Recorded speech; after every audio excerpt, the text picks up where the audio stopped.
across the plains.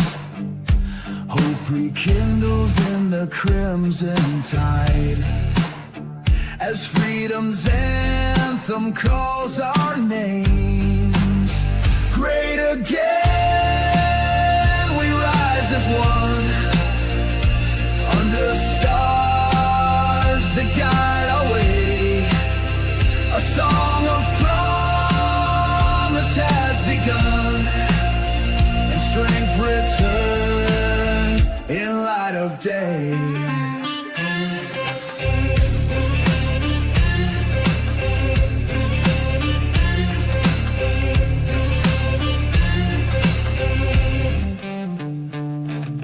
Fields of dreams are ripe once more. Factories hum with honest pride. Our banner waves on every shore, with courage marching by our side. Great again, we rise as one under stars that guide our way. A song of promise has begun, and strength returns in light of day. Through trials dark, we found our steel. The eagle's cry breaks through the night. In unity, our wounds now heal. We chase the dawn with fearless light.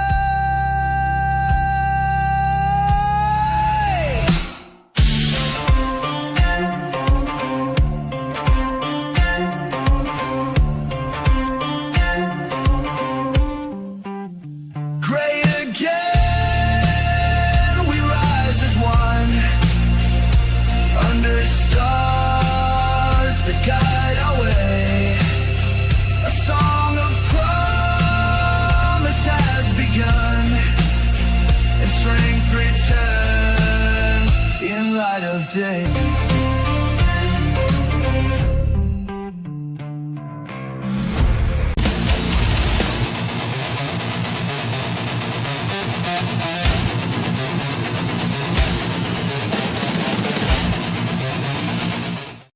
Hey, how is everybody tonight? How's everybody doing?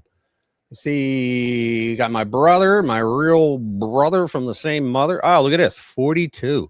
42's in the house, guys. Listen, if you guys don't know, everybody here knows, but if you guys don't know who 42 is, go to his channel. It's in the description, the link. He is the Irish poet. He has excellent. If you like UK, European history, he's your guy. So everybody, please, if you haven't already, go over and sub this guy. What's up, Loafer? Good to see you. Jimmy, my brother from the same mother. Everybody, give Allison a warm welcome, please. She is a dear friend of mine from years ago. We used to do battle against the Libnuts in a group called Wall of Confusion. It's now called Wall of Order, and it was a Facebook group. And we were pretty vicious in our day. So she's good people. Say hi, everybody, please. Let's see. Who else is here? Simon, what's up, bro? Let me see. We'll wait for some more to come in. Let's see. We got, oh, man. The news is just like a fire hose again this week. Let's see. Let me go over real fast the headlines, what we're going to do. Let's see. All right. So, the Pope's true loyalty is to globalism.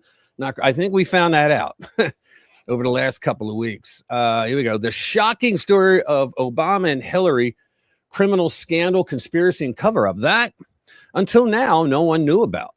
And the invention of white supremacy. It's a pretty good article because it was invented now for today's modern Democrat purposes. And we all know, this is the one I wrote. I know it's pretty lame to read your own story, but I'm gonna.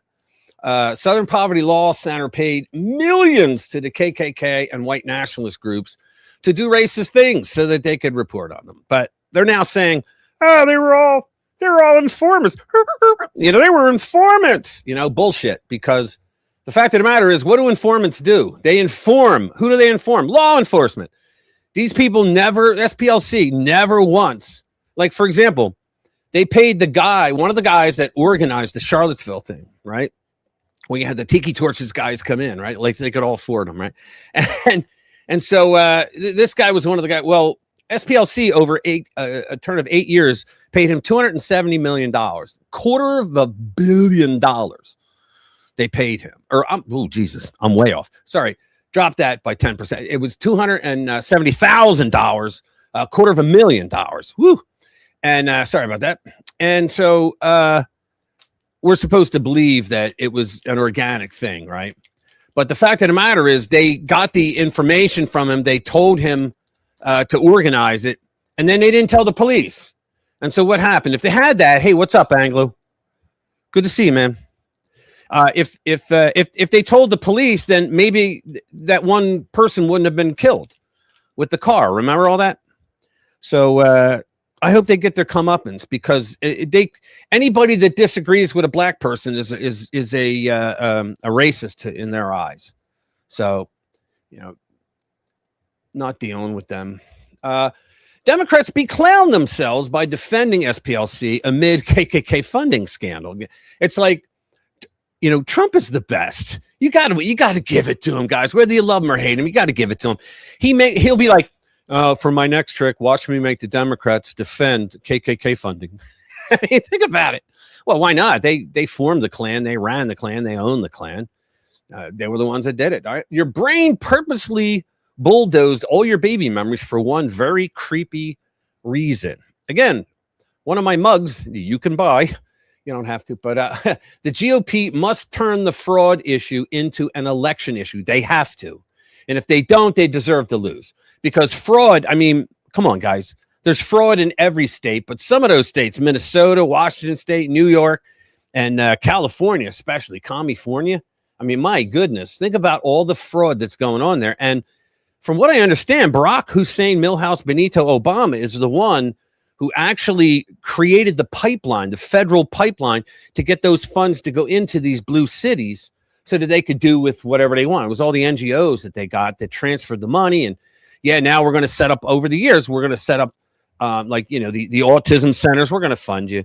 The hospice centers in California. Yeah, we're going to fund you. You had people in California. This was part of the scam, right?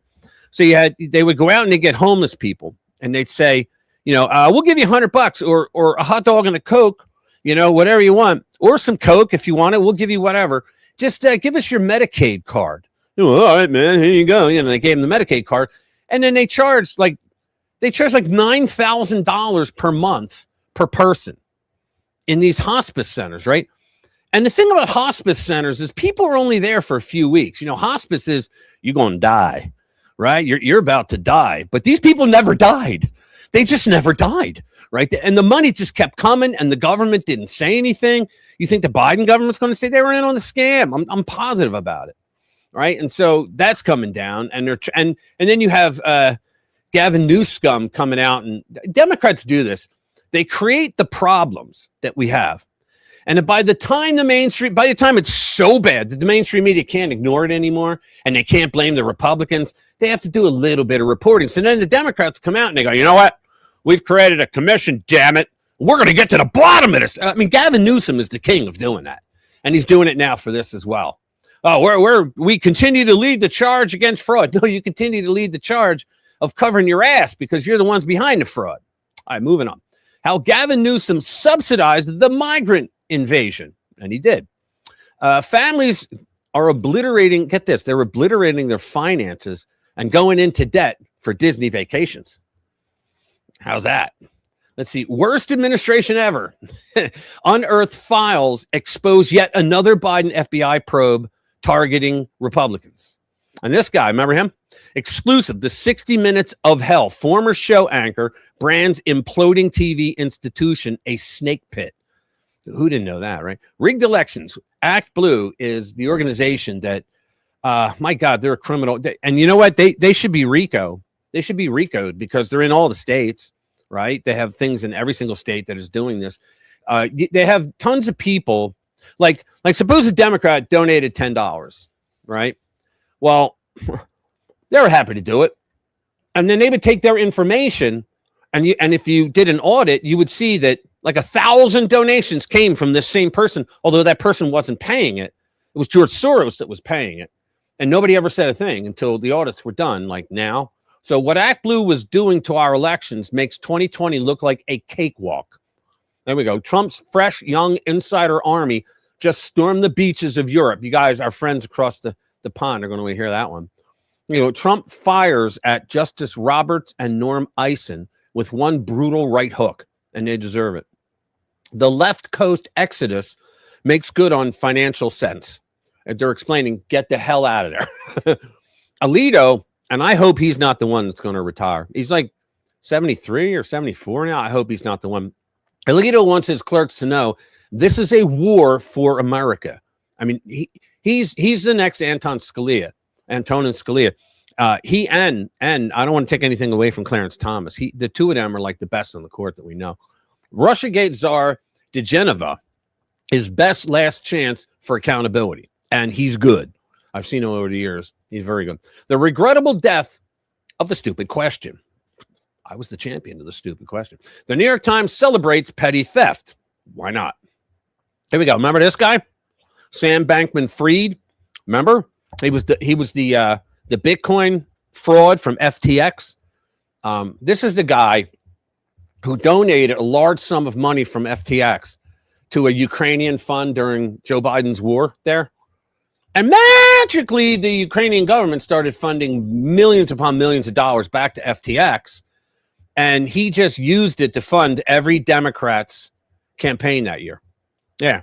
Sam Bankman-Fried drops new trial motion as FTX portfolio hypothetical goes viral. There we go. Kentucky Democrat senator switches to GOP. The party left me. Always love hearing those stories.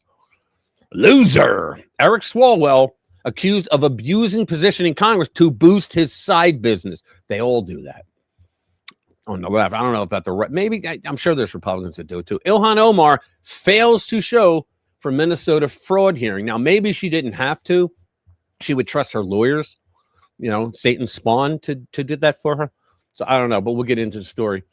Trump declares U.S. has total control of the Strait of Hormuz as Iranian regime collapses. I was telling Allison earlier because all right, let me straight up. Allison, I wanted to get in tonight to fill in for Dr. Jade. All right, she would be awesome. All right, she didn't have enough time to set it up, but next week Dr. Jade is out again. She'll be back 2 weeks from now. So we might be able to get her on next week. So Trump declares U.S. has total control. There was a meme that went around with this Chinese music, and it has a picture of Trump, and they morphed him into what was it? Sun Tzu, right?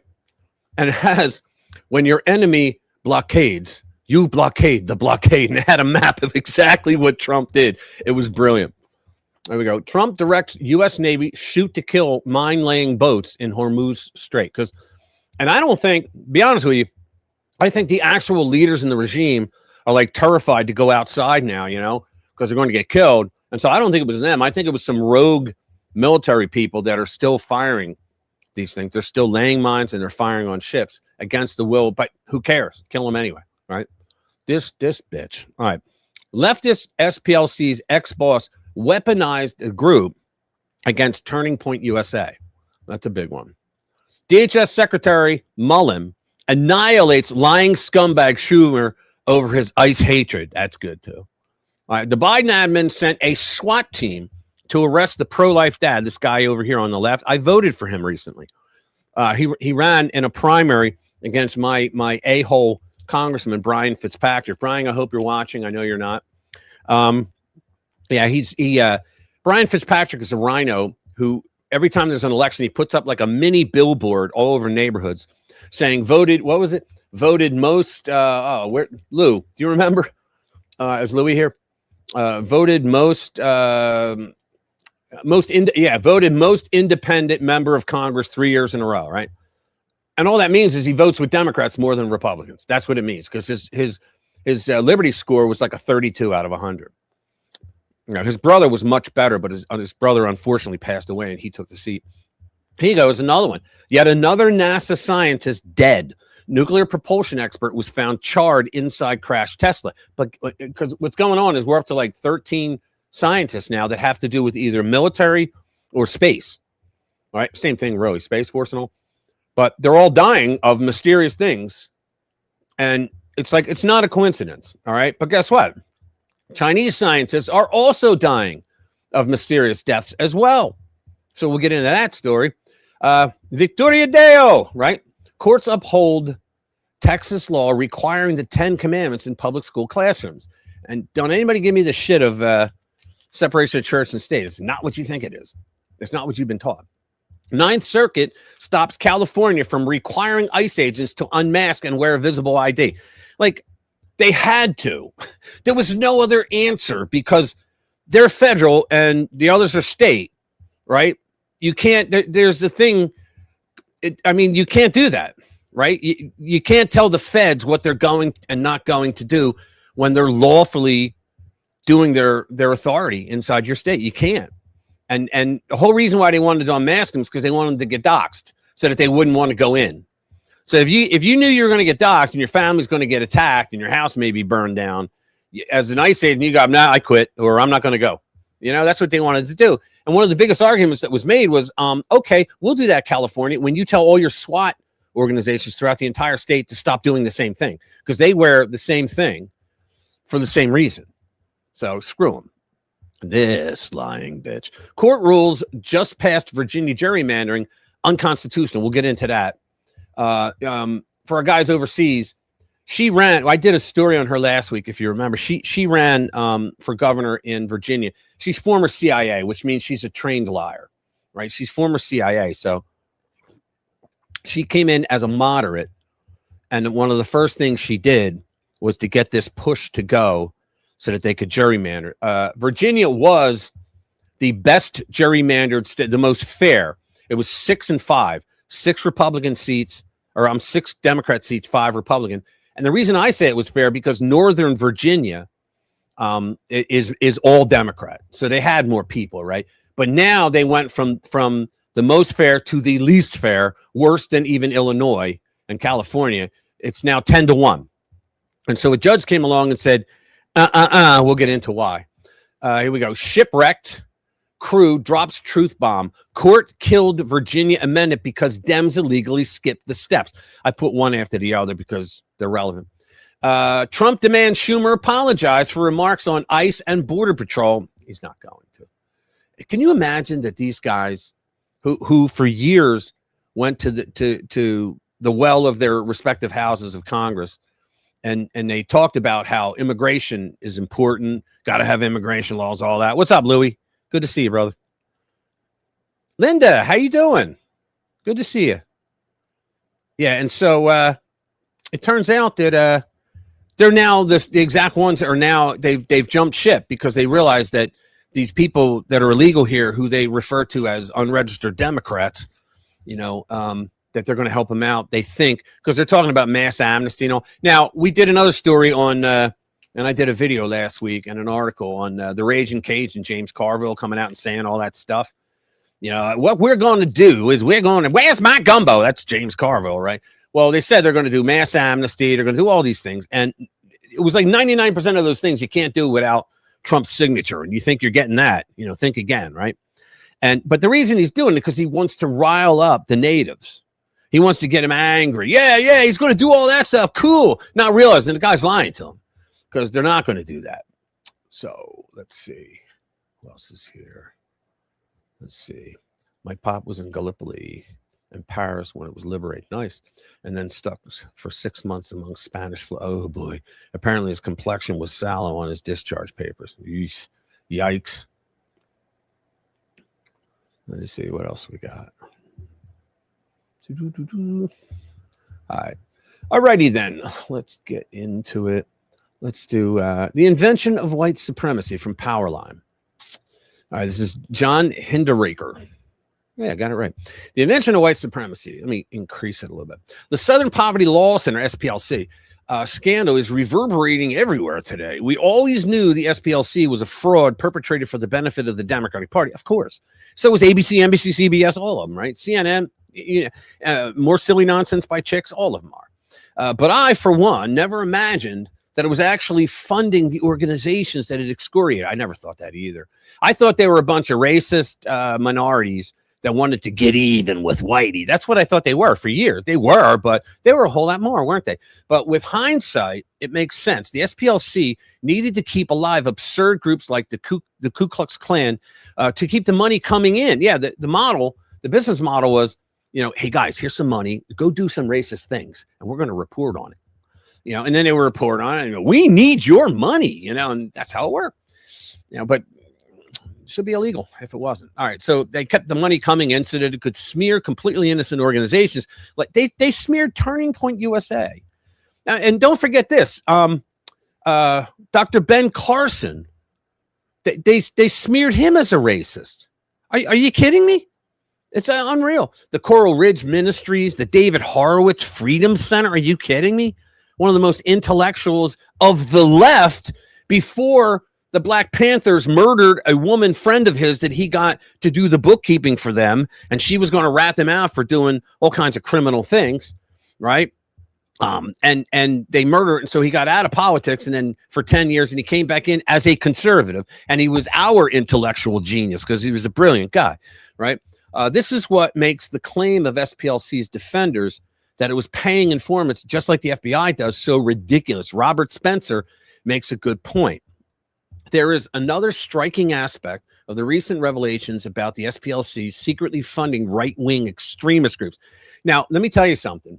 There's a guy, not Robert Spencer, there's a guy named Richard Spencer, who is the most famous of the white nationalist groups. He's got the largest group. He's the most famous.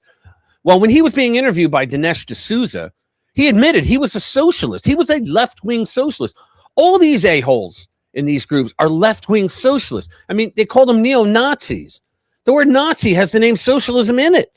They were all strong government socialists, is what they were. And yet they keep saying the right wing. And the reason why is because these guys are extra chromosome people in the news media. They're touched in the head. The fact of the matter is they heard, they say alt-right. They're right wing. No, alt-right. Alt-right means, alt-right originally, like, for example, until it got bastardized, alt-right, the perfect alt-right would have been MAGA, meaning we are conservatives, but we're not the establishment conservatives. We don't believe in that shit. Big government, higher tax. We don't believe in it, right? But then the Nazis and the white supremacists, the left, they stole the term and started using it everywhere. And so the conservatives, screw it. We'll just call ourselves conservatives. Screw it, right? So that's what they've been doing for years. So they keep saying, right-wing extremist groups and providing a bogus foundation for the Biden regime's ridiculous claim that white supremacists constituted the biggest terror threat the nation faced. I know every time he said that, I was like, I'd call my friends. Dude, did you see a white nationalist today? Me neither. Where are they? You never see them. Where the hell are they? Right. And that is that neither I nor others of the SPLC included on its spurious and defamatory hate list for years ever received a penny. The payouts were apparently reserved for the real hate groups, not for the patriotic groups the SPLC was trying to destroy by including them on its list. That's what they did. If they wanted to, the Democrats would call them, hey, we don't like this new group, get rid of them. Oh, okay. They called the Tea Party. The Tea Party, the guys that were involved in economics, they called them racists. Okay, right. It didn't take an informant to know that the KKK was bad. It would be fun to know what information the SPLC claims to have gotten from the Klan's Grand Wizard, whatever that is, in exchange for their funding. Likewise, with the Sadistic Souls Motorcycle Club, which the SPLC supported. But the SPLC never paid anyone to inform on Turning Point or Coral Ridge Ministries or the Horowitz Freedom Center. Why? Because it knew perfectly well that there was no adverse information to be gained on those innocent conservative groups. They simply disagree with the SPLC and the Democratic Party politically. A final point, the SPLC is all about white supremacy. I know hundreds of conservatives, but I have never met a white supremacist. Me neither. In fact, I am not entirely sure what that term means, but it the use has exploded, not because white supremacists have suddenly burst onto the scene. They haven't, but because the Democratic Party found the term to be politically useful as a distraction from its own failed policies. And really, when they really started pushing that shit was when St. George Floyd died of an overdose and blamed the cop, right? They all started using the term white supremacy because of that. And that's when it just exploded on scene. But we don't need any more. We know. We know what that's about. Let's see. What do we got? Let me see. Yeah, the movie. I saw it. Ben Carson, former U.S. Supreme. What's that? And that former U.S. Supreme Court judge mentioned either black. Oh, wait, they're concerned. Yeah, exactly.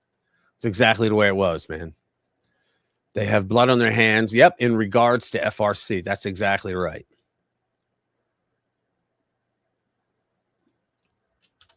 I just had to respond to somebody. Sent me a link. All right, cool. Let's see. The original St. George was the man. Yeah.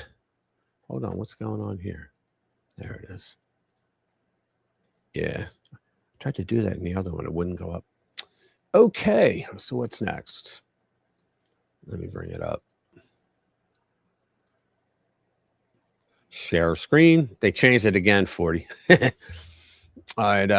Yeah, they made millions. This is me. Don't listen to me, but I'll read it anyway. So, Southern Poverty Law Center paid millions to the KKK and white nationalist groups to do racist things so they could report on them.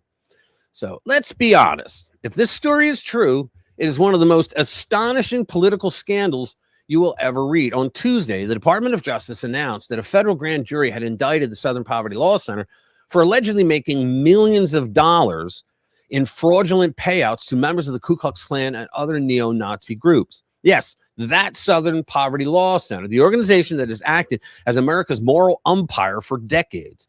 The same group that built its reputation by claiming to fight extremism is now accused of quietly financing it behind the scenes. According to acting Attorney General Todd Blanche, who I like, the 11-count indictment filed in federal court in Alabama claims that over the last 10 years, the left-wing nonprofit paid at least $3 million to 8 people connected to far-right extremists, let's call it what it is, to left-wing neo-Nazi groups. All right, take a moment and think about that. They were not just tracking these people. They were not simply gathering information. They were paying them. It sounds like they were paying racist groups to do racist things so that they could report on their activities, so they can get more donors, so they can make more money. That's what they posted. We all know what it is. And I just go through the motions with these videos. In case anybody hasn't heard it yet, right? This is the part where Donald Trump actually he condemns the hate groups in Charlottesville. And the reason why it's important here is because they paid over $270,000 over an 8-year span to the guy that organized Charlottesville. And so let's get to the part. To them, a very, very important statue and the renaming of a park from Robert E. Lee to another name. No, George Washington was a slave owner. Was George Washington a slave owner? So will George Washington now lose his status? Are we going to take down, excuse me, are we going to take down statues to George Washington? How about Thomas Jefferson? What do you think of Thomas Jefferson? You like him?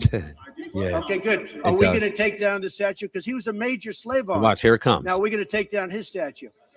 So you know what? It's fine. Here we go. You're changing history. You're changing culture. And you had people, and I'm not talking about the neo-Nazis and the white nationalists, because they should be condemned totally. But you had many people in that group other than neo-Nazis and white nationalists, okay? Now, the reason I played it is because Joe Biden decided to run for president based on the Charlottesville lie. You don't have to agree with me on everything. Can't turn it up. Or even on most things. To see that we're experiencing all the way up. neither good nor normal. I made the decision to run for president. Hey, what's up, Chris? Good to see you. Close your eyes. He says the same thing. Watch this. Neo-Nazis, white supremacists, Bulging in their neck. and the KKK coming out of the fields with torches lighted, veins bulging, chanting the same anti-Semitic bile heard across Europe in the 30s. Do you hear this shit? It was hate on the march, in the open, in America. Hate never goes away. It only hides. Yeah, we don't need any more from you. So that's what he did. Oh, wait a minute. I had another. Do I want to play the other one? Hold on. I'll get back to it. Oh, yeah. You do want to see this. So a reporter, while he was running, right, for 2020, a reporter actually goes up to him and says, hey, you know that you're like misquoting Trump, right? And he comes back in his face. No, let's get it straight, right? Here you go. Mr. Vice President, are you aware that you're misquoting Donald Trump in Charlottesville? He never called neo-Nazis very fine people. No, he called all those folks that walked out of that, they were neo-Nazis, shouting hate. Veins. Their veins But he said specifically that he was condemning them. He did not. He said he walked out and he said, let's get this straight. He said there were very fine people in both groups. They're chanting anti-Semitic slogans, carrying flags. But you're aware that he... And they were paid for by your people, the SPLC. Think about that, guys. Now, here's the thing. Does anybody here know that Joe Biden, when what the hell was her name? The Supreme Court justice that she just died. What's her name, guys? Help me out. She just died recently, within the last few years. Anyway, he was the chairman of the Senate Judiciary Committee when they were doing her confirmation. Okay, Ginsburg, that's who it was. I'm sorry, but he was doing her confirmation, right? And at some point, they started, for whatever reason, they started talking about the Southern Daughters of the Confederate, Ruth Bader Ginsburg. Thanks, Simon. Good to see you. Hey, Willie, what's up, man? Good to see you. Yeah, thank you. Yeah, Ruth Bader Ginsburg. And for whatever reason, and I have the video if y'all want to see it, but for whatever reason, the Daughters of the Confederacy came up, and he interrupted them, and he said, wait. He goes, I know members of the Daughter of the Confederacy. I've known that group for a while. There's some very fine people in there. What a dumbass. And he said, he called neo-Nazi. They literally had connections to the Klan, this group, right? Commander, what's going on, brother? Always good to see you, sir. How is China doing these days? Let me see. I do hope yeah, we are, dude. We're doing better that you're here, brother. We had a good talk the other night. So, all right, let's move on. Let's see. Yeah, this is good. Trump. For my next trick, let's watch them. Let me lift it up. There we go. Democrats beclown themselves by defending SPLC and amid KKK funding scandal. That's awesome. The Southern Poverty Law Center, which makes its money by exaggerating hate to scare donors and by comparing conservatives to the Klan, was itself funding Klan members. And now major Democrats are beclowning themselves by defending it. Like a dog returns to its vomit, so Democrats return to the ridiculous claim that the SPLC is some sort of noble civil rights group, and that to attack it is to attack America's very soul, right? Senate Minority Leader Chuck U. Schumer from New York claimed that the Justice Department's indictment against the SPLC is turning what America's all about inside out. Can you believe this shit? He noted that in 1983, the Ku Klux Klan tried to burn down the Southern Poverty Law Center for daring to oppose its hatred. Then why are they paying them millions of dollars, Chuck? More than 4 decades. Communism is not dead. I'm still here. That's Chuck. More than 4 decades later, the Trump administration is trying to do the same thing in the courtroom. Nonsense. Chuck Schumer says holding SPLC accountable for lying about shell companies it set up to hide its Klan payments is turning America's. There you go. On the Southern Poverty Law Center. This guy's I just want to say a quick word about the deeply disturbing charges the Justice Department has brought against the Southern Poverty Law Center. These charges should send a chill down the spine of every American who cares about free expression and the rule of law in the Justice Department. The rule of law. This is the same asshole who in Flushing, New York, okay, when he was running for the first office he ever ran, it was a city office, right? And there were some white neighbors in Flushing that were upset that there was a building of black people that lived in the building, right? It was an apartment building. And were they being all loud? And I'm not. No, they were just being all black. You know, they were Americans. They all had jobs. They all went to school. They all did everything that every American does. They just didn't like them because they were a bunch of fucking racists in Flushing, New York. Okay, and so he comes along and says, "Well, if you get me elected, I will do something for you. I'll get them out." And he went, "Okay, you got a deal." And so he got elected, and he went back and he did what he said he would do. And what he said he would do was he would get the city to zone it as condemned. The building, they would have to rebuild it. And he said they would make it into condos. And he said, and of course, the original tenants would have the right of first call, but we know that they won't be able to afford them because they're black people. He literally did that, right? And because I read the story, the report, that one of the guys that knew him and was friends with him was so disgusted by that, he cut off his friendship when he actually went and did. He said, it's one thing to say that to get elected, but when you actually go and do it. And so what happened was they helped the people get into temporary housing in other places, but they still wanted to come back because they loved the neighborhood and they loved where they were living, right? And they built the condos and they were pretty outpriced, but fortunately and unfortunately for Chucky, they all were able to get the money up for the down payment and they all lived there for the rest of their lives. But he's a prick. Department. It should send a chill down the spine of every American who cares about civil liberties and the fight against violence extremism. Let's be clear. Yeah, the guy who is in a party that depends on violent extremists as their street thugs, right? Antifa, which is just an idea. This case is really about. It has nothing to do with alleged wire fraud. Sure it does. With the Southern Poverty Law Center somehow working in coordination with the KKK. That's ridiculous. Why did they have the shell companies, Chuck? What was that? Well, it's commonly known that you have. I mean, they'll make up any fucking excuse. Ridiculous on its face. It doesn't pass the laugh test. No, you don't pass the laugh test. It's about Donald Trump turning the Department of Justice into the Department of Vengeance. Oh, really? Well, vengeance is supposed to be exacted when somebody did you wrong, isn't it? Isn't that what it is? Isn't that what it is? His own attack dog. He's done it time and time and time again. And Merrick Garland didn't.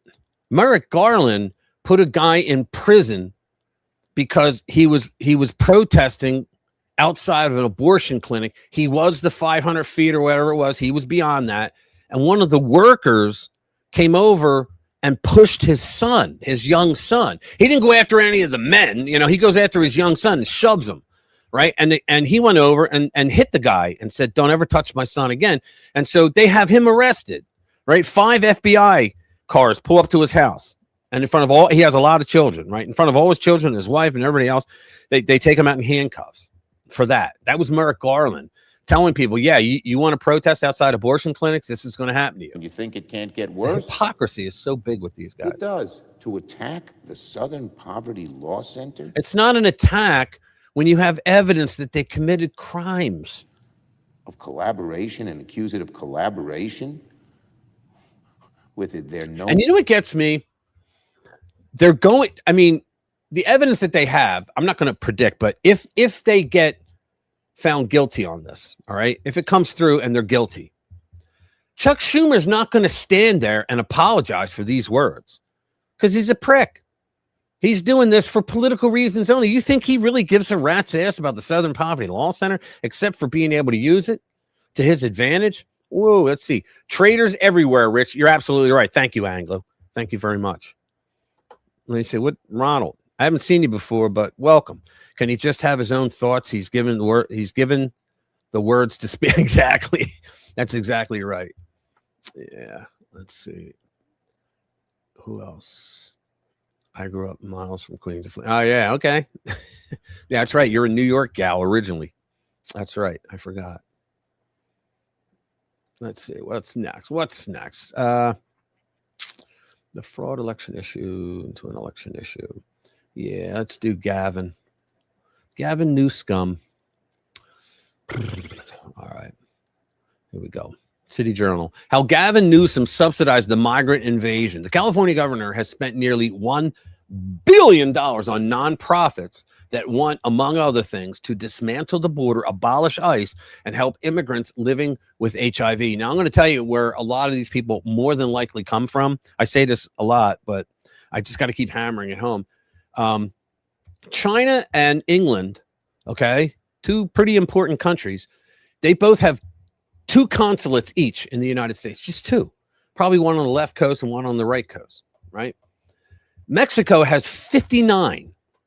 They're right on the border. We know that because they keep coming over it illegally, right? So they have 59. Why? They have one in every state and some in multiples in states. And from what I understand, they were the ones funding, well, not the ones, but they were one of the ones funding all the ICE attacks, the attacks on ICE and in Minnesota. So in other words, the Mexican consulates they funded the death of Renee Good because she wouldn't have been there if they weren't getting paid for that shit, right? So the point is they are all affiliated, these consulates, every member of them, they're affiliated with La Raza, excuse me, which is it's a Mexican group. It means the race, and they want to take back California, Arizona, New Mexico, Texas, right? They want to take those states back. They say that we stole them. Actually, no, it's called spoils of war. They declared war on us, and we beat the hell out of them. We took all of their country, and then we said, we'll let them have the shithole part. So we kept what we kept, and they were and the ones that were still in the shithole part were begging us, please take us too, take us back. We don't want to live here, right? So that's what really happened, okay? And so these guys, that's what they're fighting for. And they have their own little ways of doing it, but that's why they have 59 consulates, because they're doing all these projects. They should all be shut down and sent back home. Former President Joe Biden's administration oversaw an unprecedented wave of migration, you think, across the southwest border of the United States. Migrants convoyed their caravans in hopes of overwhelming border authorities. Cartels trafficked drugs and people in droves. At some points, American authorities estimated more than 130,000 people were crossing into the U.S. each month. Arrivals came not just from Latin America, but every corner of the earth. Yeah, like the Haitians, they walked here, right? Come on. At the height of this drama, some border states sought to stop the wave of illegal immigration on their own. Texas dispatched thousands of National Guard soldiers and spun razor wire. Remember, they were taking it down. The feds were taking the razor wire down so they can get in. Across the desert, Arizona sent construction cranes to stack hundreds of shipping containers into a makeshift border wall near Yuma. Now, you want to know something? The federal government is responsible for immigration. And they say that, well, you can't stop anything for immigration as a state. Well, Texas pointed out, Governor Abbott pointed out that the Constitution also gives states the right to defend themselves in case of an invasion. And that's what they got. It was an invasion. When you have a shitload of people that are coming across your border uninvited and they're coming in, you call it an invade. They go, no, it's just we wanted a better life. Okay, so you come into my house in the middle of the night, and I'm going to shoot your ass because you're invading my house. It's no different with the border. California, on the other hand, welcomed the flood of this City Journal investigation. Hold on, let me get back to something. Let me see. Hold on. I got to do something. Good. Now, do I have this? And what do I have? All right, cool. Sorry, guys. Where the hell is it? There it is. I want to be able to put... StreamYard gave us an extra thing, and I'm trying to use it properly. It's so that I can see the chats while I'm reading, whereas I couldn't before, but now I can. All right, cool. So let's see. Sorry. Where was I? So these groups often operate under the guise of humanitarianism and immigration justice, but many, as we have uncovered, are in fact left-wing activist groups that use propaganda, lawfare, and street protests to transform America's demographics and build political power for California Democrats, all on the public dime. To see Gavin Newsom out there trying to trash American, like other governors in red states, it's just, I mean, what balls this guy has. This is the story of how Gavin Newsom subsidized the illegal invasion and turned a wave of desperate people into pawns in his political game. Yeah, the whole thing was Biden brings in up to 20 million, and then by 2030, they all the blue states start offering free shit for the illegals. The illegals all scatter like cockroaches and go into the blue states, and then the census comes and they're counted in the census. Thank you, Justice Roberts, because he told them that they're allowed to. They're allowed to do it. And so that's what the plan is. It was for the power, because if you think about it, even grants, federal grants to states are based on population. So if you're allowed to count illegal aliens, which I cannot understand for the life of me how Roberts fell for that shit. You know, well, because it didn't say citizen. What did you think the founders meant?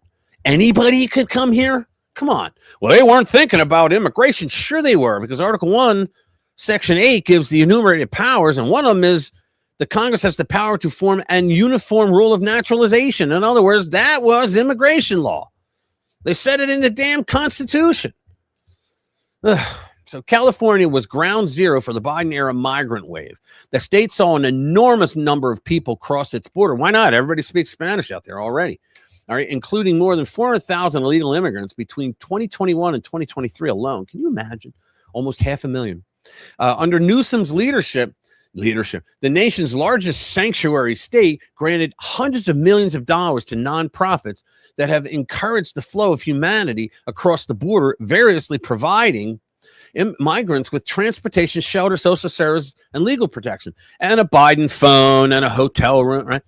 The expenditures have been enormous. According to our review, the state funding records since Newsom took office, California has granted massive contracts for migrant-related services, more than $250 million to Catholic charities, $85 million to Jewish family services, $12 million to Centro Legal de la Raza, $23 million to the Immigration Institute of the Bay Area, and more. Many nonprofits benefiting from these funds are shockingly, I say, radical. Al Otro Loda, a nonprofit that has been awarded more than $2 million. We gave $2 million to a group called Al Otra Lada, from California since Newsom took office, helps migrants enter the United States, hence the group's name, To the Other Side. Why would an American governor actually give $2 million to a group that their sole purpose? Now, why can't he be held liable for that? Why is there no accountability on that? Seriously. Let's see. Show me a country that isn't corrupt where it's actually, yeah, you're right. The U.S., the UK, China, Russia, Ukraine, and the rest. Oh, yeah, Iran and Israel. Absolutely. All of them are. Oh, thank you again. Thanks, man. Appreciate it. Yeah, they all are. All of them.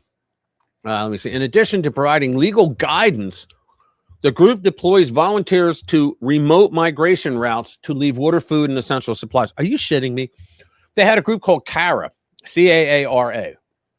And it was an organization of pro bono attorneys that would go into Mexico when they would meet these illegals coming up the road, and they would give them little seminars, teaching them, yeah, well, when try to get in, but if you get caught, just cry asylum, and they would tell them what codes to tell to the courts and all that, and we were paying for that. Are you kidding? We were paying for it. So according to its own materials, Al Otra Lada is anti-borders and openly hostile to the American nation. Well, then kick them the hell out. And you know what? If that's the case, Trump can go after them. Because he said anybody that is an organization that is funding these organizations that are bringing illegals in, they're going to go after them. They're going to go after them economically, and he should. In one Instagram video, the group's litigating attorney, Diego Teixeira, clumsily summarized the view, quote, I honestly just believe that there's no reason why we should have borders. What a jackass. Then you don't have a country. Does he live in a house with 4 walls or no? These people, it's just full of crap. In another video, the group shows off books from its library, such as Undoing Border Imperialism. How is it imperialism to have a border? For goodness sake, the Vatican has a border, and we got Pope Leo telling everybody that going after illegal immigrants is wrong and that we should open the border. The organization, which did not respond to our comment request, is currently suing the Trump administration to prohibit the government from turning away certain migrants at the border. Which people are they're just out of their minds. We don't need to read anymore. We know what's up. Let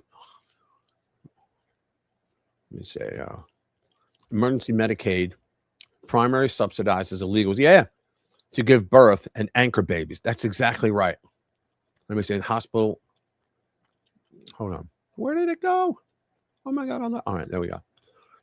Birth to our anchor babies in our hospitals on the taxpayer dime. Yeah, and we have, I think it's 100,000 couples a year from China come in.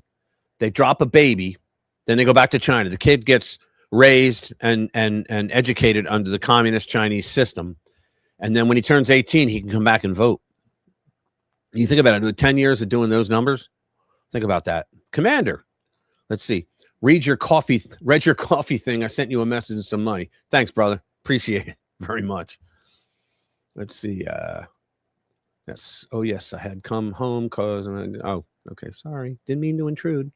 Does Rihanna account her own currency? The guy. Okay, cool. Let me see. The vans of the conscious conqueror. Okay. All right. We're back. What are we going to do now? Let me pick another one. Yeah, there's another one of the Biden administration. Warm diarrhea brains, Joe Biden administration. So unearthed files expose yet another Biden FBI probe targeting GOPers.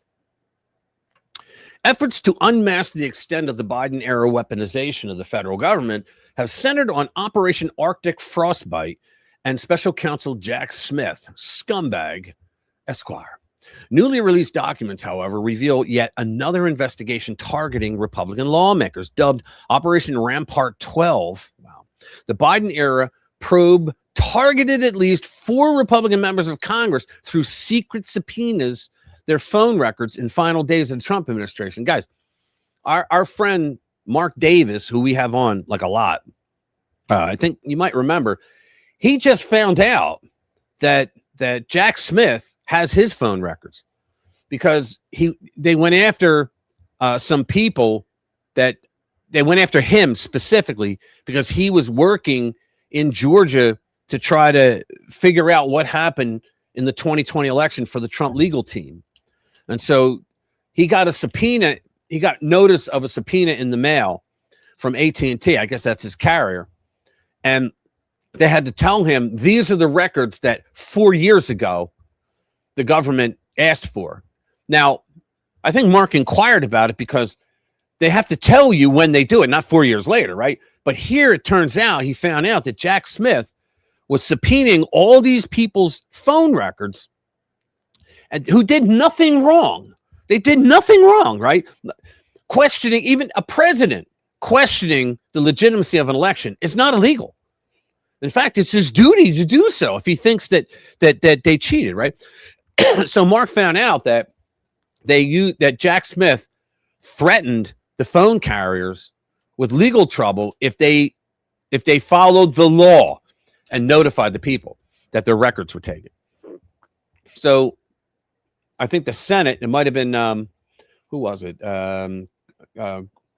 I forget his name now. Green. I forget his name, but the committee in the Senate actually said, we want the same records and that you gave to Jack Smith. And because of that, that triggered AT&T now. And they said, do you want to do the same illegal practice that Jack Smith did? And they were like, what are you talking about? And that's how they found out. And they said, no, notify everyone. And that's how he got it. But Jack Smith is a piece of crap.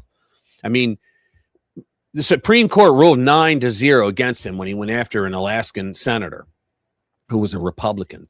He literally fabricated data. He violated the Brady rule by not handing over in full disclosure, by not handing over in discovery the information that he had. I mean, it was a joke. And you can't get those 9 people to decide together what for lunch, and yet they all voted, yeah, this guy's got to go. And yet that's who the Biden administration chose to go after Trump. And there's another reason why, because in New Orleans, Jack Smith was an assistant U.S. attorney. And he was the top assistant U.S. attorney in the office because he was dirty and he got away with it. So he got a lot of wins, right? And so the U.S. attorney was retiring. And normally they bump up the top U.S. attorney, assistant U.S. attorney in the office, but the president did not. The president knew that this guy was a scumbag and he appointed someone else. That president was Donald Trump. So now you know why he had a hard on for Donald Trump to go down. And because it was revenge. What they just talked about, they're using the DOJ for revenge. Well, what the hell do you think Jack Smith did and Merrick Garland did, right? The investigation was launched just days before Trump left office. According to Senate Judiciary Committee Chairman Chuck Grassley, that's who it was, Chuck Grassley from Iowa. He's a real hawk on government corruption, hates it. The so-called Rampart 12 probe served as a precursor to Arctic frostbite, which ultimately paved the way for Smith's appointment and Trump's indictment years later. And he was appointed unconstitutionally, by the way. It took them years to catch up to that. Among the lawmakers targeted were Representatives Lauren Boebert, Paul Gosar, Andy Biggs, and Mo Brooks, all people that I would have voted for. The Biden FBI reportedly sought information to support unproven claims that Boebert and Gosar led reconnaissance tours ahead of the January 6, 2020, which was bullshit, protest against certification of the 2020 presidential election. Grassley announced the findings alongside Senators Ron Johnson, who's good, and Eric Schmidt during a Tuesday hearing before the Senate Judiciary Subcommittee on the Constitution.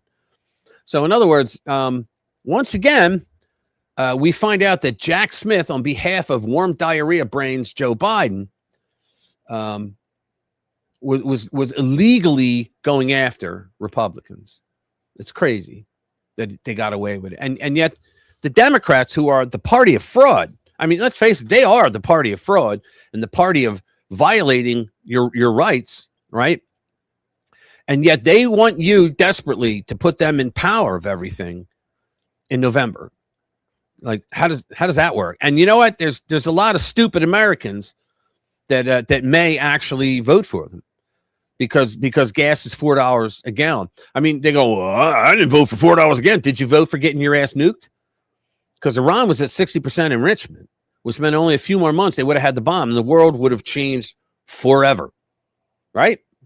So I just say, yeah, put up with it for a few months, and then we go back to normal, right? What's next? Sensei? Who's Sensei?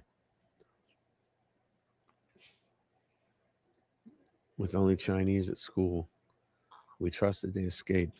Boxell was totally taken over. Okay. Sometimes I got to get into those discussions in the beginning because from the middle, it's not good. This one you're going to want to hear. You guys know 60 Minutes. I think 60 Minutes is over in Australia too, I believe. Is it over in the UK? You guys? So here we go. Exclusive 60 Minutes says, oh hell, former show anchor brands imploding TV institution a snake pit. Let's bring it up. And this is Radar Online. So veteran newsman Steve Croft slammed his former TV home of 60 Minutes, calling it a backbiting snake pit that lacked civility. The accusations, well, don't sugarcoat it, dude. Tell us how you really feel. The accusations will come as no surprise to readers of Radar Online, as we've long reported the claims that CBS News Magazine is a ticking time bomb full of dark and dirty secrets, including Loft's long ago 3-year extramarital fling with a New York lawyer and sexual harassment allegations against other 60 Minutes men who all denied the accusations. Oh, geez. Yeah, Dan Rather. I'm Dan Rather. I look like County Duty. Ex-correspondent Croft, 80. He's 80 now. Who spent 30 years on the well-respected program, recently told We'll Do It Live podcast host Bill O'Reilly that he hated working on 60 Minutes and admitted he probably wouldn't do it again if offered the chance. Croft complained the high-profile gig was far from a dream job as he was worn down by the unrelenting grind and the show's cutthroat culture. He said the job was a 24 hours a day slog with constant travel, writing, editing, and screenings. You may get a couple of hours, then getting on jets, coming back and spending 3 or 4 days writing, than starting it all over again. Oh, for millions of dollars. He also shares that longtime CBS Evening News anchor Dan Rather had warned him that the 60 Minutes newsroom was staffed with big cats able to take out rivals with a single brutal swipe, leaving them limping for 6 months. Yeah, well, we all kind of knew that. You got to be a viper in order to live in Hollywood or anything doing with Hollywood, right? Never worked a hard day ever. They say, you paid for that in the Crown, didn't you? Nah. All right. Let's see. Let me get a good one up here. Let's see if we got any decent video. Yeah, here it is. This is good. I'm getting video, but it's Rumble, so hang on. Here we go. Hang on. We'll stop it. Here we go. Bring it up. Because I don't have the premium plan on Rumble yet. So you got to get through the commercial. So here we go. This is the SPLC business model. Go. I'm John. And I'm Ron, and we are members of Antifa. But what you don't know is that we're also the founders of Not Antifa Window Repair. If you ever need window repair, I got a bit of a suspicion you will. So we realized that by living this double life, we were able to create the demand for our own services. We organize and cause riots, which then cause damage that creates customers. Then we take our costumes off, Clark Kent style, and show up first on the scene to get the business. Some bad people out there, so. Stuff happens, stuff's going to happen. Capitalism by day, communism by night. Ooh, that's a nice. We saw the media and corporations all benefiting from the protests, and we thought, why not us? Break us off some of those protest dollars. Put a rock through his window, put a rock on my wife's hand. Put my kids through college. Some say Antifa is just an idea, but to me, it's $1 billion idea. I think that guy's gonna break that? Nah, probably just a window shopper. You want to put this on the Tuesday protest or the Thursday? Tuesday protest. Single pane, too. See, they cheaped out. Yeah, the window repair game's a little like the tow truck game. You want to be first on the scene. Yeah, and it helps to know where that scene's going to be, if you catch my drift. We usually come a couple hours before the unrest and take these bad boys down. Yeah, we weren't born yesterday, Target. We weren't born yesterday, Target. All right, cool. So let's see what's next. Let's do the Pope story. Discern TV. The Pope's true loyalty is to globalism, not Christianity. I was a Catholic, guys. Born and raised, sentenced to 12 years of Catholic school. Not anymore, but I was. So I have a little sympathy for the church. They used to call it the New World Order, a partially public and partially convert agenda to dismantle Western civilization. Its purpose is to upend the global financial system, destroy liberty-minded movements, and eventually erase nations and borders to produce a single communist-like central government ruled by the elitist class. Today, there are many names for this beast system. Some call it the multipolar world order, even though it would not actually be multipolar. Others call it the Great Reset. But the NWO concept, New World Order concept, that has been promoted most in our post-pandemic discourse is that of multiculturalism, which is evil. Multiculturalism has always been in the background, at least since the Obama years. It was before that. It was right under the surface, waiting to be used as a vehicle to move the globalist vision forward. The American people have been prepped for it for generations. The Europeans are currently suffocating in it, and it might be too late for them. The strategy seems rather simple, but it is actually a complex effort relying on numerous moving parts synchronized to maximum effect. The most important mechanism is narrative and social influence. The public has to be taught to accept multiculturalism as an inevitability. Now, what else did they do that with? The whole trans movement. They had to push the trans movement because of queer theory, which has nothing to do with sexuality. It's to create as much chaos as you can so that your system just gives up and then you push your own system in. Like forming a Cloward and Piven inside society, if you will. This brings us to the modern church and its abandonment of Western values. The Vatican shift into multiculturalism. It was under Francis they did that, but all right. In recent years, Pope Leo triggered widespread debate. And this guy, Trump, God love Trump. Last week, he posted all of Leo's tweets, anti-American, anti-Trump tweets, before he became Pope. And he deleted them all. His team deleted them all before he became Pope, but he doesn't, I guess Leo doesn't know that the internet is forever. It never goes away. All right, especially when your friend owns the platform, right? Interestingly, Leo refused to condemn the wholesale slaughter of protesters by the Iranian regime until this week, likely due to pressure from conservative critics calling out the hypocrisy. The Pope has been an avid critic, not just of Trump, but conservative anti-immigration movements in general. Like I said, the Vatican has a wall around it, right? So what's the problem, Leo? Quote, I know that in Europe there are many times fears that are present, but oftentimes generated by people who are against immigration and trying to keep out people who may be from another country, another religion, another race. And in that sense, I would say we all need to work together. Fine. Then you take your freaking walls down and start telling people, come on into Vatican City. We love you. Come on. See how well that works. I love these people that sit in those high towers. I'm talking about the Pope here.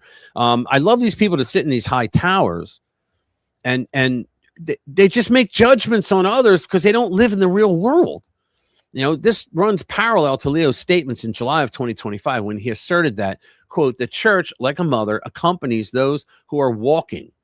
Where the world sees threats, she sees children. Where the walls are built, she builds bridges. She knows that in every rejected migrant, it is Christ himself who knocks at the door of the community. Christ himself would not break into someone's country illegally or a house or go and start robbing and raping people. I mean, come on. Cut me a break. The treatment of immigrants is almost divine, is a bizarre byproduct of the multicultural religion. He's not saying Catholicism is the religion. This idea has been presented by several popes in recent decades, comparing refugees and illegal immigrants to the Holy Family traveling to Egypt to escape King Herod. In reality, Mary and Joseph were Roman subjects and merely traveled from one part of the Roman Empire to another. They were not immigrants, illegal or otherwise. Keep in mind, the Pope lives within a secure compound protected by 2 miles of walls standing 40 feet high.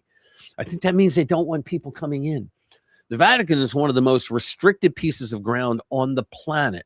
Like most globalist elites, he never has to deal with the consequences of the mass immigration policies he supports. I could have wrote this because I just said all this. For instance, the Vatican has refused to comment on the rising tide of crime and violence, including rape gangs caused by mass immigration, specifically from Muslim countries. Nor has he commented on Islamic communities enforcing Sharia law in Europe in defiance of immigration or integration. In fact, Pope Leo pretends as if these problems simply don't exist and that the millions of people opposed to third world migration are acting out of bigotry rather than a rational concern for the safety of their families and their culture. Now, your normal practicing Catholic, okay, in America and around the world will not know this because they're not going to, I mean, your local priest, even your bishop, is not going to tell you that that's what he believes and that's what he has espoused online, right? And make no mistake, the Catholic Church has played an integral role in the spread of mass immigration. They really have. It's like, you know, well, Jesus would have wanted us to help these people. You know, we could, but not by letting them in and owing them a living. Come on. Under Joe Biden, the Catholic Church enjoyed over $200 million in direct grants for helping bring hundreds of thousands of migrants to the U.S. The U.S. Conference of Catholic Bishops was responsible for settling around 18% of all refugees and asylum seekers, and hardly any of them were real asylum seekers, entering the U.S. from 2021 to 2024. The EU's Asylum, Migration, and Integration Fund has budgeted over $10 billion from 2021 to 2027 for organizations helping to settle millions of migrants in Europe, and a large portion of that budget goes to Catholic-based NGOs. Okay. To many Christians, the Pope still represents a central figure of influence, despite the Vatican's clear shift to the political left over the past several decades and its increasing abandonment of traditionalism. To non-Catholics and wise Catholics, the office of the Pope is viewed as a Trojan horse designed to destroy Christianity and the West from within. Hold on, give me a second. I knew I would get some of this. The Vatican's its own country. Yeah, and he's a politician as well. The Pope is not just the titular head of the Catholic Church. He's also the governor of Vatican City. Yeah. My dad should have been the Pope. He would have sorted. I love that. Weird, an American Pope, the first. Yeah, and he's a lefty. Yeah, I haven't checked this week. The gold prices. Okay. Let's see. The best candidate was apparently a black guy. That didn't happen. Yeah, these medals are always a safe bet. Okay, cool. We're back. And so now, the Vatican has grown into a purveyor of the progressive movement since the Vatican II reforms in the 1960s.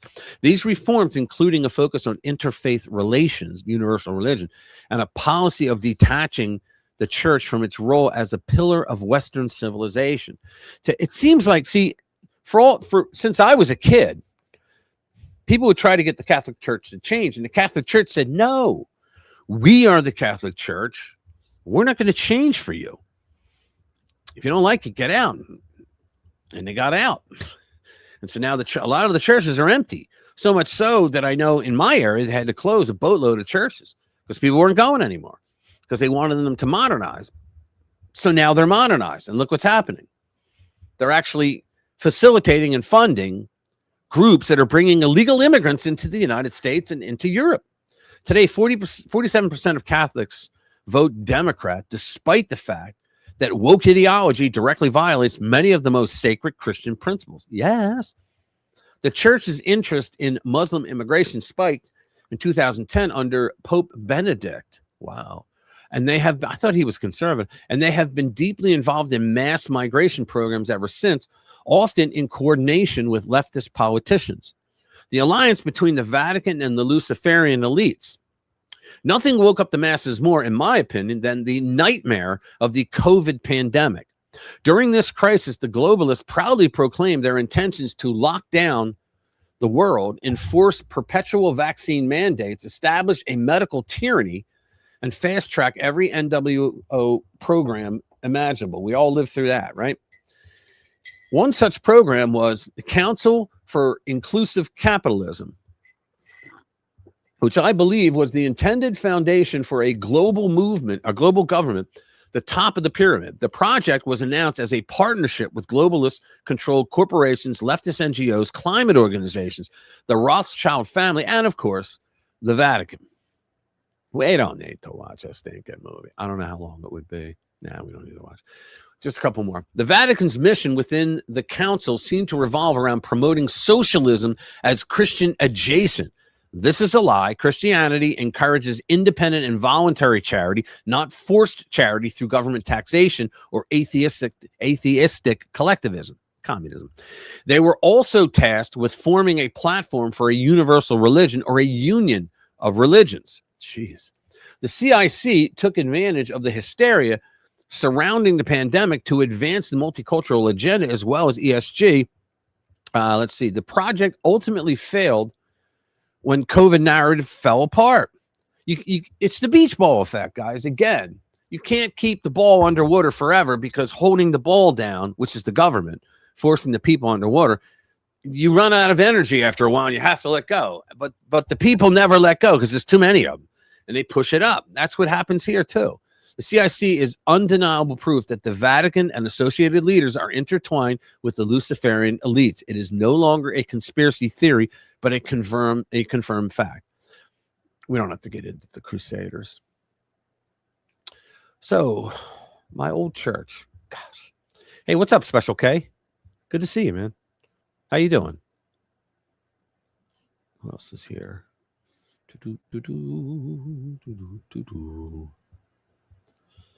Okay. Next one. Let's do the story of Obama and Hillary. They are never going to leave us, are they? So Wayne Root, read the shocking story of a Obama and Hillary criminal scandal, conspiracy, and cover-up that until now no one knew about. I have the American hero and whistleblower. He's going to testify, yada, yada, yada. Opinion by Wayne Allen Root. He's a conservative. I like him. This is a shocking story that every American needs to read. More importantly, this is a story that President Trump and whoever is in his new attorney general of the United States needs to study. This is a massive Obama and Hillary criminal conspiracy case we're handing you, wrapped in a bow, ready for prosecution. I've got the whistleblower and witness for you. My name is Bradley Birkenfeld, sorry, and he's not just any whistleblower. Brad is single-handedly responsible for uncovering the largest and longest-running tax evasion in IRS history. How about that? He's also the only whistleblower in the history of America to recover $40 billion for the U.S. Treasury and U.S. taxpayers. That's more than all the IRS whistleblowers in American history combined. And because of that, President Trump, my great friend Brad Birkenfeld, is the most deserving candidate for a pardon in the history of presidential pardons. Hint, hint. Get ready. Here's his remarkable story. Brad was a successful Swiss private banker with many of the wealthiest American businessmen and women as his clients. These wealthy Americans were hiding their money offshore in Swiss bank accounts to evade U.S. taxes. Of course they were. After resigning from his comfortable job at USB in Switzerland, Brad made the decision to voluntarily, watch this, voluntarily walk into the DOJ in Washington, D.C. to reveal the secret numbered bank accounts of 19,000 Americans hiding tens of billions of dollars at USB in Switzerland. It turns out that most of them were large donors to Obama, Hillary, and the Democratic Party. In one remarkable act, Brad brought down the entire veil of hundreds of years of Swiss banking secrecy. Do you remember who the leaders of America were back in 2009 when Brad was negotiating with the DOJ?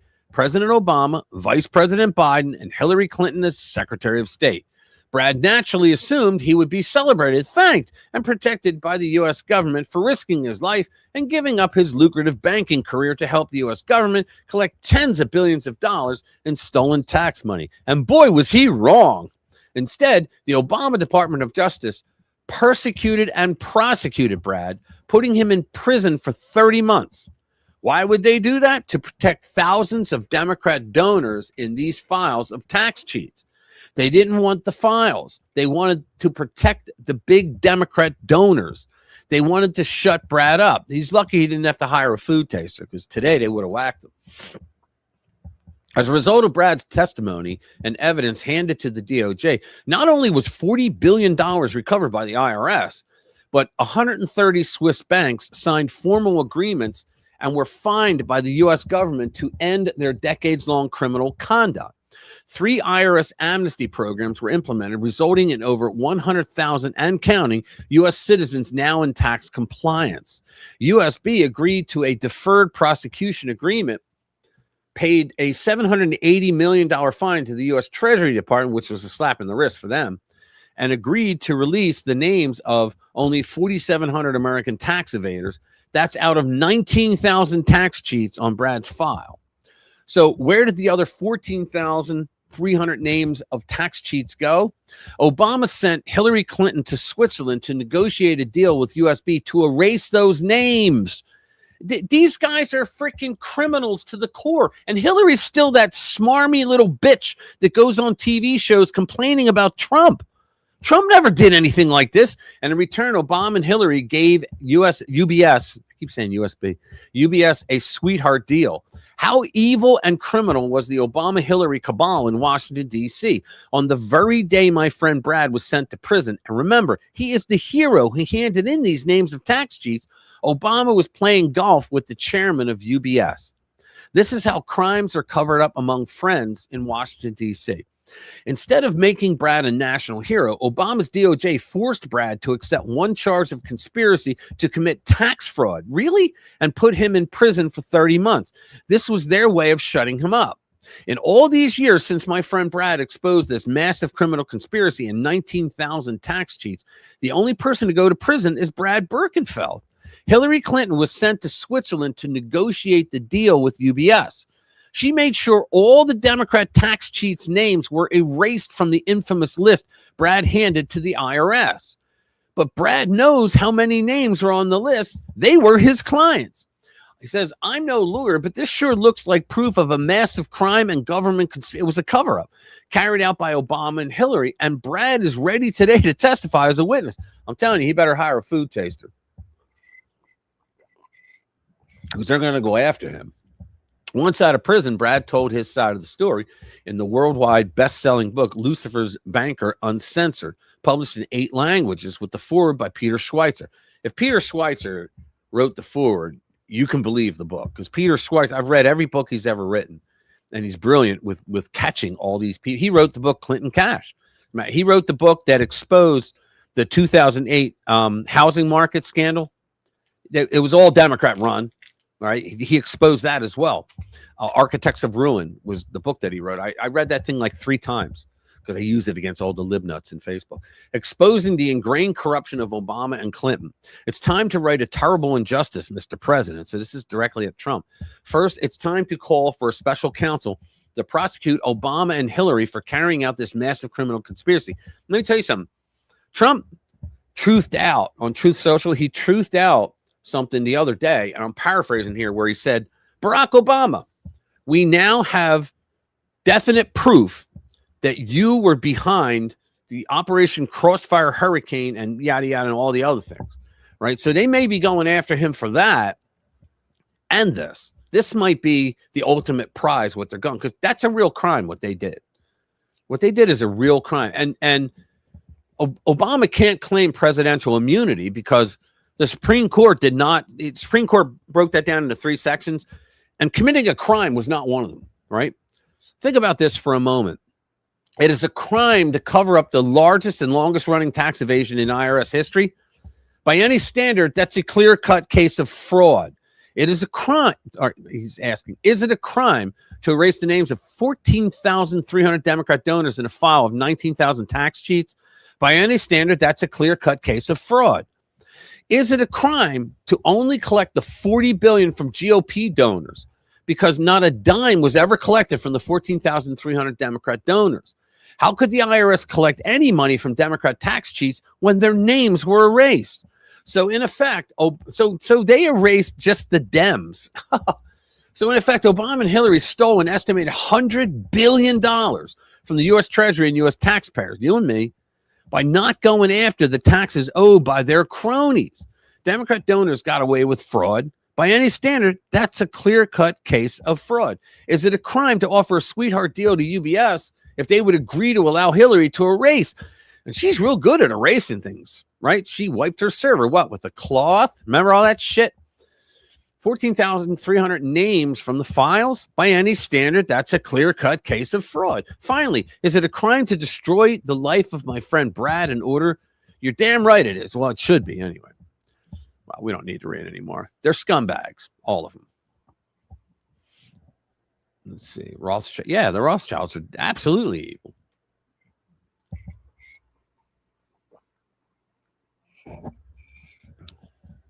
Was they all good? Just know my thoughts. Israel isn't pissed off. Let's see. You better take my call later. Oh, all right, brother. If you call, man, I'll be here. Let's see. First laddie. All right. Let's check out. Let's do another video. Blue state exit tag. Yeah, the blue states. Here you go. It's another video. I gotta get the commercial. Hang on.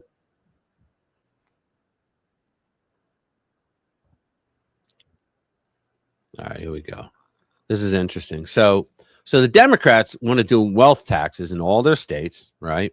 In other words, they want to tax you on money that's already been taxed. But here's the thing, guys, okay? So if they do a wealth tax, right? Are you seriously? Jimmy, really? Oh, man. So what's called if they do a wealth tax of, say, I don't know, 8% of your wealth, right? Well, the first year you got to pay that 8. Well, what they're really doing is like 25%, but let's just say 8% for make it easy. So you got to do 8%, right?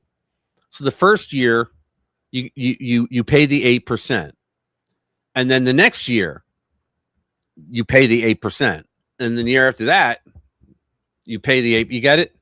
Every year now, you're going to be paying that amount for the rest of your life. And so people went, so they left the state. And now they're saying, okay, we're going to put a tax on you of 50% of everything you own if you leave the state.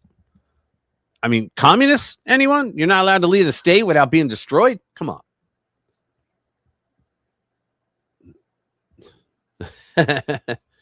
They say, I take Friday afternoon off just to be here. Yeah, that's awesome, dude.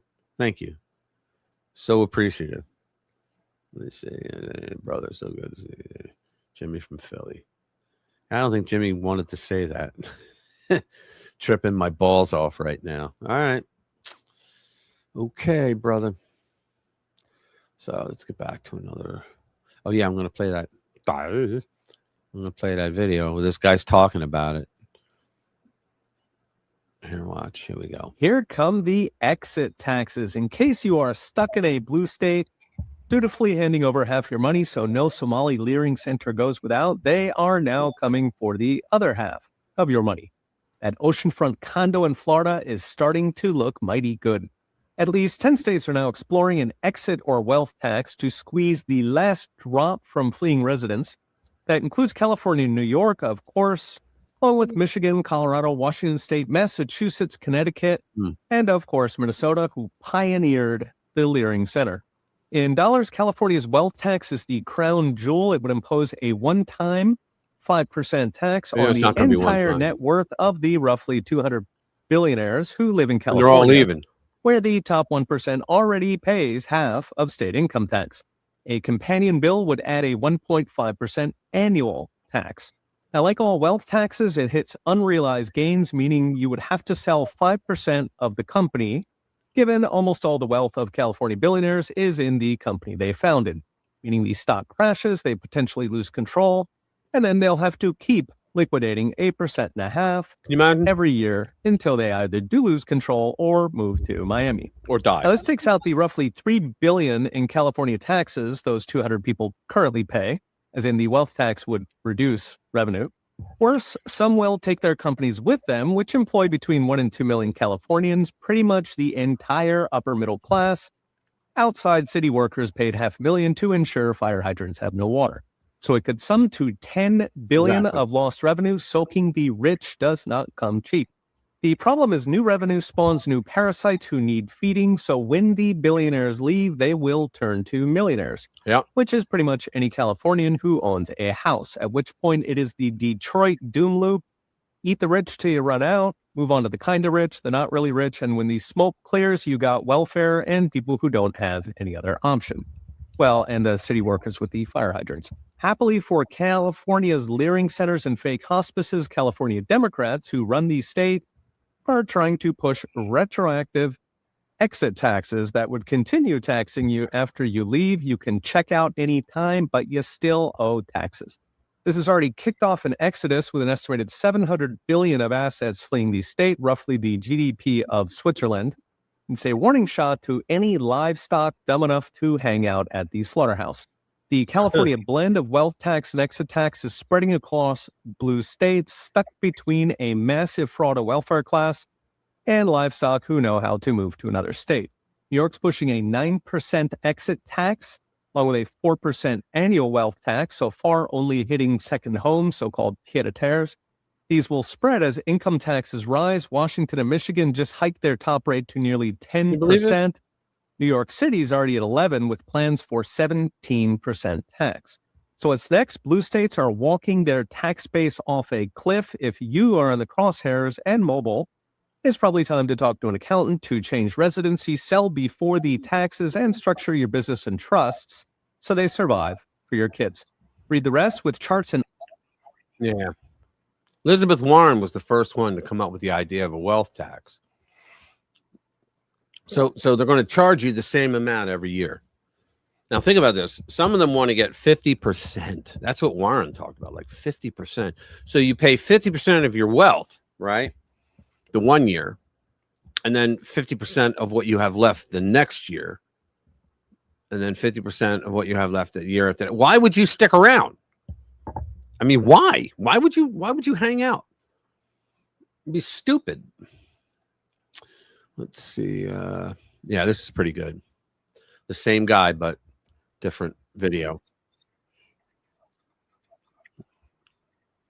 Got to get rid of the commercial. Okay, ready? So this is it's a good topic actually for us.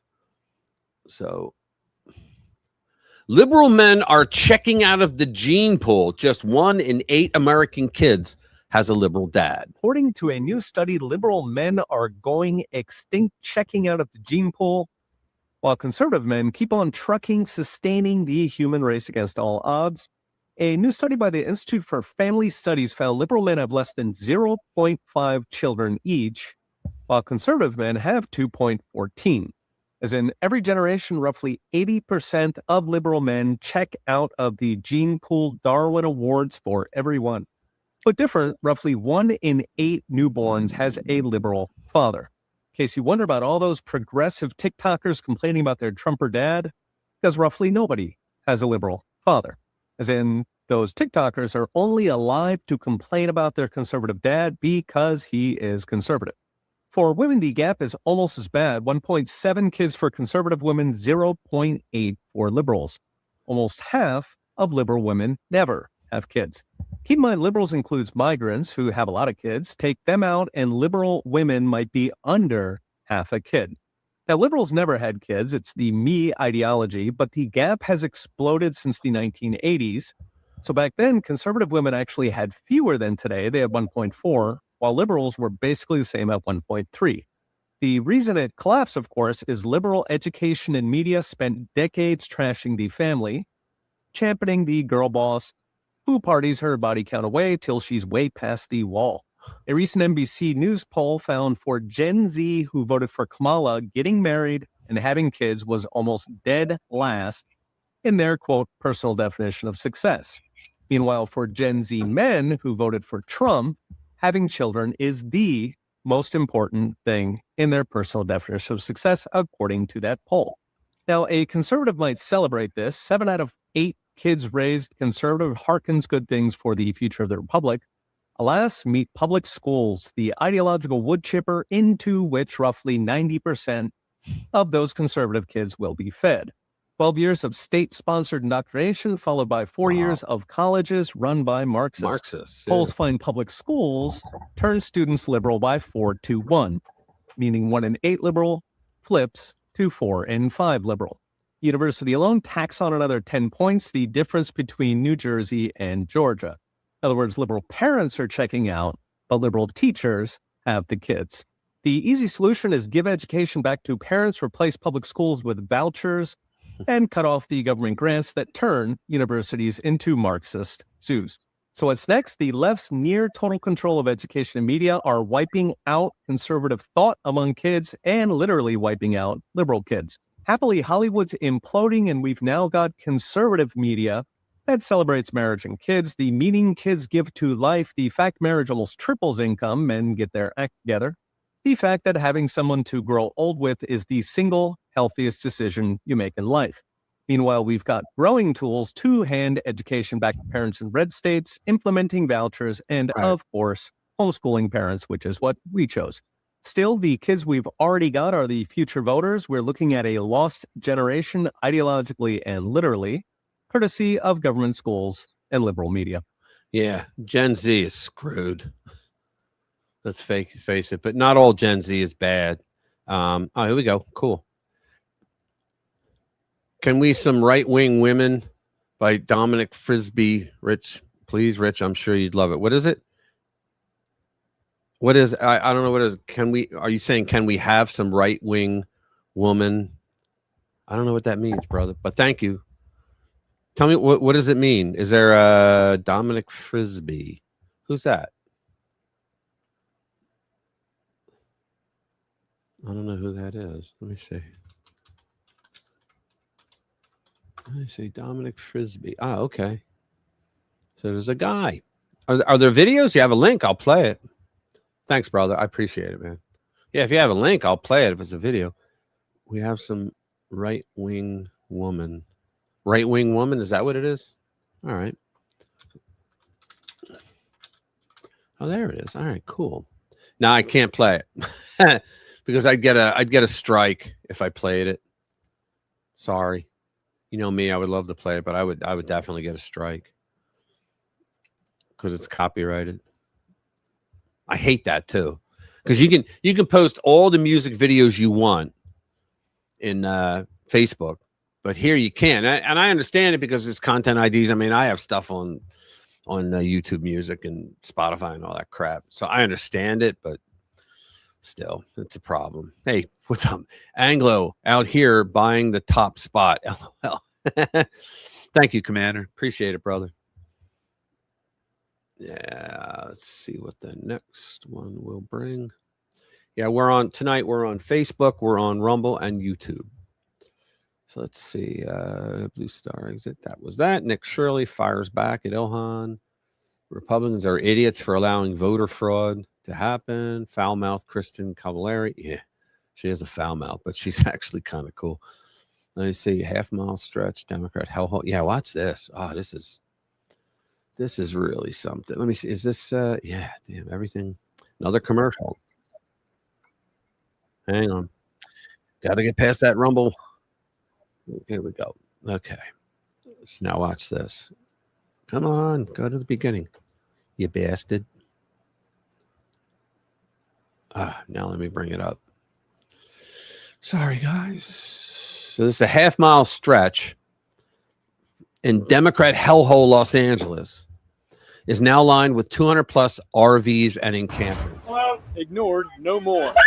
A sprawling homeless encampment now dominates West Rancho Dominguez, stretching a half mile along West Compton Boulevard. That's another shelter. Our estimate, more than 200 RVs, tents, and fortified shacks. It's a house. That's my living room. That's not for the music. Do you get power? Yeah. Oh, through the street light right there, right? Yeah. Countless dogs, trash. I believe you. I'll listen to myself personally. Used condoms. Thank you for and the illegal hookups of cable and lines running straight from county infrastructure into shelters. How long you been out? I can only play my own music. I don't have a place to go, so I have to stay right here. But I don't like it. Well, now it's spilling into the neighborhood. So PD is like, the only thing we can do is ask them to leave. Alti sent me this tip on Instagram, calling conditions horrible after multiple calls to officials went unanswered. There's a lot of people out here who have overdosed. A lot of shootings, a lot of stabbings. Come to work and everything's on fire. There's car accidents. There's people fighting butt naked. These orange K-rails were put in a year ago during a major encampment cleanup on Redondo Beach Boulevard to prevent RVs from parking here. They just moved one street over. This was that cleanup, and LA County crews clearing the area. The goal is to get the people help that they need. Fast forward almost a year, more RVs, more people, more help needed. They came, they took me, and they put me in the hotel. Has it helped you a lot? Well, not really, because I mean, my hotel's not paid, and I don't know what's going to happen with me. Hopefully, we can help get you some answers.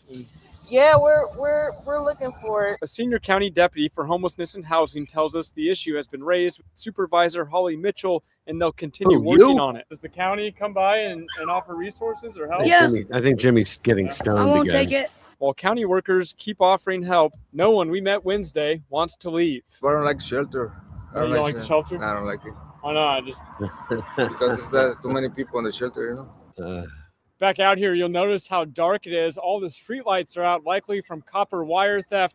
No word when that cleanup could take place. Copper wire theft. Reporting in West Rancho Dominguez, Matthew Seedorf, Fox 11 News. Yeah, there's a hold on. There's a guy, Soft White Underbelly is a channel here. I think I talked about him before, but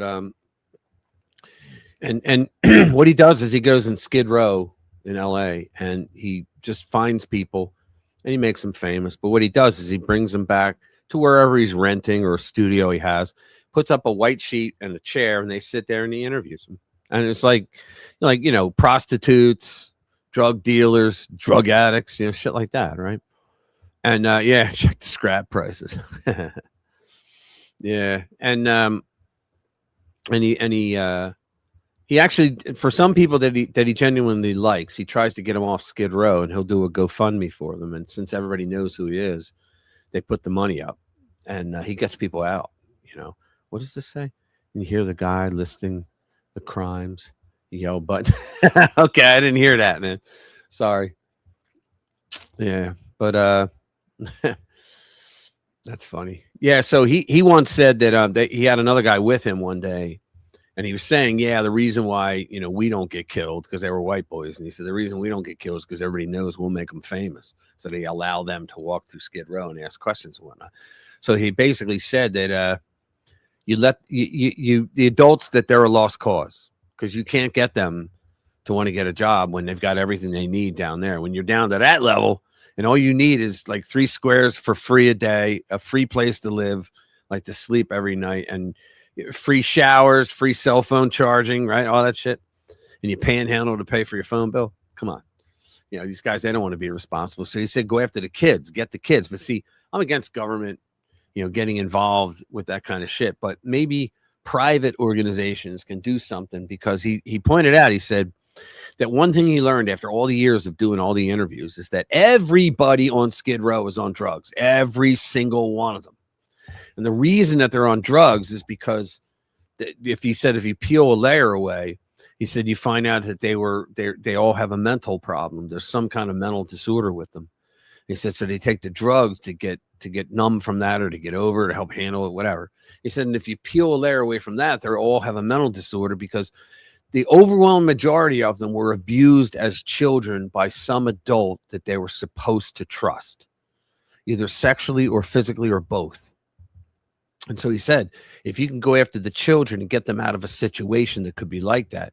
But see, the problem is government, the way government does things, it's just a paycheck to them and they don't really give a damn. And so they're not invested in it. And everybody that they work for, they don't care whether they are a success story or not. They're getting paid.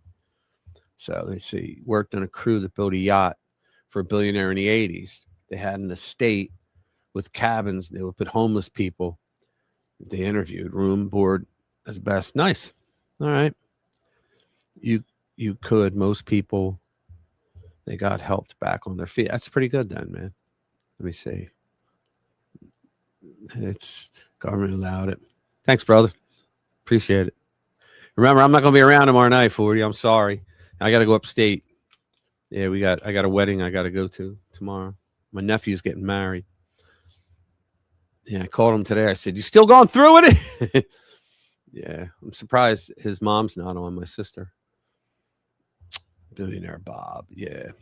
So that's what, that's right. 40. Yeah, that's right. 40 works with that kind of social work type stuff in Ireland. Yeah. Let me see what's next. Women checking a half-mile stretch. Marry moms. Yeah, here's one. This is great. My conservative women are going to love this one. Hang on. It's another rumble. So I got to get. Hold on. Let's put it back to the beginning. Come on, all the way to the beginning. Okay. So now let's bring it up. It is married moms are 3 times happier than unmarried childless women. Has actually found that for young women under 35, married moms are 3 times happier than unmarried childless women. That's what the data says. Throughout history, it's been young married people of faith who are the happiest, who are the healthiest, who are the wealthiest, who have a sense of purpose and direction. And I find no coincidence that as our society has attacked the family unit and specifically tried to convince young women this is no longer something you should even want inherently with femininity that we were born with, we are dealing with the greatest mental health crisis of all time. Harry, you are a self-proclaimed feminist. When you hear this, what is your response? And how do you think modern feminism has impacted the well-being and happiness of women today? I think you're a male feminist. Everybody should be feminists. We want equality across the board. No, you don't. F you. You don't want equality. You don't want equal rights. You want special rights. I was an equity feminist in the 90s. All right. And I believe that if women do the same job as a man, they should get the same pay. But it didn't work out like that. And it's not the guy's fault. It's not really the woman's fault. It just didn't work out like that because there were a lot of things that women are better at than men and a lot of things men are better at than women. But the women's movement, what they wanted was like if a guy was working, say, as a programmer for 5 years for a company, he's making X amount. Well, she comes into the company, she wants to make more than that. You're like, wait a minute, cost of living and all that goes up. You might be up to here, but you got to work your way up. They didn't want to do that. They wanted everything fast tracked, and that's what screwed them. But I digress. And I think we can get into these like really long conversations of, well, The View said this or Cosmopolitan said this. I don't think anybody's going to The View or Cosmopolitan to decide whether they want to have kids. Douchebag.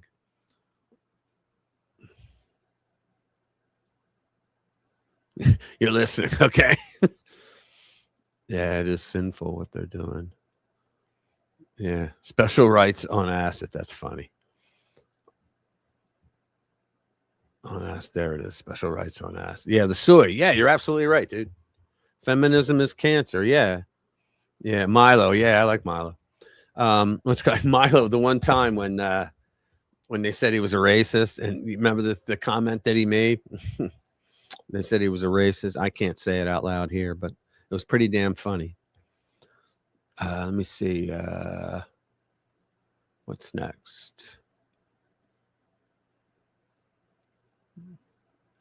The brain purposely bulldozed. Let's see what this is about. Okay. Your brain, let me close that. Come on. This is Cypher News. Your brain purposely bulldozed all your baby memories for one very creepy reason. Yeah. Okay. So, Jet here. The human brain is already one of the craziest things in existence, but baby brains are on a whole different level. They're not just growing fast. These little brains are exploding with activity, wiring, adapting, learning, and changing so fast it almost feels like a live construction site. But all those memories from your baby days were real. You didn't just forget them. Your brain bulldozed them for a creepy reason. Let's get into it.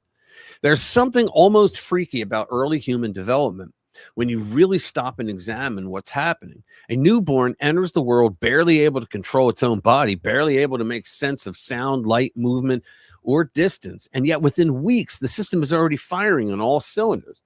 The neck strengthens, the eyes start tracking, their little hands begin opening and grabbing. Familiar voices start landing differently for them. Tiny sounds start turning into the first rough drafts of language. This isn't just growth, guys. It's one of the most aggressive and remarkable building phases in all of human life. From, let's see, the source was Feminist Study. Is there anything after this? I hope so, because I don't want to read that. All right, we'll read it, whatever.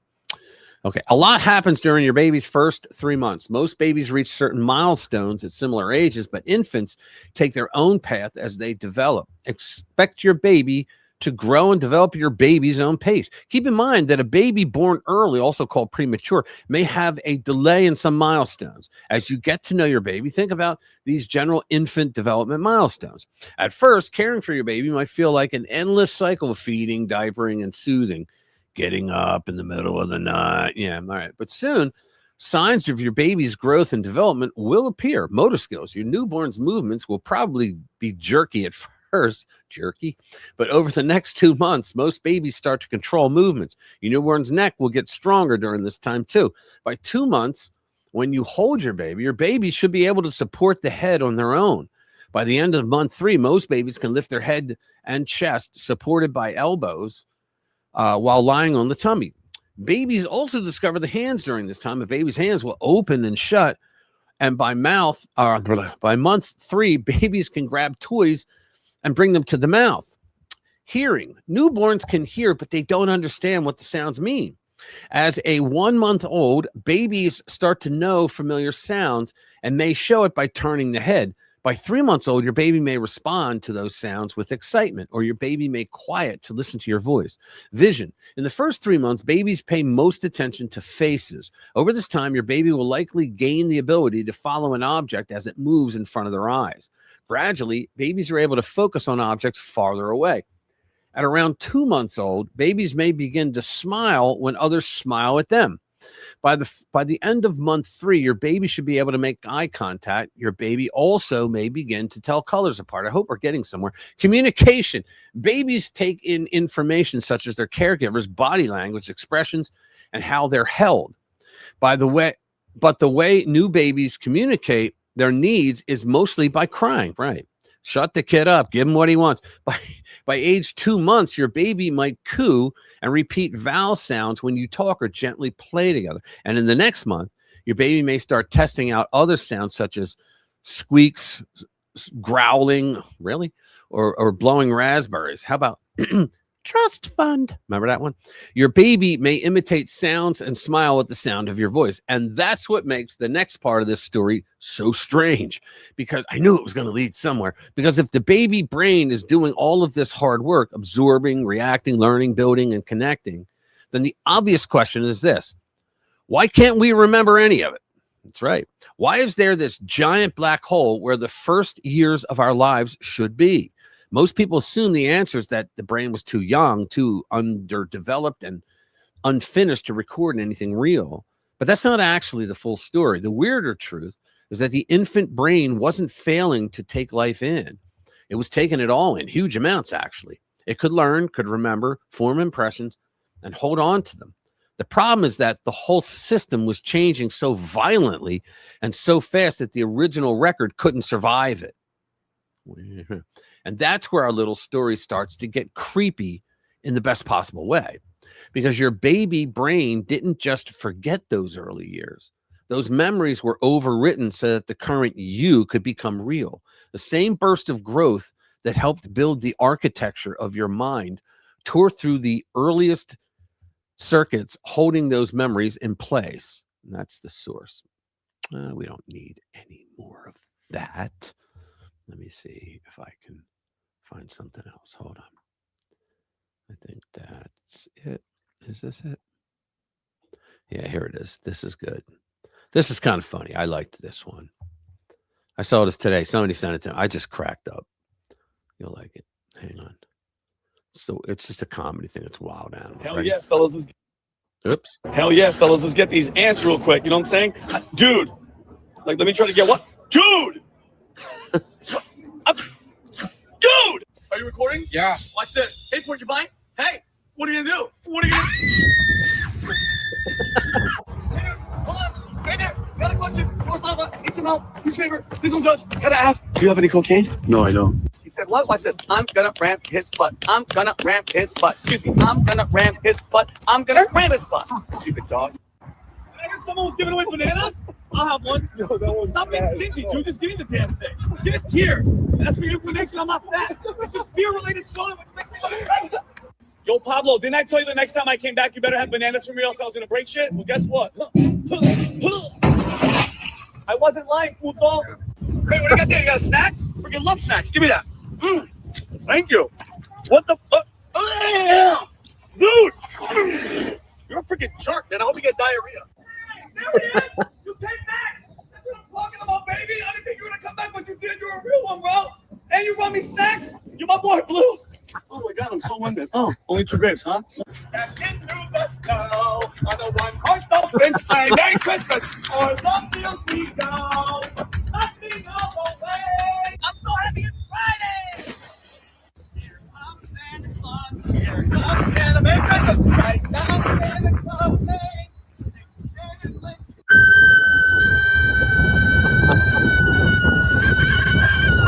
hey girl, check this out. Boom! Yeah, I'm sexy, right? You know you want it. You know you need it. You know I got it. And I'll do it all night long, girl. Wait, where you going? Stop playing hard to get. Boom! Yeah! Now do you believe me when I said I was gonna take you to the desert? Are you gonna take me more serious now, you discount guinea pig? And are you gonna stop screaming at me all the damn time?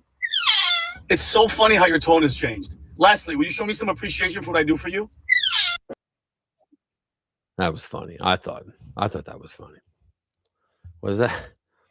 Yeah, this is what the internet. I know. At first, it was cats, right? Let me see who else is here. Hey, what's up, Gina? Good to see you. I didn't see it right away. Sorry. Let me see. Let's see. What does it say? Even the new girlfriend of the lad wants to go to university to do psychology. That's another conversation I got in the middle of. Sorry. Into the Delling poll. Yeah. All right. Let's see what is next. GOP must turn the fraud in. What's this one?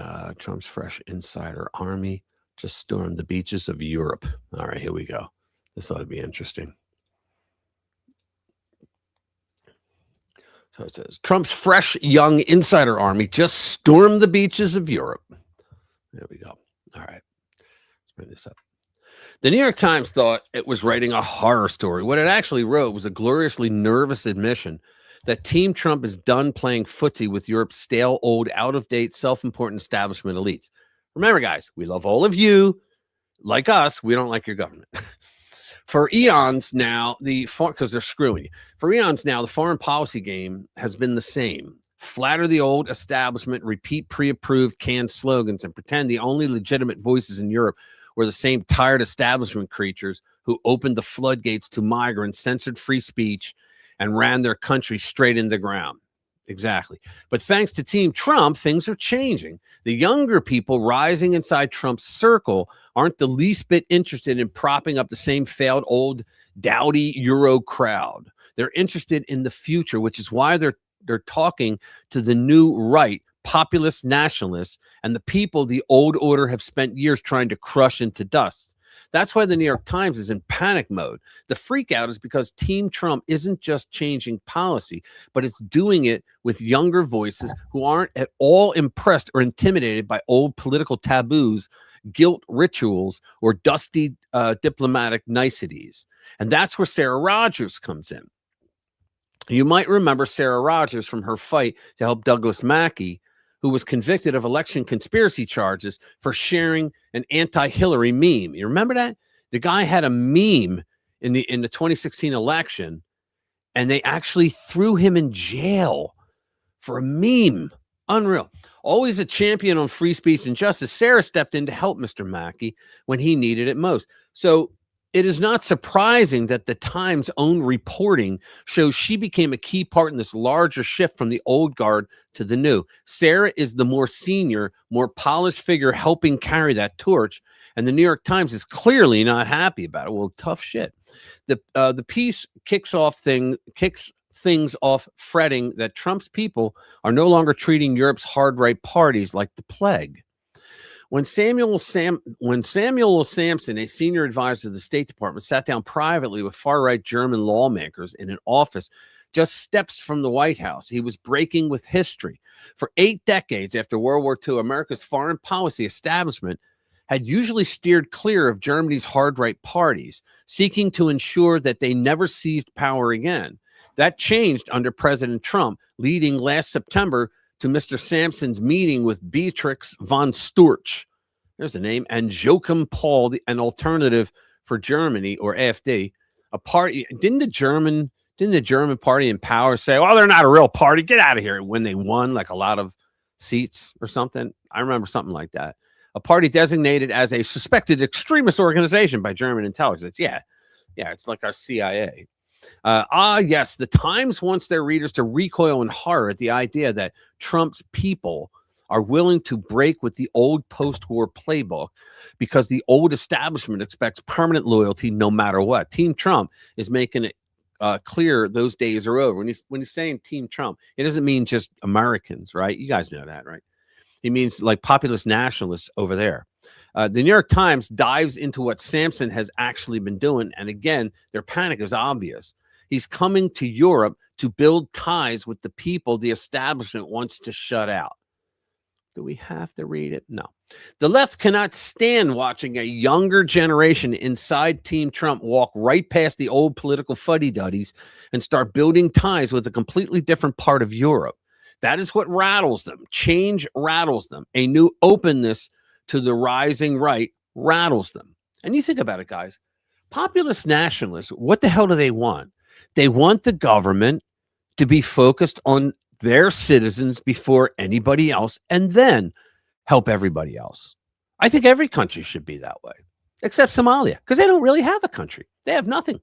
They want the people who imposed mass migration, restricted free speech, and helped tear apart Europe's traditions and cultural identity to remain protected, respectable, and above reproach, no matter how badly they failed.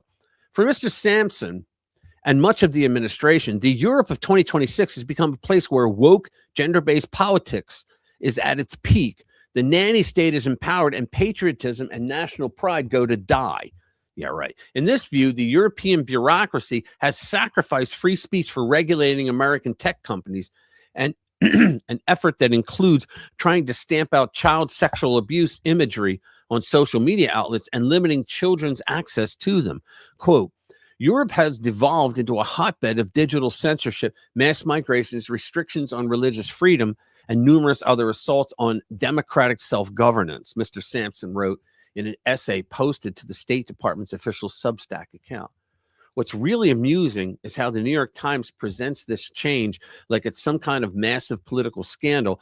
But to normal people, it sounds like Team Trump is finally telling the Euro establishment that flooding the continent with unsavory deadbeats and treating their own people like subjects, not citizens, won't be getting any fake applause from the U.S. anymore. This is also where Sarah Rogers enters stage right.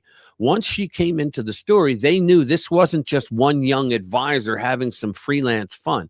The message became more official and disciplined. The Times. For most of 2025, Mr. Sampson was the highest profile diplomat wagging his finger at Europe's leaders. The delegation began to evolve in November after the Senate confirmed Sarah Rogers as the State Department's head of public diplomacy, a much more senior government position.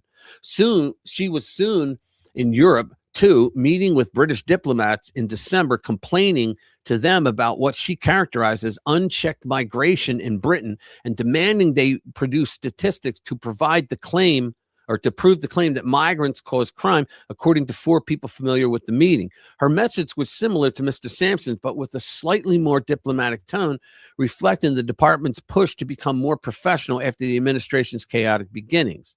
I didn't think they had chaotic beginnings. Maybe in the first one, yeah. Honestly, Sarah's presence made this whole political shift real, but Mr. Sampson is doing his part too. Sure, New York Times might prefer the reckless young man angle, but in the end, they show that Sarah's role sharpens and professionalizes everything. The Trump State Department is reorienting their relationship with Europe around civilizational confidence, free speech, religious liberty, and national cohesion. The same thing they're promoting at home as well. That's all. The old European establishment is no longer being treated as the automatic moral center, thanks to younger figures inside Team Trump like Mr. Sampson and Sarah, helping give that shift added weight and legitimacy. This is why the New York Times is so rattled and why they're desperate to frame this as something bad, but it's not. This is the first step to making Europe great again. Exactly. So, guys, Donald Trump and Marco Rubio as well are actually going over there and trying to stir the pot, saying, you guys can't keep censoring your people the way they are. Like Marco gave that brilliant speech where he told them all in the audience, right? Everybody from Brussels, where he said, we used to have shared values. Not anymore. Like they were Western values. You treat your own people better than outsiders first, right? You allow free speech, right? You have borders and you have immigration laws that you enforce. And he was telling them, stop it, but they don't seem to want to. UK centric, yeah. 12 million foreigners. Yeah, we had between 10 and 20 million here in 4 years. Somalia has always been ruled by sectarian. Yeah, but right now they don't even have a government. They don't have a military. They have at Al-Shabaab. Yeah, live on the state benefits. Yeah, I know. That's crazy, man. It's like the West decided, okay, we're just going to commit suicide. Like, why would they do that? They're destroying their hegemony. Yeah. Exactly. And their culture, and you know what, Allison, the guys here, that most of these people here are from the UK and they hate it. Oh, trust me, these guys are awesome. They hate it. And I hate it too, because they're destroying your culture. Imagine that. They're destroying their culture, and these guys are like, but we like our culture. Why are you guys destroying it on us? And it was all because of money. They're all getting paid by these NGOs and billionaires that want, I guess, to destroy Europe. We knew what you meant. Yeah. So next one. Let's see. Let's see if we can get another video. I don't believe it. Let's see. 9 people charged. Media hit Cash Patel is gone. Yeah. Well, here's a short one by Nick Shirley. Try to get the commercial out of there again. Oh. 2 commercials. Sorry, guys. All right. Yeah, this one's 25 seconds long, but it's pretty good. It's Nick Shirley fires back at Ilhan Omar because, he's the guy that discovered all the fraud, Quality Learning Center and all that, right? So she came out and said something nasty about him. So now here he is. When she says something like that. Well, it's a bit suspicious to have your net worth go up by millions and then just recently say that it's an error. It was a mistake. I mean, I don't think I've ever put 2 extra zeros as an error when I file any report. So Ilhan Omar, we know who she is. We know that she's like the king, the queen of the fraud, actually. And she is. So Ilhan Omar, no respect to her whatsoever. Yeah, exactly. So what's going on is, if you didn't know, Ilhan Omar had like $79,000 to her name. And within like 2 or 3 years in Congress, she now has 30 million that she put on her paper. And everybody's like, whoa, wait a minute, 30 million. Now where the hell did you come on? Now she's going, I made a mistake. Right. Let's see. We have great ancestors. Yeah, I think you will too, dude. And thank you, Anglo. I think you will. And you do have great ancestors. And you want to know something? A lot of your ancestors are our ancestors as well, because that's where we came from. We came from you guys. So let me see. That's okay. Like Carney. Carney. Yeah, the circus up there. Carney. Yeah, Carney tried to trash the United States. And it dawned on me that his wife and 4 kids live in the U.S. and he owns a home in the U.S. So what's he trashing, right? The guy who reported on the fraud. Yeah, exactly. Let's see. Next. 9 people charged. It doesn't. What else we got? President Trump about Obama. China's bullshitting the world. There we go. There's another one by Cypher. So it's called China is bullshitting the world with its fake population numbers. Watch this. So it has Jet here. He always starts like that. And let's get into it. He stole that from me. China keeps telling the world it has this giant 1.4 billion person population. But the more you look at the math, the more that number starts smelling like regime run fiction. And if the head count is fake, then a whole lot more than the head count is fake. Let's get into it.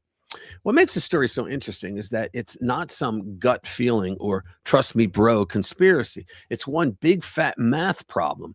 The basic argument is brutally simple. If China really grew from roughly 500 million in 1950 to around 1.24 or 1.27 billion by 2000, then Chinese women would have had an average of something like 4.5 to 5.5 children over that span. But those numbers collide with everything else we know about China, from famine and political upheaval to decades of the one-child-only policy, and officially their very low fertility rates. That's the first big crack in the story, but there's more. The debate gets even weirder. If China's official fertility rate was around 1.7 from 1990 to 2020, while India's was much higher, how exactly was China still able to stay ahead of India 30 years later? It just doesn't add up. The math isn't mathing. This whole thing isn't just politically suspicious. It's now mathematically impossible to defend. The estimate China is looking at is more like 900 million, maybe 800 million, and under a harsher fertility assumption, even 700 million by 2020. Now, the next question is, why lie? Because a fake giant population does a hell of a lot of work for Beijing. It helps sell the image of this unstoppable scale. It props up the myth of an economic supermass body can challenge. Okay. In other words, what they're saying is the United States, Trump was the first president in my lifetime who understood that our biggest weapon is our market, us. Americans have enough money to buy the bullshit things that, like the cheap crap that China manufactures, right? People in Europe, they don't, people in Germany don't buy fidgets, and shit like that, right? They either don't have the money or they're like, I'm not wasting money on shit. We do. All right. That's what he's talking about. So they're trying to say that their population is huge so that they can do the same thing. They can leverage, people buying from them. It also helps justify central control, national prestige, global leverage, manufacturing dominance, which they don't have, military weight, and the general aura that China is this civilizational giant marching toward the future while everyone else sits there in a state of panic. Big numbers create psychological power. They scare rivals, impress investors, flatter nationwide national pride, and make the regime look bigger than life. A smaller, older, weaker, faster shrinking China is a very different story, and not one the CCP wants to market. It's weak. Then COVID enters the picture, and that's where this whole thing starts getting even weirder. China's true population may have been much lower even before the pandemic, and the pandemic toll may have taken that already inflated fake number and blown an even bigger hole through it. China is touting an absurdly low official COVID death count, but those numbers are likely the same kind of lie as the fake population. China reportedly stopped publishing parts of its funeral industry data while local crematorium expansion kept moving. If that part is true, then this is a regime scale cover-up story. I thought this clip was fascinating. It walks through the fertility math. Let's just do it. Let's just. We're not doing Steve, I want some. Sorry, we're not doing 11 minutes.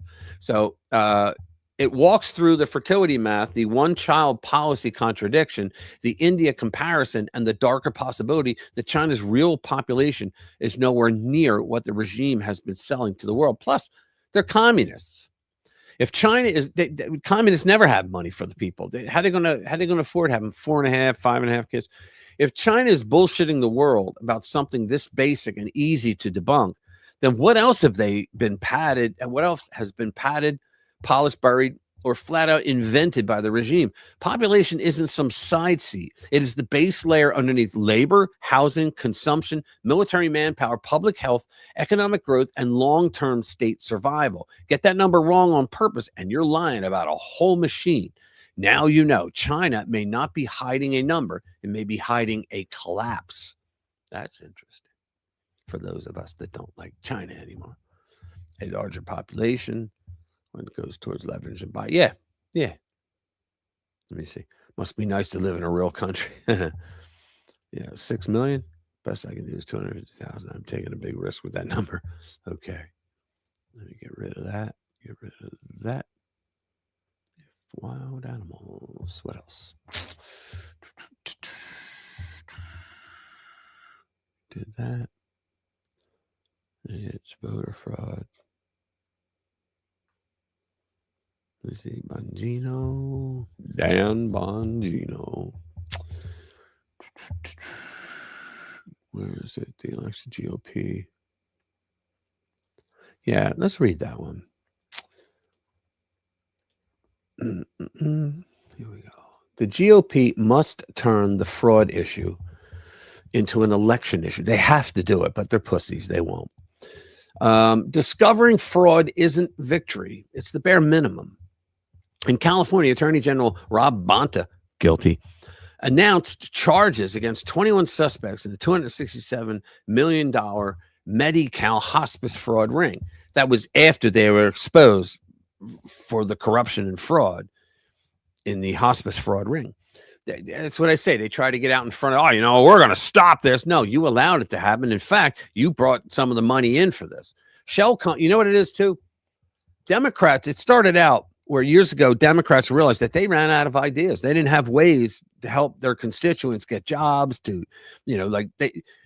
government's not supposed to create jobs, but the way the government should create jobs is by backing off, like getting off the people's back. Ronald Reagan said, 40, 50 years ago, that when the government gets off the people's back, ordinary people can do extraordinary things. And it's true around the world, right? And that's what this bullshit is. They said, okay, so the American people are starting to fall out of favor with the Democratic Party. So we got to do things to help them, like unemployment under Obama was upwards of 8.5%, right? Some said 9 or 10 because he used the U6 instead, which is you don't count people in unemployment if they've been unemployed for more than 2 years. A whole bunch of people drop off. So yay, we got better unemployment numbers, right? Overnight. But their numbers were so bad that he started like lowering the needs test for like for Medicaid, for all these food stamps and all these other federal programs, so that now middle class families can get those grants and the cash grabs, right? And that's just bullshit. And now it's coming back to bite them because they're all getting caught.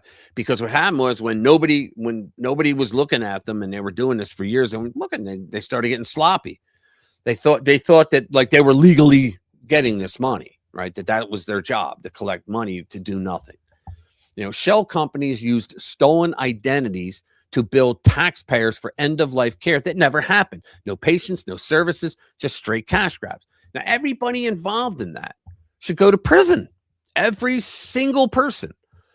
You take one check for $9,000 per person, but one check you should go to jail for 10 years.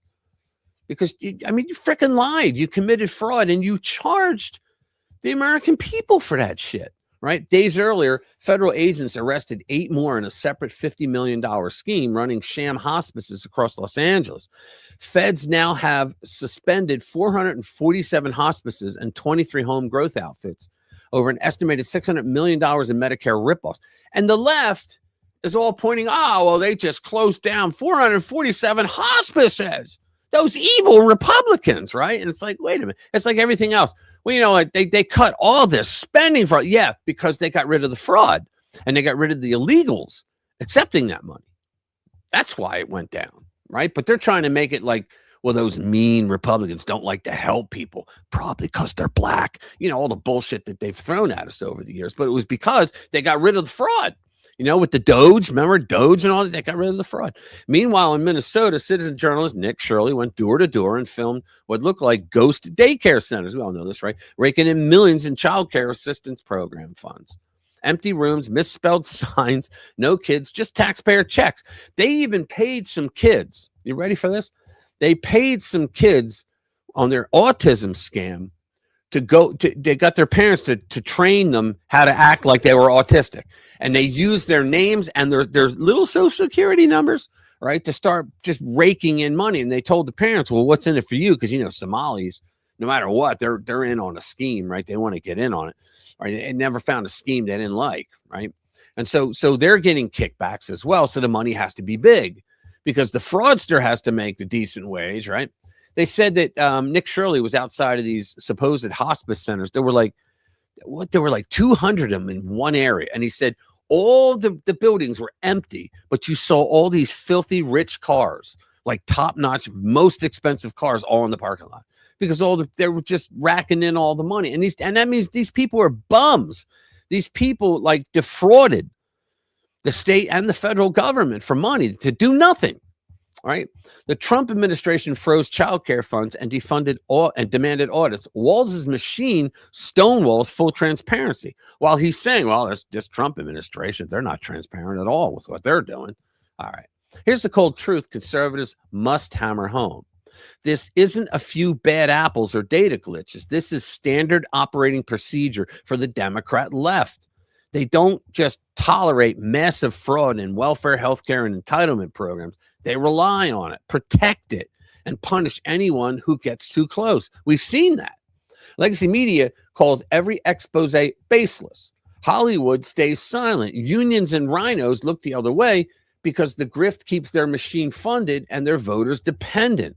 But the American people are fed up, and the GOP has one clear shot to turn these scandals into the defining election issue for 2026. Here's exactly how we do it. This is great. Stop treating every bust like a one-off headline. Wow, you got some guys over there that defrauded $20 billion. Yeah. What about that guy, and that guy that did it too? What guy? That's how they do it, right? Let me start again. Stop treating every bust like a one-off headline and start calling it proof of a Democrat protection racket. We'll just do the headlines. Make the cover-ups the story. Yeah, Bonta's selective announcements for optics, Walz's resistance to audits, and the desperate push in California for the Stop Nick Shirley Act. Can you believe that shit? If you guys over there across the pond didn't know, California, after the hospice shit that Shirley did, they created a bill that it's not named the Stop Nick Shirley Act, but that's what they nicknamed it, right? And it says that if you're a journalist and you're filming outside or inside these empty offices that's making tons of money, millions of dollars a year, that you just committed a crime and you can go to prison and get fined. So in other words, the Democratic Party is protecting the fraudsters. It's unbelievable, but they voted for it. It's just unreal. Yeah, exactly. The Nick Shirley Act. It says it all, man. Yeah. Yes. And don't call me Shirley. Stop calling me Shirley. That's what he said. Yeah. Anyway, amplified the truth tellers Democrats are trying to silence. Nick Shirley and every independent reporter walking into these ghost operations are doing the work legacy media and Democrat AGs refuse to do. Republicans must platform them. I'm going to send this to the Republican caucus, to the Freedom Caucus. Republicans must platform them relentlessly on X, Rumble, podcasts, and local radio. The Uniparty can't control the narrative when the videos speak for themselves. Link the fraud to the pocketbook pain it causes every working family. Billions of stolen from hospice, SNAP, and childcare means higher taxes, worse services, and fewer resources for Americans who actually need them. See, American people are like the most generous in the world, but I mean, we like to have a safety net, but nobody ever voted for a safety hammock. You got to get your ass out and work. And if you truly can't work, yeah, the American people, they're generous. They'll help you. But these motherfuckers, I mean, come on. Creating all this fraud, billions of dollars in fraud. And now the Democrats are fighting to protect that? Are you kidding me? Demand real transparency as a non-negotiable campaign pledge.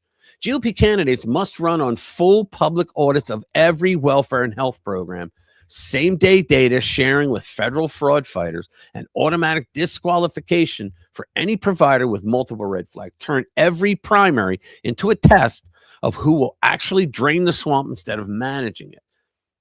I hope they do it, but I doubt it. Bypass legacy media and flood the zone with reality. Right. The left owns CNN and the New York Times. We own the growing army of citizen watchdog. That's the beautiful part. The left totally corrupted themselves in our news media. You guys, the BBC, what a joke, right? And so we have these independent journalists, they're coming out and they're reporting the truth. And they tried to stop them at first, but they can't. The First Amendment's the First Amendment, right? But because you don't belong to one of these giant networks, it doesn't mean you're not a journalist, right? Primary the rhino. Oh, yes. Primary the rhinos who stay quiet or offer weak bipartisan solutions. The only time I say no to that, right? Because, what is it? Speaker Mike Johnson, but the guy before him, I forget his name. But they always said, look, we're pushing for these conservative laws for Trump, but we got all these rhinos that are saying, like, I'm in a district where Biden won by 20 points. What do I do? I will lose my seat if I vote for this stuff. And he's right. So, there's a balance you got to think there. Like, do we really want to push all this stuff and then we lose seats and we lose the majority because it's so razor thin? That's a problem. It's a problem because rhinos are rhinos, right? The swamp has the institutions and the excuses. We have the truth and the receipts. Exactly.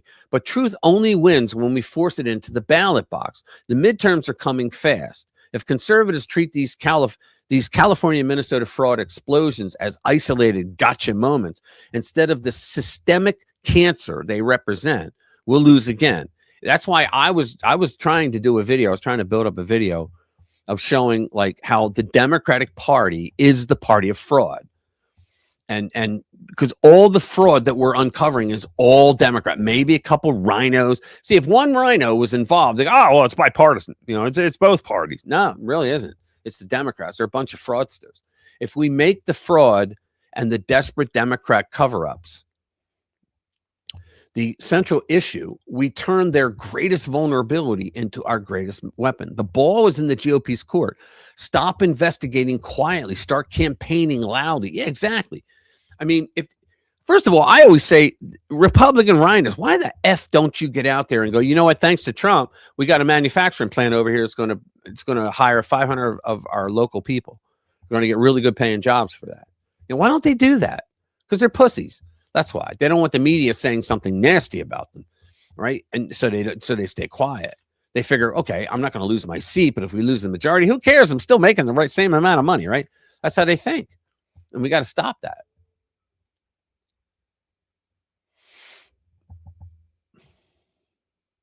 Duck face, private. What was that? Let's say. Who's next? Yeah, this one is really weird. Another cipher. Here we go. Families are obliterating their finances and going into debt for Disney vacations. Go figure. All right. Young American families are going broke chasing this Instagram version of Disney magic. Only now that magic looks a lot more like $200 breakfast, overpriced souvenirs, and years of payments for a vacation they never should have financed. And the really crazy part is, for the kind of money families are dropping at Disney now, you could take your kids to Florence, Italy, and show them Michelangelo's David instead. Disney used to be expensive in the normal vacation way. Now it is crossing into something way darker, where people aren't just budgeting for it, they're financing it, defending it, and in some cases flat out torching their entire financial future for it. This story is about a culture that can't tell the difference between corporate spectacle and a truly meaningful experience. The numbers are brutal. In the Post we're looking at, one reasonable week at Disney World for a family of four came out to $7,387. And that was before the more unhinged examples started rolling in. I have people in work they're going on a cruise, and it's just husband and wife, right? My old boss and her husband, and they're spending like $7,000. They're going over to Europe, and it's like, are you nuts? It's on a cruise. And I'm like, are you crazy? And they're going for a month. Another family was looking at nearly $3,758 for a single day once hotel food, souvenir shipping, and photo packages were piled on. At that point, Disney isn't selling rides. It's selling permission to light your money on fire and call it magical. That's the truth, man. So that got me thinking about doing a comparison for 2 adults and 2 kids under 18. A visit to Florence's Accademia and Uffizi, is it Uffizi? Meaning Michelangelo's David, and one of the greatest art museums on earth, cost roughly 90, whatever that symbol means. What does that symbol mean, guys? Come on, help me out. What does that mean? Corporate spectacles. Been to Vegas? Yeah, exactly. Once overrun by the mafia. Yeah, absolutely, it was run by the mafia. Yeah. Lucky Luciano, who was actually working for the CIA. Let me see, bought it the same day. In other words, a family can stand in front of some of the greatest art and history in the Western world for less than what some Disney families are spending on one breakfast and a handful of branded nonsense. So the question isn't whether Disney is overpriced. It obviously is, but that's not the only problem. It's becoming a genuinely class-based experience. Disney is starting to feel like the Coachella of the amusement park world. If you've got the money, you got the elite version. If not, you're basically stuck in steerage all day. Base ticket prices rising well above the rate of inflation are a recent innovation. Over the last 10 years, Disney World tickets prices have grown at almost 9 times the rate of inflation. Wow. But that's just the start. Many elements of the Disney experience that once were free now incur add-on fees. Not only are you paying more, you're getting less for your spending. In many ways, Disney has introduced a tiered pricing scale that creates a virtual caste system in parks. Things like skip the line passes, and airport shuttles that used to be free are now profit drivers, which is disheartening for fans who grew up believing in the pixie dust. We don't need to read that. They're bullshitting you on everything. All right. So young people, young stupid people, are going into debt to spend a day at Disney. Is that nuts or what? I personally think it's nuts. Let me see. All right. Next. What's the next one? Yeah. Yeah, Trump. And you know what? I don't know if he should have done this, but I think Trump is frustrated with these people. Trump fires at Justice Roberts and Norm Eisen with one brutal right hook. Oops. All right.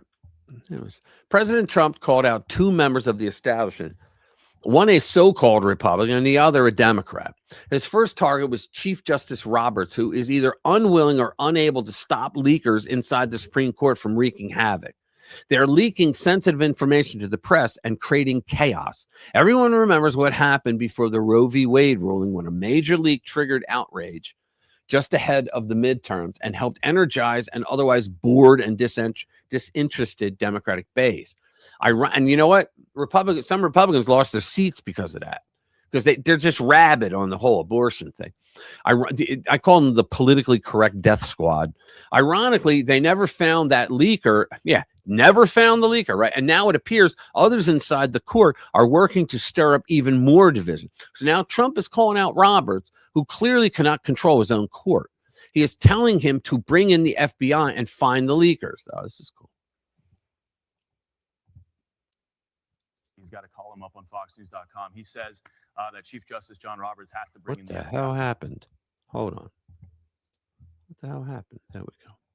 Here to try to find these leakers. He writes in part, quote, "For the future of the court and the faith of the public, Roberts has to set his reservations aside and bring in the FBI to find the culprit. Most importantly, he has to guarantee total transparency and allowing the public to see the results wherever they may lead." Molly, we got about 30 seconds left. Final word to you here.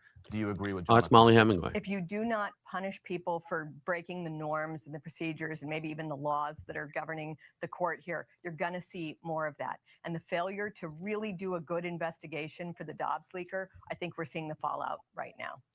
Yeah, she's the woman who wrote the book Rigged, and it was about the 2020 election.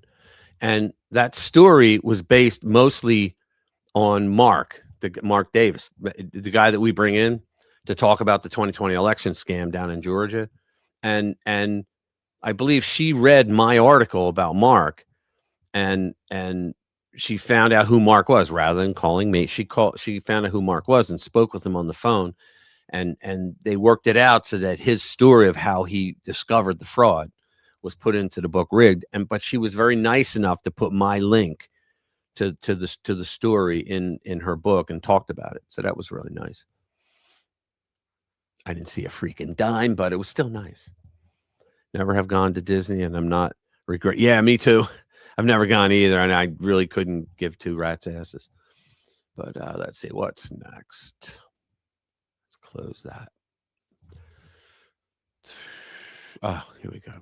The Left Coast Exodus. This is good. So the Left Coast, this is by Capitalists. It's thecapitalistmag.substack.com. It's pretty good. The Left Coast Exodus just makes good financial sense. The savings for leaving a blue state are just staggering. Look at this. Coming in, going out. All right. For years, the story was familiar. Californians, tired of sky-high housing costs, crushing taxes, and endless regulations, were packing up and heading for cheaper, redder pastures and freer pastures. The largest company out there doing the best was U-Haul. Seriously. It was easy to dismiss as individual choice. A family here, a retiree there, nothing systemic. Just people voting with their feet. The narrative is now conclusively out of date. The migration from the left coast, California, Oregon, and Washington, which has all the freaking problems of the country, right, has entered a new, more serious phase. It is no longer just individuals fleeing. Major companies are now doing the same. And the consequences for the blue states they are leaving behind are becoming impossible to ignore. And now there are numbers to back it up. Yes, because they take their tax dollars with them. And now they're hurting. That's why the Democrats now are creating exit taxes. If you try to leave, they take half your shit. A recent study by the California Policy Lab tracked Californians who moved between 2016 and 2025. The financial upside was clear. On average, movers saved roughly $672 per month on housing alone. After 7 years, they were 48% more likely to own a home than those who stayed. Groceries cost 11% more, gas 40% more, and utilities 61% more in California than the national average. The data is unambiguous. For many families, leaving the state was not just a lifestyle choice, it was a sound financial decision. But the real story today is what is happening at the corporate level. What's this? Your 401k dollars. Nobody voted to make groceries 40% more expensive. Nobody voted to inflate the dollar. Nobody agreed to the $8 trillion in money printing that happened between 2020 and 2024. Nobody asked for the purchasing power destruction that made every dollar in your retirement account worth less in real terms, meaning you have less spending power. They did it anyway. Trump called it out, the fake economy, the rigged inflation numbers, the Federal Reserve acting without accountability to the American people. He was right. And now he's building a strategic Bitcoin reserve because he understands something the establishment doesn't want you to understand. Hard money protects people from governments that print. Exactly. Bitcoin has a fixed supply. No printing press, no Federal Reserve vote, 21 million coins forever, regardless of what Washington decides. Block Trust IRA puts Bitcoin inside your IRA. Is this a commercial? Yeah. Starbucks, one of Seattle's most iconic companies, just announced a $100 million investment to build a new southeastern corporate office in Nashville, Tennessee. The move is expected to create up to 2,000 jobs. Seattle could lose hundreds of millions in tax revenue as a result. Washington's business tax climate has plummeted from 6th in the nation in 2014 to 45th today. The state, this is what liberalism does to you. The state recently passed a millionaire's tax, a 9.9% levy on income above $1 million. And local progressive politics have grown increasingly hostile to business. Starbucks is not alone in noticing, look, progressive politics means we have no idea how to make your life better. So we're just going to offer a boatload of free shit, right? And the free shit has to be paid for by the billionaires who already, according to the IRS, paid the largest amount of the entire federal income tax burden. Meanwhile, Miami has become a full-blown mecca for the ultra-wealthy. Tech titans like Mark Zuckerberg, Sergey Brin, right, and Larry Page have led a billion-dollar exodus from high-tax blue states to South Florida, the free state. Luxury condo sales in Miami are up 17% in the first quarter, and sales of homes above $5 million have risen nearly 10%. Corcoran Group CEO Pamela Liebman called it a permanent structural shift, no longer a boom and bust cycle. Miami is now a true luxury lifestyle home and a global city that is pulling capital away from traditional coastal hubs. Exactly. This is no longer scattered personal decisions. It is a structural movement. Companies and high net worth individuals are deliberately choosing red states with lower taxes, fewer regulations, and more business-friendly environments. Blue states like California, Oregon, and Washington, New York, are watching both people and revenue walk out the door. The pattern is clear and repeating. Progressive policies, steep income taxes, heavy regulation, and an increasingly hostile attitude toward businesses have created an environment where staying is simply no longer worth the cost. When even Starbucks, a company long associated with progressive values, decides Tennessee makes more sense than Seattle, the message should be impossible to miss. The financial consequences for the states being left behind are significant, which means Democrats are going to spend the money that they're going to spend. All right. Losing tax money means nothing to them. They'll borrow it if they have to. But what does it mean? It means that the little guy, the more the rich move out to save their money, and I don't blame them, right? That means that the middle class is going to have their taxes go up or their services are going to go down. It's the only way it can work, right? Seattle's, because the government's not going to. You ever notice when the government says in hard times, it always said, well, Americans just have to, You just have to tighten your belts, and you're going to have to sacrifice a little bit.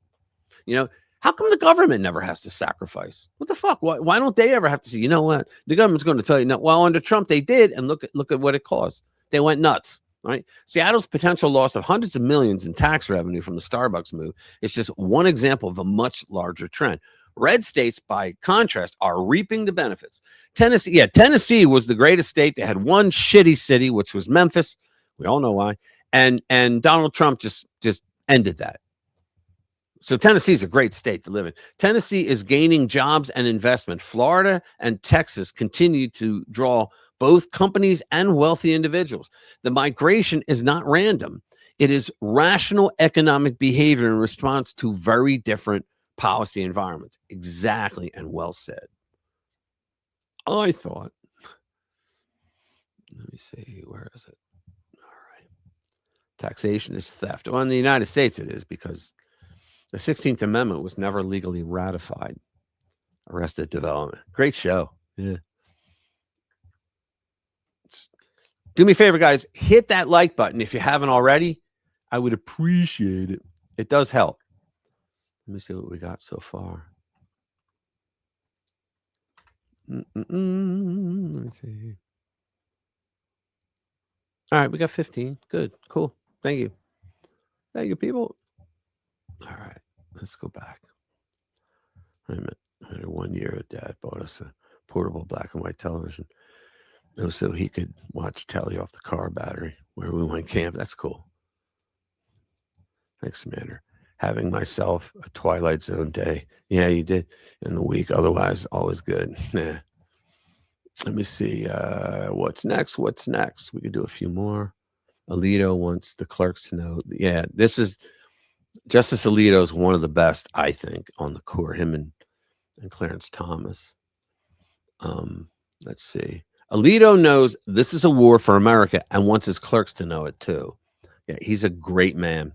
All right, Supreme Court Justice Samuel Alito is open-eyed about the ongoing war for the future of the United States, and he wants his law clerks to do their jobs with the same awareness. As a consequence, Alito clerkships are not just some prestigious stepping stone to a high-paying, cushy legal career, but rather part of an existential ideological battle for preserving the Constitution and therefore the Republic. Let me tell you something. I've said this for a long time, and I still firmly believe it. If the United States went back to adhering to the U.S. Constitution, right? If we adhered to it, just went back on the constitutional path, because we're not on it right now, right? But if we did, I would say about 80% of our problems would go away within the first year. 80%, maybe higher. Well, we won't. And every time somebody brings it up, the left, oh, you want to go back to slavery? Yeah, you fucking idiot. We want to go back to slavery, sure. You know, but no, if we just went back to constitutional principles, the country would be much better off than it is now. But the left doesn't want it because the left wants power and money. In her new book, Alito, the justice who reshaped the Supreme Court and restored the Constitution, the Federalist editor-in-chief, Molly Hemingway, who we just saw in the video, revealed how Alito thinks about the role of his clerks, and by extension, his role as a justice. One insider interviewed for the book described Alito's clerks as the Green Berets of the nation's high court. Quote, Sam wants clerks to recognize that this is war and they're on the same page and fighting for America, not their future careers. Exactly. Other media also picked up on the revelation, such as Newsweek, which noted Alito's clerks are positioned to be, quote, an elite team expected to strengthen any position it joins. Cool. Very cool. Clerks are an integral part of the court's work. They screen petitions for the court to hear, conduct legal research, balance inputs from the other justices on opinions, draft opinions, prepare questions for oral arguments, and more. But the clerks must also fight against outside forces like politicians, activists, and the media, which Alito sees as waging a continuous assault on the role of the court. Right? Because Democrats long ago, they stopped winning things legislatively because they're asking for crazy shit. Okay. And so what they've always done is gone to activist judges to get what they want. Right. And so Alito knows that. And this court, believe it or not, this Roberts court, not the one when he first started out, but now And it might be because of Trump. I'm not sure yet, though. But this court is righting a lot of the wrongs that were done by past courts, past Supreme Courts. Like Roe v. Wade was overturned, right? The gun law in New York for 150-year law that was just terrible, very violated. The Second Amendment with flowery language. They made it seem like it didn't, but it did. I mean, there's all kinds of stuff. The Chevron case. There was all kinds of stuff that they overturned and made whole again. And the left is, the left thinks that the court's there to help them get something from the government, right? Or to allow the government to help people for votes, right? But that's not the role of the federal government. It never was, and it never should be. And so this court is trying to get back to the constitutional principles. God love them. The dynamic between quite clear during the internal fights became quite clear during the internal fights over the Dobbs v. Jackson Women's Health Organization decision authored by Alito, which overturned Roe v. Wade. I read the opinion. It was brilliant. The draft opinion was, he actually said in there, so there was no way we couldn't overturn Roe v. Wade. I loved it. The draft opinion was infamously leaked to the press, but the release of the opinion was also stalled for months by the liberal justices as the media whipped up a frenzy against the conservatives on the court. Quote, abortion supporters had an incentive to kill one or more of the justices in the majority to change the outcome, Hemingway wrote. Left-wing violence and threats spiraled out of control as a means to intimidate the justices into ruling a different way. And guys, think about this.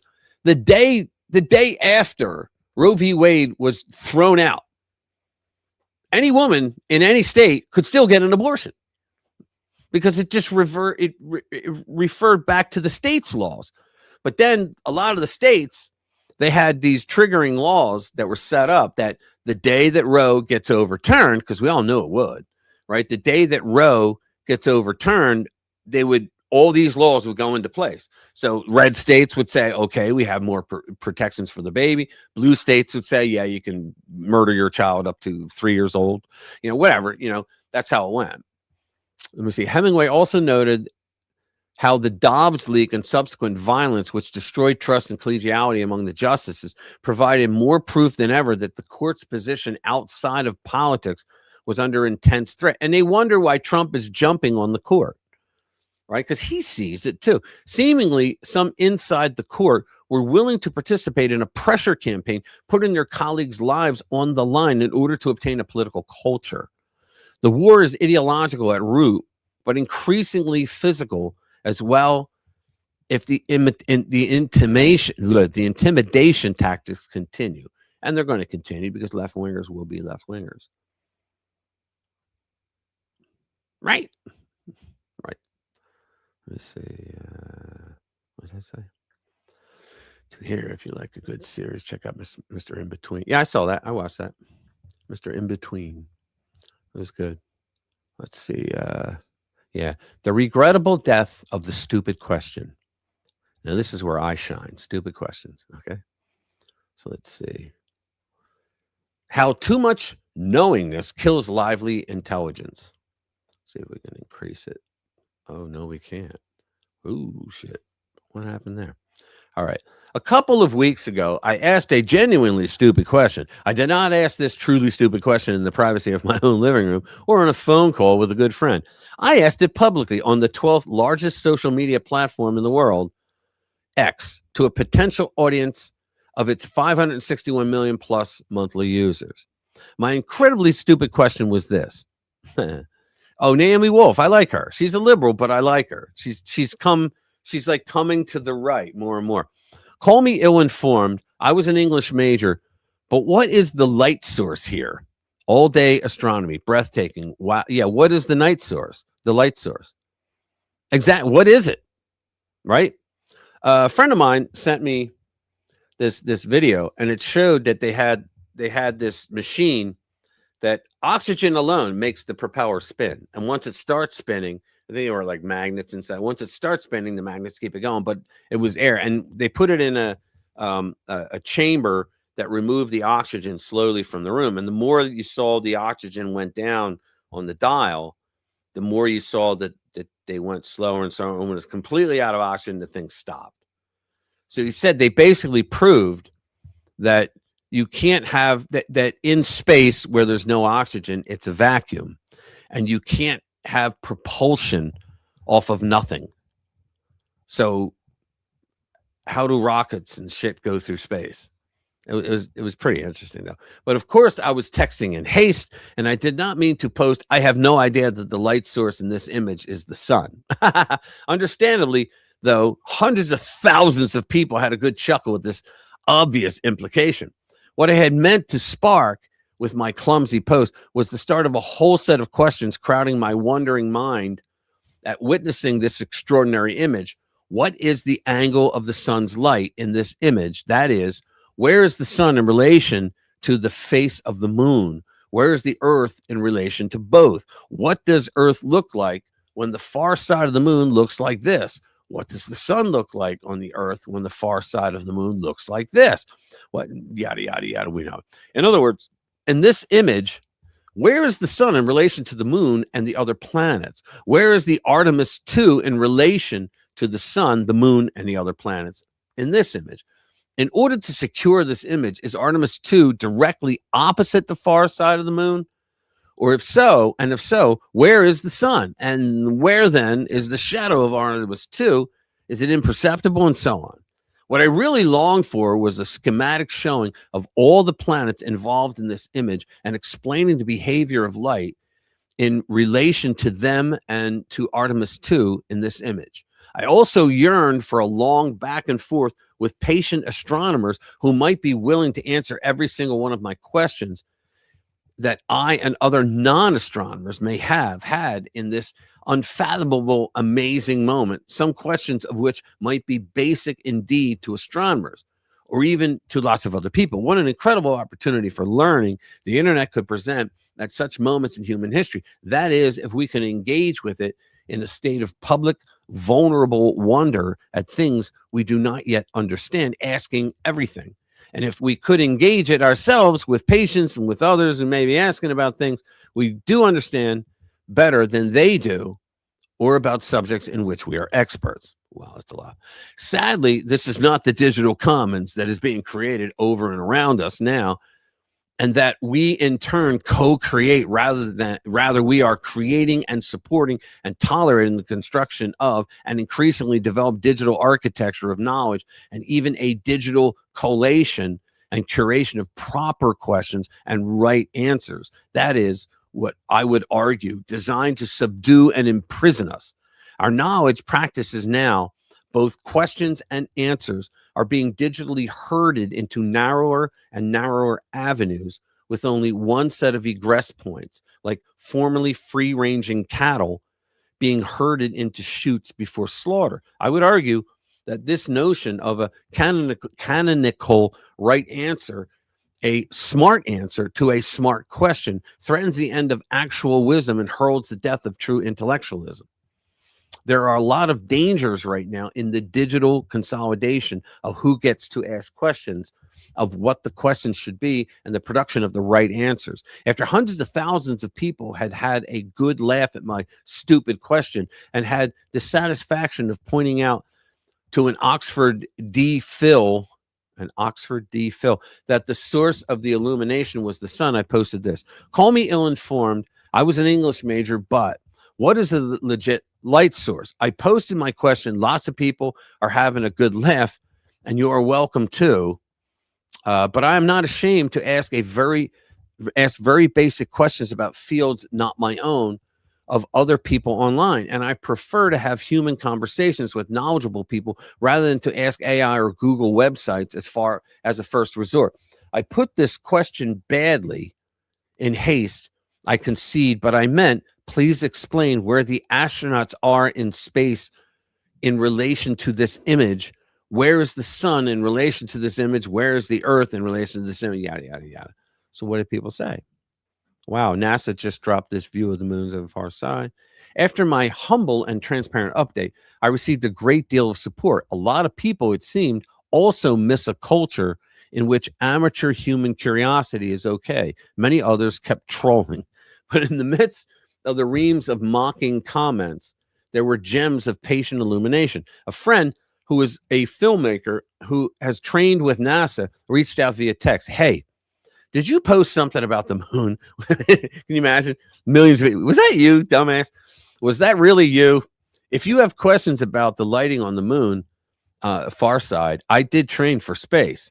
I put my poorly phrased questions in a later post of context. I replied via text. I was trying to find out about the angle of the sun's light in relation to various planets. Like, how is the moon in dark? I don't want to read all that crap again. Where's the sun's angle as its ray reached the moon? I thought the moon shot. Oh, Jesus. It's just, all right. So what we're getting out of it, good Lord, I'm going to save myself and you. Yeah, it's space camp. Yeah. Only in Canada, eh? Yeah.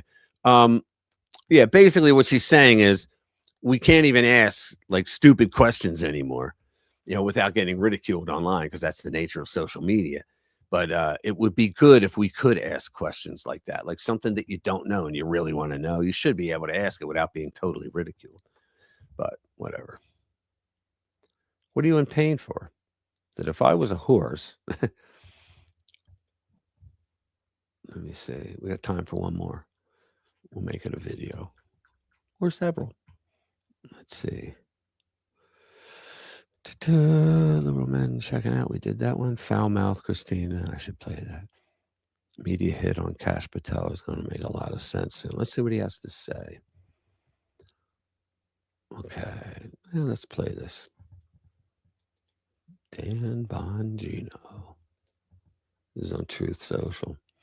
He said, the hit on Kash Patel, yeah, the left is constantly trying to take down Kash because he's serious as a heart attack as the FBI director. And he spent the first year, what Dan's job was really when he went in was to get rid of the agents that were fallen.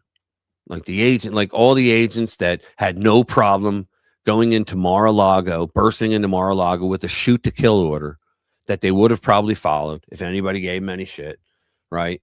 Like that kind of stuff, you know, being the personal Gestapo of Merrick Garland and Joe Biden. You know, that's what they did the whole first year, and it was hard, but they did it. They got them out. Now you have mostly, I would say 99% of the FBI agents there are now there to get bad guys, not trash Americans, right? So one final thing too, before we start, that this is just the beginning of the show. I promise you this. Look at me. Everybody zooming in. Fokker, that's an O. The hit on Kash Patel, the bullshit hit by The Atlantic, which I addressed yesterday, is going to make a lot more sense in the coming weeks and months. I can't give you a definitive timeline. I'm on the outside now. However, I can tell you what I know is going on because I started a lot of it. It's going to make a lot more sense real soon as to why the left-wing media and the Democrats want Kash Patel out. I promise. Look at me. Look me in the eye. Wow. Whoa, what the hell was that? That scared me with the close-up, even me. Look me in the eye, and I'm telling you, I promise this thing is going to make a whole lot of sense. You're going to find out, as they say in the South, right quick about why they need him out like now. It's got nothing to do with that story being even remotely true. Remember this. Bookmark it. Flags in the chat. Flags in the chat. Yeah, in the chat, everybody will put a flag. He's got like 100,000 people in there. And when the nothing that's supposed to be happening actually happens, and the nothing is happening, doomers have to change their story for the umpteenth time, again, it'll make a world of sense why the doomers are in bed with the left-wing media trying to get rid of Kash. The black pillars, you'll start to see it because they don't want Donald Trump to succeed. The doomers, the black pillars, and the liberal media. Right. Exactly. What was that? I thought he was okay. Turns out he's not. Who? Bongino? He's not a shill. For who? He went in for a year, did his job, and he got out. Wait a minute. How? You guys, how? Why? Because he said Epstein killed himself? Is that why? Was that it? I know a lot of you guys are went really nutso on the Epstein thing. I never really thought it was that big anyway. I didn't, because I knew nothing would ever happen. The left gets away. All these rich billionaires, they get away with everything, and I knew they would get away with that too. Now I thought it was shady. Yeah, I agree. It was shady that they said, "Oh, there's nothing left," and what's her name is out now. Pam Bondi, but she completely screwed the pooch on that one. Yeah, absolutely. But I don't think Dan Bongino. I think he has a lot of credibility. What goes all the way back to Iran Contra? What does? Tell me. Because I know what Iran Contra was, but what do you mean special? Seriously, man, what do you mean? Let me see. You think every crater is caused by impact? Do you think they all came 90-degree hour? What we need to talk. Yeah. Epstein. It goes all the way. Oh, Epstein. Oh, Epstein goes beyond that. Read. Honestly, yeah, money law. Oh, dude, it's far worse than any of that. Read Whitney Webb's book. Seriously, read her first volume of her book, United States Under Blackmail, and she gets into every government in the United States and how they all got corrupted, but all because of the CIA. And he was working for Mossad. He was working for CIA, Romania, and another one I can't remember. But he was working for all those different. And the whole thing was, it was true. He was getting important people to diddle little kids, and he was filming it all. And he used that. He used that in order to get these people to do what they wanted them to do. So and it was awful. Yeah. And in a weird kind of way, I'm upset that Pam Bondi completely screwed that. Yeah, dude, prime ministers, kings. Look at Prince Andrew. You know, a lot of them were involved. All of them actually, but just about except Trump. And you know, the left is always like, they're always like, yeah, well, Donald Trump's in there more than anybody else. Yeah, but there's nothing in there that says he did anything wrong. In fact, he's the one that turned Epstein in to the police, right? He turned him in. And not only did he turn him in, he kicked him out of Mar-a-Lago when he found out what the hell he was up to, you know? So, and did you see Melania's response when she was accused of being friends with Epstein? And she basically came out and said, look, she said, yes, we wound up in the same parties in those societal circles because that's what happens. She said, and yes, people take photographs of people that are celebrities. Yeah, what is it about Bannon, man? What happened to him? And he's still on War Room, and he still gets a lot of people. Yeah, I don't know what happened to him. He sort of seemed like he turned as well. You have a beer? What's that? All right, what's your beef with Bongino?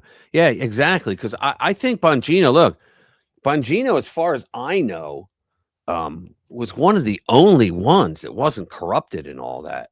Now, if he was ordered to say that he killed himself, right? If he was ordered to say that, you know, and you know what? You think about this, Special K. Think about this. If you remember correctly, when he came out and said that on that, I think it was Fox and Friends. I think it was. But when he came out and said that, you know, we saw the paperwork. Well, they didn't have the paperwork, all of it at that time. Remember, Pam Bondi said, "I got it on my desk." There's so much paperwork, it wouldn't fit on her desk. But she was an idiot. She didn't know that. And the Southern District of New York, the U.S. attorney there, lied to her. She said, "Send over everything you've got on Epstein." She did give that order. And he went, "Okay," and he didn't send jack. Special condo in Florida about what? Tell me. You want to come on? I'll give you the link if you want. Let me see. Here's a link. Come on in. Anybody. You want to come in? Come in. Because it's 9:02, but I ain't leaving. Not yet. Anyway. Let me see.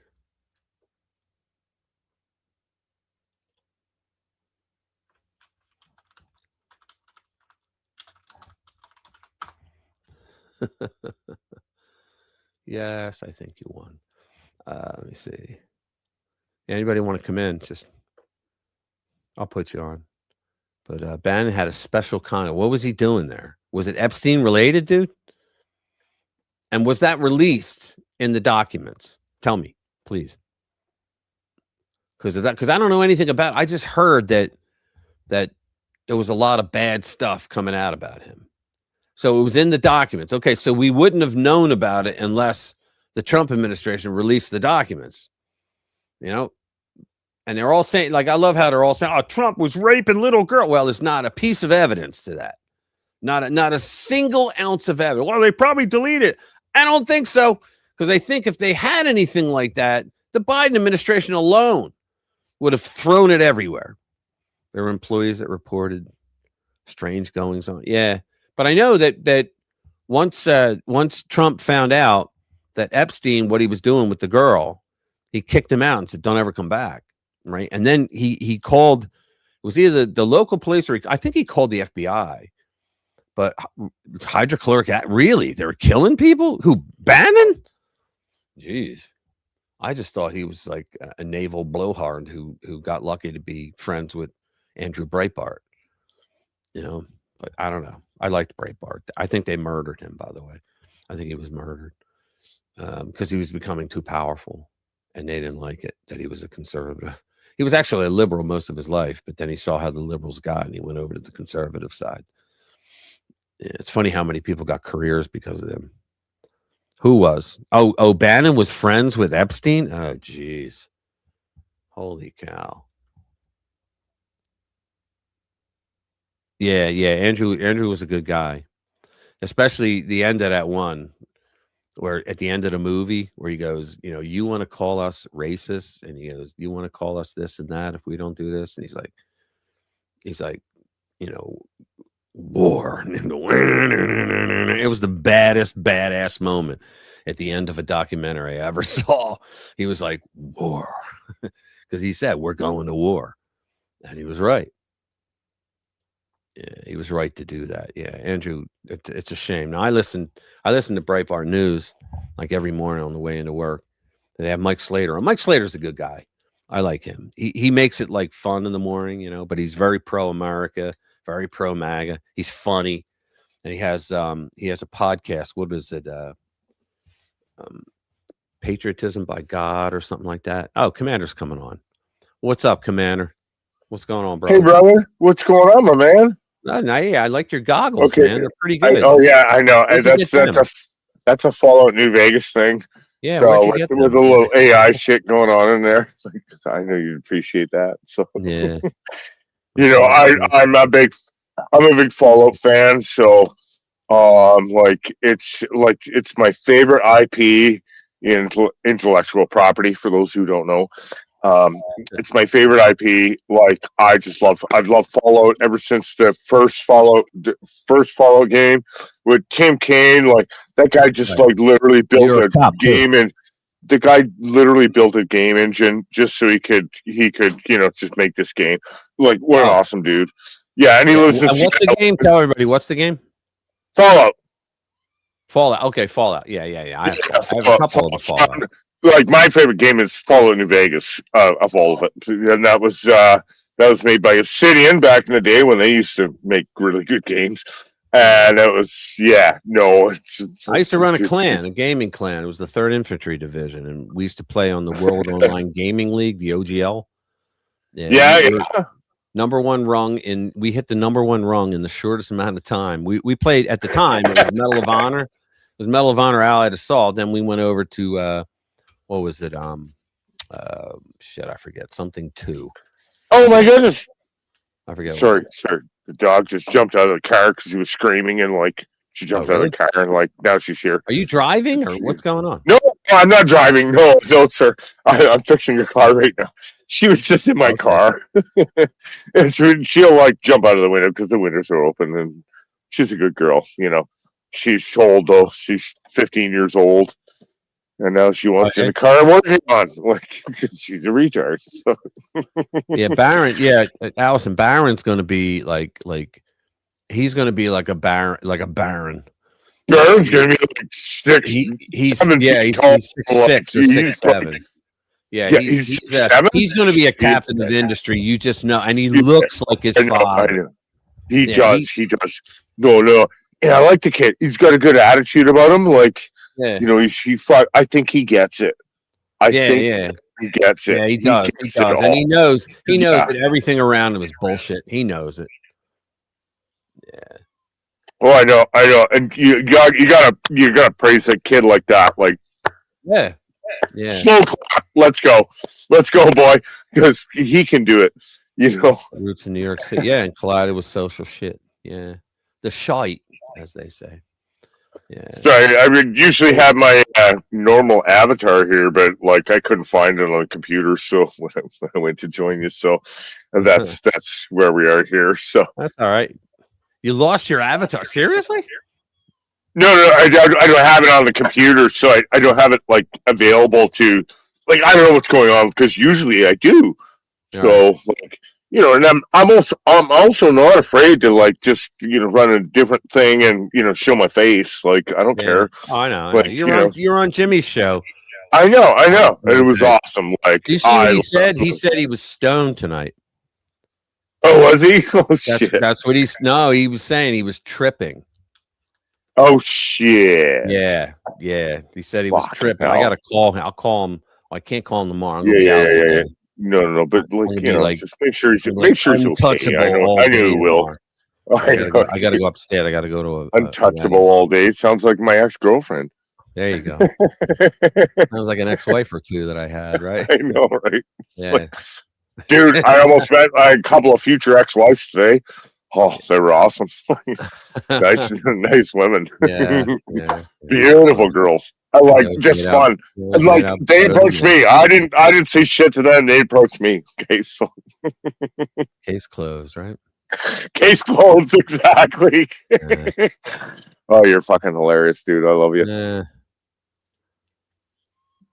Now, I hope everybody here in chat is having a great time. If we can we all just make sure we hit that like button? Because it does really help the channel out. And I truly love all of you here. Like, you guys are some amazing friends. I know we don't know each other IRL. Is very, very cool. I know we don't know each other IRL, but I hope to change that. I hope to literally change that. I want to meet all of you IRL. Like, I'm working on that shit. So, like, and again, I love you all. You guys are wonderful human beings. Well, we got people here from Australia, from Ireland, from Canada, from the whole Australia's UK. not a real country, right? It's like I know it's that fake real. country. I know. There he is, my brother, Jimmy from Philly. Jimmy from Philly in the house, everybody. Jimmy, you said you were tripping? What were you tripping on? Hi, Jimmy. Can you hear me? Are you tripping?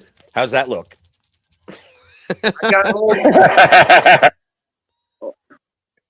Can't hear you. What? I heard a little bit. He looks like Princess Leia. Hold on. Commander, you need to stop talking. Yeah, Commander. Shush for a second. What are you saying? No, he's talking so much I can't. No, he's done talking. Go ahead. Say what you got to say. He's cool. What? What the fuck are you doing? Up, Jimmy. Don't worry about it. Hey, Jimmy, the floor is yours. Ladies and gentlemen, the great Jimmy from Philly. I'm fine. What's that? You're I'm fine? All right. You said you were tripping your balls off earlier. I read that. Well, I was. All right. But it's I was ripping my balls off. Your sound is bad. What are you doing? What happened to your mic and all? I can barely hear you. You can barely hear me? I could barely hear you. Hold on. Oh, that was better right there when you said, hold on. So whatever position you were sitting in there. Is that better? Yeah, much. That's the headphones are off. Yeah. Yeah, I dropped a bet. I dropped three hits of liquid acid at 410. Oh, shit. And then I see the message from him streaming. I'm like, oh fuck.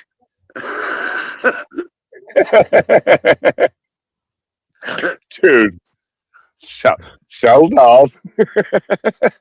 Oh, I love you, Jimmy. But like, I haven't tripped like that in 3 years. Well, yeah, I know. So why are you doing it now? You were off that shit. If you want some good stuff, let me know. Like, I got it. So. Shut the fuck up. Come here.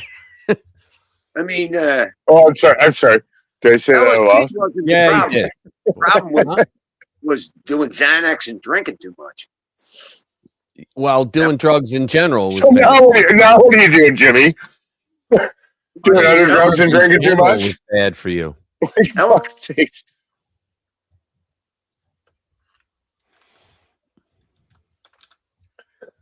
Yeah, use your voice, use your words. What's that? Use your voice, use your words.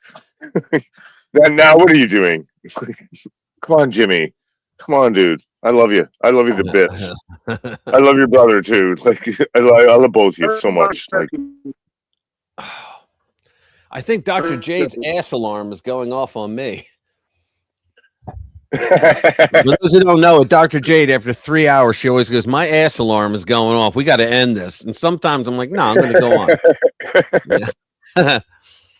Yeah.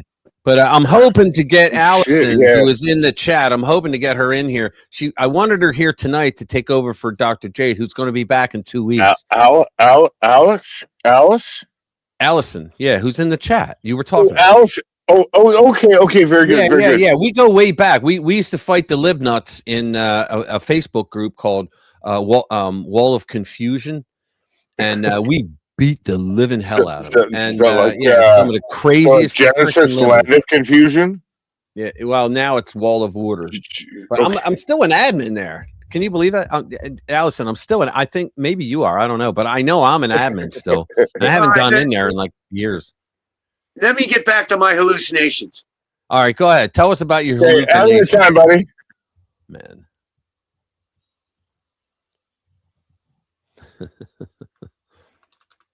Is he talking? What's going on? Oh, he went somewhere. Where did he go? Oh, shit. Did he go? Oh, shit. Oh, I'm sorry. Did I? No, not you. I didn't mean anything. Oh, you didn't. Well, I know I might have. Like, I just feel bad for him. You didn't do anything. Hey, I'm a Canadian, okay? I'm allowed to say sorry. I know. we used to always think of you guys until you guys became communists. We used to always think of you guys as like, I know. You were this small, quiet apartment on top of a really great fucking party. Right? That's what we thought. We knew you guys were like all very nice people. It's so nice that we didn't want to rip you off. You know what I mean? And then you went all commie on us. Not you, but your government went all fucking commie on us. That's fucking hilarious. Yeah, that's what we thought, man. And then you guys all went commie on us. In the apartment up above. That's fucking priceless, dude. Like, I've never even heard that before. That's so fucking funny. Holy shit. You're fucking killing me, man. That's fucking funny. Like, seriously, that's fucking funny. Like, just I hate my country too. So I love my countrymen. I hate my country. I hate my government. I know. Well, we were that way under Biden. Right. We were that way under Biden. We loved our country. We hated the left. You were just biding your time. You were just biding your time, right? Nothing in common with the left. You were just biding your time, right? Yeah. I like play on words, so I think it's all funny. Yeah. Fucking this asshole's calling me a loser now. Really? I am a loser. Oh, it's Special K. I'm used to it. Oh, we're good friends. That's funny. He's hilarious. I love him, and he's a fucking great drummer. Like, holy shit! Have you ever seen his drumming? Holy shit! This guy's really good. Yeah, you sent me to his his channel one time, and I watched. I was pretty impressed. Yeah. Bro, he's not as good as the drummer at the end of my intro. The Spanish guy, the Spanish guy that's what's funny, guys, hold up. The guy that does one hand shit. We have to get on Dr. Jade to play for us. Yes. I know. Remember in the beginning when we first brought her in? Yeah. I know. She used to sit in the room with her kit, and I was like, someday you gotta. And she's like, oh yeah, someday, but I don't know if I could set it. I'm like, do it now. Like, what the hell, but she won't. I don't know. Yeah, Neil Peart. Yeah, Of course, he was awesome. There were a lot of good drummers. Neil Fucking Peart was Special K probably- might know the guy that I'm talking about. Fuck it. No, best drummer ever is not Neil Peart. It's this fucking guy from like Peart. You're Canadian, damn it. You should know that. It's Peart. It's not Pert. It's Neil Peart. And you know how I know that? I heard him say it. He was asked and he goes, really? It's Peart. Yeah, he said it's Peart. Whatever. He said, but everybody says Peart, so I don't care. That's gay. Yeah, so that's gay. Anyways, like,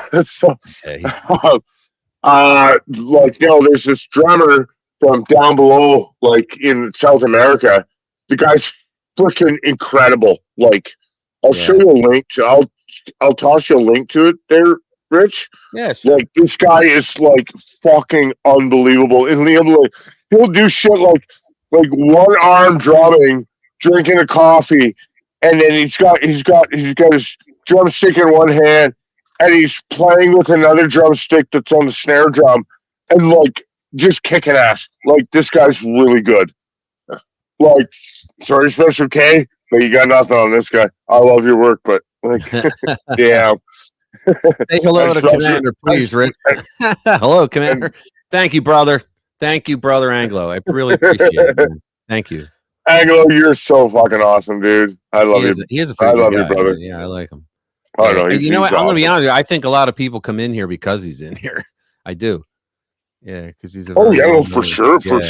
You know, no, he's one of the best humans that I've met, like online humans. Like, yeah, you know, I know we talk a lot and all that, but like, Anglo is just such a cool guy. Like every time we talk and chat, like no matter which chat it is, like all across the internet. I bring you in, Anglo, but I don't know if you would want to come in. But you're welcome on this show any day of the week. Yeah, Anglo, you should come in, brother. Yeah, you know what I was impressed with? You know what I was impressed with? I want to hear your voice, anyways. Hear me out. Who I was impressed with was like a couple weeks ago, Sensum did a stream, and he did a really good job. Oh yeah. That was a top-notch job he did. And I was like, how come you don't do more? You know? I know, right?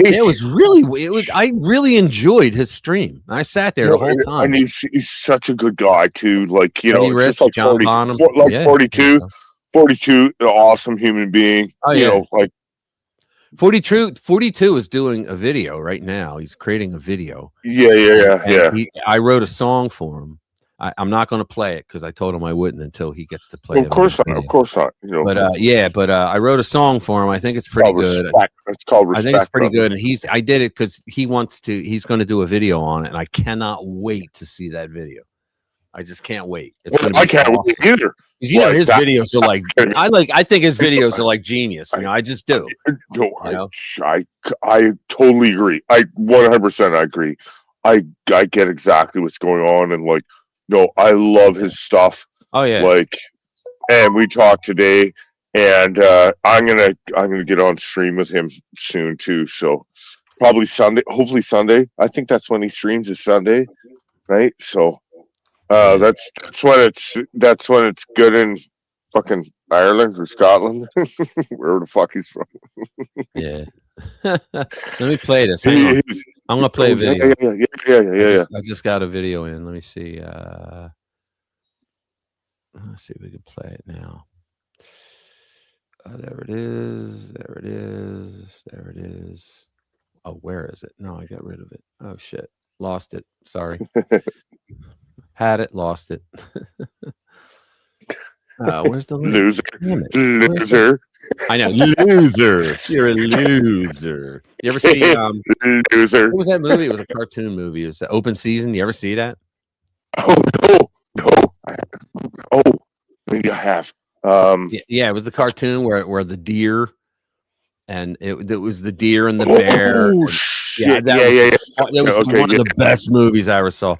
Sensum is my brother from Stoke. Yeah, that's fucking funny. That is actually funny. I forgot about that movie. I forgot about that movie. What's called? Sensum did a really class job. He did, and I forget the other two guys he had on. I forget their names. You know, because I don't really know them, but they were good too. I mean, but Sensum really, he ran a really good stream. I was very impressed. Yeah. Oh no, he does really good. You know, just like 42, just like 42, and you like you all do really good. You do really good stuff. Like, so it's impressive. Like, you know. All right, now I got the link back. Sorry. Here we go. This is Benny Johnson. Let's do it. I think that's one thing that Benny Hill? No, sorry. Start over again. Biden administration. I think that's one thing that like people are. I'm still drinking my beer, and I gotta go get some more. I don't know. All right, you got to be quiet because I'm trying to play a video. I will. All right. Love you, but quiet. Here we go. I think that's one thing that like people are grasping for. What should happen? Can't make it louder. What should happen to the Biden administration? Should they be charged with crimes? Yes, they need to be held accountable. Alejandro Mayorkas stood under oath during testimony in Congress. How many times to say the border is secure? He lied under oath. Was he held accountable? No. What they did was treasonous. They created the most significant national security failure in the history of this nation. Anybody that don't know, that's Hogan, and he is the guy that is running he's the border guy. He's in charge of where he sends ICE. Oh, Holman. Oh, he's awesome. I love Holman. Yeah, Holman. I said yeah. Holman. Yeah, I had Hogan's Heroes on the brain, but Tom Holman, and he's a no nonsense guy. Nation was allowing millions of people across this border, and what scares me the most is scary. Man, it's amazing. Like over 2 million known gotaways. 2 million people that were caught on video, drone traffic, or essential traffic entered the country and got away because the Border Patrol is so overwhelmed at humanitarian crisis. An average of 70% of agents were off the line. Some days here in Texas, Eagle Pass, El Paso, there was weeks where there wasn't a single Border Patrol uniform in the sector on the line. Right. Because they're dealing with the overcrowding, changing diapers, making baby formula, taking care of this humanitarian crisis. Why did 2 million people pay more to get away? Because they didn't want to be vetted. They didn't want to be fingerprinted. Yeah. Either because they're gang members, they're criminals, they're smuggling fentanyl, or they're from a country that sponsors terror. That was the biggest national security failure this nation's ever seen, and they need to be held accountable. They should all go to prison. Yeah. Said it, Exactly. the intelligence community said it. We know And this man is amazing. Like I love him to bits. Mismanagement. It wasn't incompetence. It was by design. Yep. They knew exactly what we were doing. Yep. And let me tell you why. Because under Barack Obama, they gave me an award for removing almost 500,000 illegal aliens, right? Alejandro Mayorkas was the deputy secretary at the time. We detained everybody. We built family residential centers to hold families. We made him see a judge. 90% lost their hearings, sent home, the numbers tanked. So now that Alejandro Mayorkas is the secretary, Joe Biden's the president, what do? They don't detain him. They don't make him see a judge, and they handcuff ICE so they can't deport people. This wasn't mismanagement. This is on purpose. They sold this country out for future political power. In my mind, in my opinion, that's treasonous. It is. Man's a national treasure. Yeah, that man's a national treasure. Like, it really is. He's awesome. I love him. Like, not even joking here.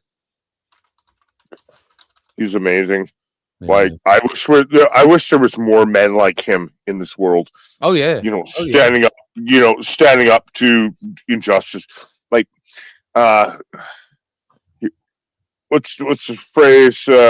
When injustice becomes law, rebellion becomes duty. I don't know. It's one of your founding fathers said that shit, but I love it. Oh, I saw Rush like a number of times. Oh no, he just got shot. Hold on. I saw Rush a number of times, and I saw them one time at in New Jersey at Six Flags Great Adventure at an amusement park, and that was because it was years ago, right? And what happened was in Philadelphia at the time, because they were new, they didn't even sell out the second tier, and they said so they had to do a gig just to break even at an amusement park. But I heard they were there, and I was like, I'm there, right? And because they were known to us, like where I grew up, they were known as the Canadian Led Zeppelin because of their first album, right? I never Everything heard that about before. them on the first album, even the picture was just them on the album. Same thing. They had the same raw rock that they had on their first album, right? That's how we thought. But they said we'll never come back to Philly again.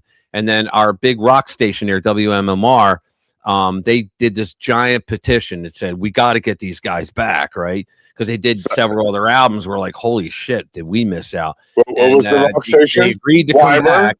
They agreed to come back, and they sold out they would come for like 3 shows, and they would never leave with less than 6 shows because they'd always add 3 more on. It was awesome. I saw them almost every time they came to Philly. I'm still here. Yeah, I love them. So good. First concert I ever saw was Yes. 3 more. I went with my brother Jimmy. Yeah, I saw Yes. It was a good concert. Saw them all there. Appreciate it. There you go. Thank you. Here we go. I'll bring the truck up when I'm done. Okay. Hang on. Sorry, sorry, folks. Play another video. I'm playing another video. Here, so. All right, hang on. Here we go. Ready? Oh. Here we go. Quiet. Well, here we are Friday, and we are just literally minutes away from the border to Canada as we flee the U.S. Who would have thought at age 60 that this would be our day and our plan and our actions? And I know fleeing sounds dramatic and like something from a movie, but it's really true. We just feel so scrutinized and so silenced and so being portrayed as enemies within and being portrayed as domestic terrorists because we're standing up for what we believe in this country and what we believe is being violated and is going into an authoritarian regime, and is in it actually, and has been since he hit the ground running in January, the day he was inaugurated. Can you believe these knuckleheads? It's really frightening, and it's really unsettling, and there's just no peace in that the folks that follow him and voted for him are just being barraged with this indoctrination by this cult of personality to believe through just repeated messaging that Democrats. This guy that's watching him, though, he's got a really good channel, and he does this all the time. But look at him, he's smiling like this guy's a nut. Send me a link. I would love to see it. Words, you know. That all Democrats across the board are domestic terrorists. They are. Again, his words. They are. That this straw man that they're building with Antifa to give them something to be outraged about, that they feel they need to take up some sort of vigilantism to seek out and seek retribution on their own. It's just whipping up this frenzy of hatred. I never thought in my lifetime, growing up in the 80s, being raised in the 90s, and living through Bill Clinton setting the USA up to sell off every part of its manufacturing and building up China, watching Bush, how he absolutely decimated the United States of America and then gave us a war. And then obviously Obama selling us on the alphabet community. I never thought that I'd see the day that I seen liberal white men that have Trump derangement syndrome, and even calling him that man, is fleeing to Canada because they are scared of the president of the United States of America. You want to flee to Canada? It's horrid here. Isn't that crazy? Isn't that nuts? I like this man. I like him a lot. I like him too. Yeah, no, he's speaking pure facts, dude. Like, he really is. Like, no, that man knows what he's talking about. Like, I'm impressed. Eddie and Alex and Duck. So Yeah. Send me a link to that guy. Yeah, I will. Channel. I will. The thing whenever you can. No rush. The thing I liked in the movie about Rush was when they said that it was Kiss that gave them, it was Kiss that took a chance on them, because like a couple labels turned them down because they thought they were too much into the future, right? They thought America wasn't ready for it. They were wrong. But so they said that Kiss did it. So they had Gene Simmons on, And he goes, yeah, I remember those guys. He goes, they were great guys. He goes, they played a solid set, right? He goes, and then afterwards, we're partying. We got naked women around. We're getting high. We're drinking. He goes, and we're like, where are those guys? He goes, we go up to their hotel room, and he goes, we knock on the door, and here they were. He goes, they were sitting around working on their next album. Yeah, he goes, they were writing their next album. Yeah, they were nerds. Exactly, man. He goes, they were writing their next album. Like, oh no, we got another album that we want to put out, so we're going to write the music right now. So they never partied or anything. I just thought it was awesome. No, I totally agree, dude. Like, I don't even like Rush. I kind of find him annoying. Like, Geddy Lee is very annoying to me. Yeah, his voice and everything. You're off the show. But get the fuck out of here. All right, now go get ahead. the fuck out of here. I'll show you some good bands. Yeah, go ahead. Clutch. But I do appreciate what they have done for Canadian music, and like they're great musicians, just not my style. That's all I'm saying, right? Like I'm not that guy that, like, you know, I don't hate them for any reason. Like, it's just not my style, right? Like, some people, like, you know, if you don't like Megadeth, then you're a fucking loser. I was in a band, and we weren't a tribute band to Rush, but we could like ask the audience, what Rush album do you want us to do, and tell us a side, and we'll do it. Really? Oh my goodness! Check it out, guys. We had a girl singer. Listen to me. We had a girl singer who sounded just like Geddy Lee. Unfortunately, she looked just like Geddy Lee. So, you know, it's like a trade-off there. You know what I mean? But but she was really good. She was that's too really funny for words. That's almost too funny for words. Yeah. She sounded like Geddy Lee, which is great, but she looked like him too, which is not she great. Looked just like Geddy Lee, but she sounded just like him. She was a tomboy nobody ever wanted. Time stands still. Yeah. Dude, that's fucking hilarious. Jehovah's Witness. The first time I heard it. I really? A lot because I'm a mechanic. Witness, really? So they made just you because Jehovah's Witness. Oh shit. What? Jehovah's? Whoa. He was saying Jehovah's Witness. I'll tell you what. Where I used to live when I was married, we had a house in Drexel Hill, PA. Did you have a watchtower? Right down the street from us was a Jehovah's Witness church, right? And you know, we saw them come and go and all that, right? And one morning the family was out, and I was asleep still on a Saturday morning, and I hear the doorbell like just 9 o'clock in the morning, right? So I get up, and I had a ferocious hangover from the night before, right? So I go trudging down. I'm like, I'm gonna kill these motherfuckers. I'm gonna kill them, right? And so I open the door, and there is the nicest looking black family I've ever seen in my life. You had a young husband, a beautiful wife, suit dress, the little kids were just gorgeous. And the husband goes, you know, Jesus loves you. And he goes to hand me a pamphlet. They were Jehovah's Witness, right? And I went, hold that thought. I really want to talk to you. I'm going to go get my Bible. And I closed the door and I went back to bed. Now, I don't know how long they stood out there. And I didn't really care, but I think they got the point because no one ever knocked on my door.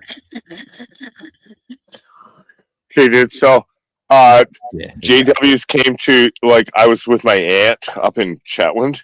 Yeah. And you know, I was adopted, right? All that shit. Yeah, right. Everything's good. So, like, I'm with my aunt, and like, no, my cousin, he was I'm sure he was alien brought to the planet. Like, it's not normal. So me and my aunt, like, one day the fucking JWs come down, and they're like, and she's like, oh, do you want to come in and have some coffee? And we're like, okay. I knew what was going on. And then as soon as the coffee was ready, like, we had all shit ready. So I pulled the cloth off the table. My aunt is a witch, by the way. So she had a Wiccan. Yeah. Like, she's a witch. And so she had the 5-pointed star thing there, and like, we pulled it off real quick and threw the tray down, and like, as soon as they saw that, they freaked out and they left. Like, it was freaking hilarious. That's funny. Oh yeah, no, me and my aunt, and her name was Karen. Yeah, I know, which is funny. Okay, Karen. No, she was real funny. She was a really funny lady. Like just a hilarious woman to be around. Like, yeah, you would have loved her, dude. Like she's priceless. Like, cool. I wish everybody could have met my Auntie Karen because she was so much fun to be around. Like literally, like everybody should have met my Auntie Karen. She wasn't the Karen that we know nowadays. She was like the cool Karen. Cool. Let me see what we got here. Get Cam. What do you got here? We got Cam Higbee. You familiar with Cam Higbee? I don't know. He's a conservative guy. He's really good. He's a conservative young guy, and I guess he's doing Discord or something because he sits there and he waits for people to come on, and they come on, and he's like, and basically, like his story is, if you don't like Trump, tell me what you think of Trump, right? So he'll just say, "What do you think of Trump?" They'll be like, He's like, "Tell me why." And he just destroys them. I mean, on every subject, the guy's really good. Well, let me see how long. I'll get a short one. He's just really good at what he does, and I like him. Good. I like destroying a lot of people's attitudes towards shit that they have no idea what they're talking about. Like, hey, why? And again, exactly just what you said. Like, why? Oh, and then they have a shit fit, and their whole life falls apart in front of them. And they don't know. Like they have no comeback. Other than to come on their mom's back. So, yeah. Sorry. I had to say that. All right. Let me see. What else we got? I'm trying to get the YouTube video back. It's not working. It's shit in the bed here. But I'm still on Streamlabs here. So so you're on StreamYard. All right. What happened to your Well, I don't know. I don't know what's going on. It's just like literally it's blank right now, and I've been refreshing it. Yeah. Because I like refreshing you. So yeah. Let me see. Let me go down. I want to get something good to put on. Where's my history? Oh, so play the Fall of the Crown again. So if anybody here in the chat is like, I'm sorry that I might be missing you just because my internet sucks. So I hope you all realize that, and I love you all. Like I really do. I love everybody here in the chat. They're such wonderful people. Like they're like seriously wonderful dudes. Like you have no idea. Like these people are great. So yeah, I know. I know. Hang on. I'm trying to find a good Cam Higbee. Thomas admits he prefers. That's you can't hear that one. Yeah, I'm trying to put Cam up.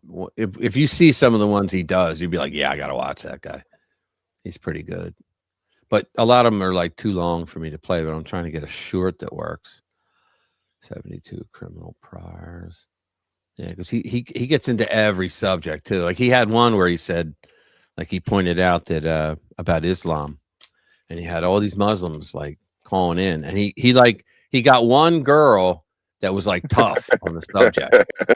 She was tough, and he got her, and he got her on, and she was like saying, like, oh well, this and that and that and that, and he goes, all right, do you think, like he just came out and said, do you think that it is wrong to rape a child? And she goes, oh yeah, absolutely, it's terrible. And he goes, okay. He goes, because Muhammad married a girl at 6 and raped her at 9.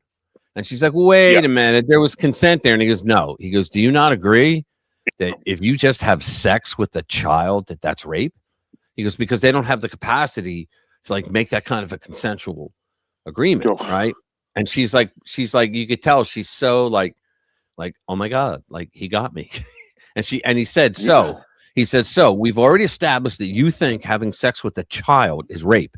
Yes. And you believe that marrying a child at 6 is horrendous. She goes, yeah, absolutely. And he goes, so are you agreeing that Muhammad was an evil person? And she paused and he goes, come on. She goes, yes. Yeah. And he goes, thank you. And he let her go. It's awesome, though. I know. Getting into him. He's awesome. But Muhammad was a PDF file. Like, you know, it's just unconscionable behavior. Yeah. Like the fuck. True that. Like, and I'll tell you something right now. So there's this new game out. It's called Pragmata. All right. And it was like this dude whose whole spaceship got fucked up, everything like that. And he goes in and he meets this android girl. She's like a little tiny girl, and like he totally becomes like super dad material. Like, you know, like he really does. He becomes like I'm gonna make a joke here. So the game Dead Space. No, this is Dad Space. Like he is like totally being a dad to this kid that's an android, and like gives her a name and everything. Like it's just wonderful. It's very wholesome.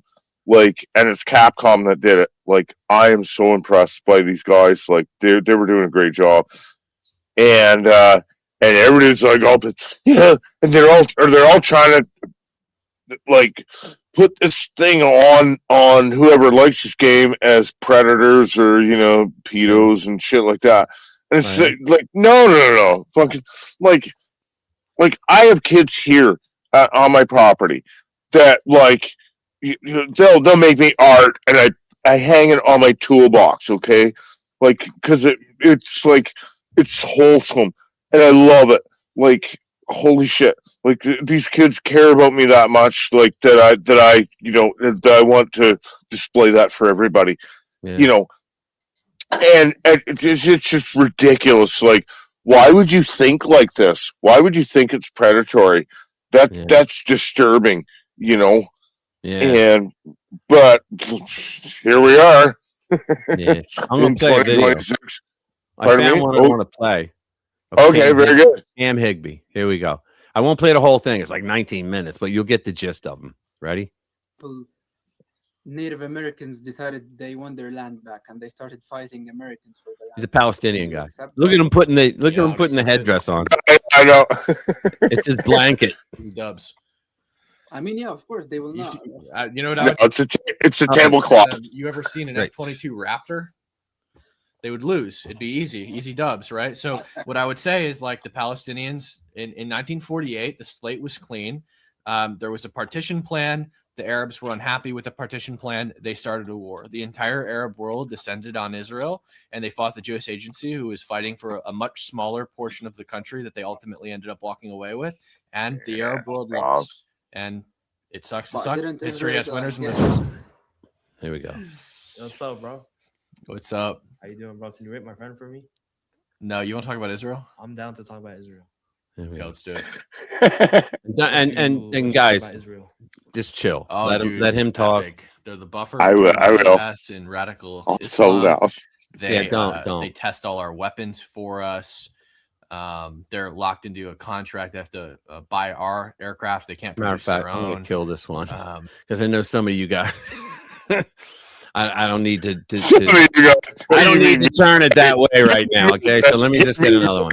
I know what you mean by that. His name is me. Hold on, shut up. And hold on, let me do this one. Cam Higbee, Islam is peaceful in front of a Muslim. No, here we go. Tim Pool goes absolutely nuclear on. All right, hold on. Tim Pool. Pool, yeah, Tim Pool. Tim Tool. Oh, Jesus Christ. 你会说英文吗? I just asked if you speak English in Mandarin. That's funny. I love you, bro. Yeah, you too, man. Let me see. R&R. You speak Chinese and English. fucking fun. Yeah. Fucking funny.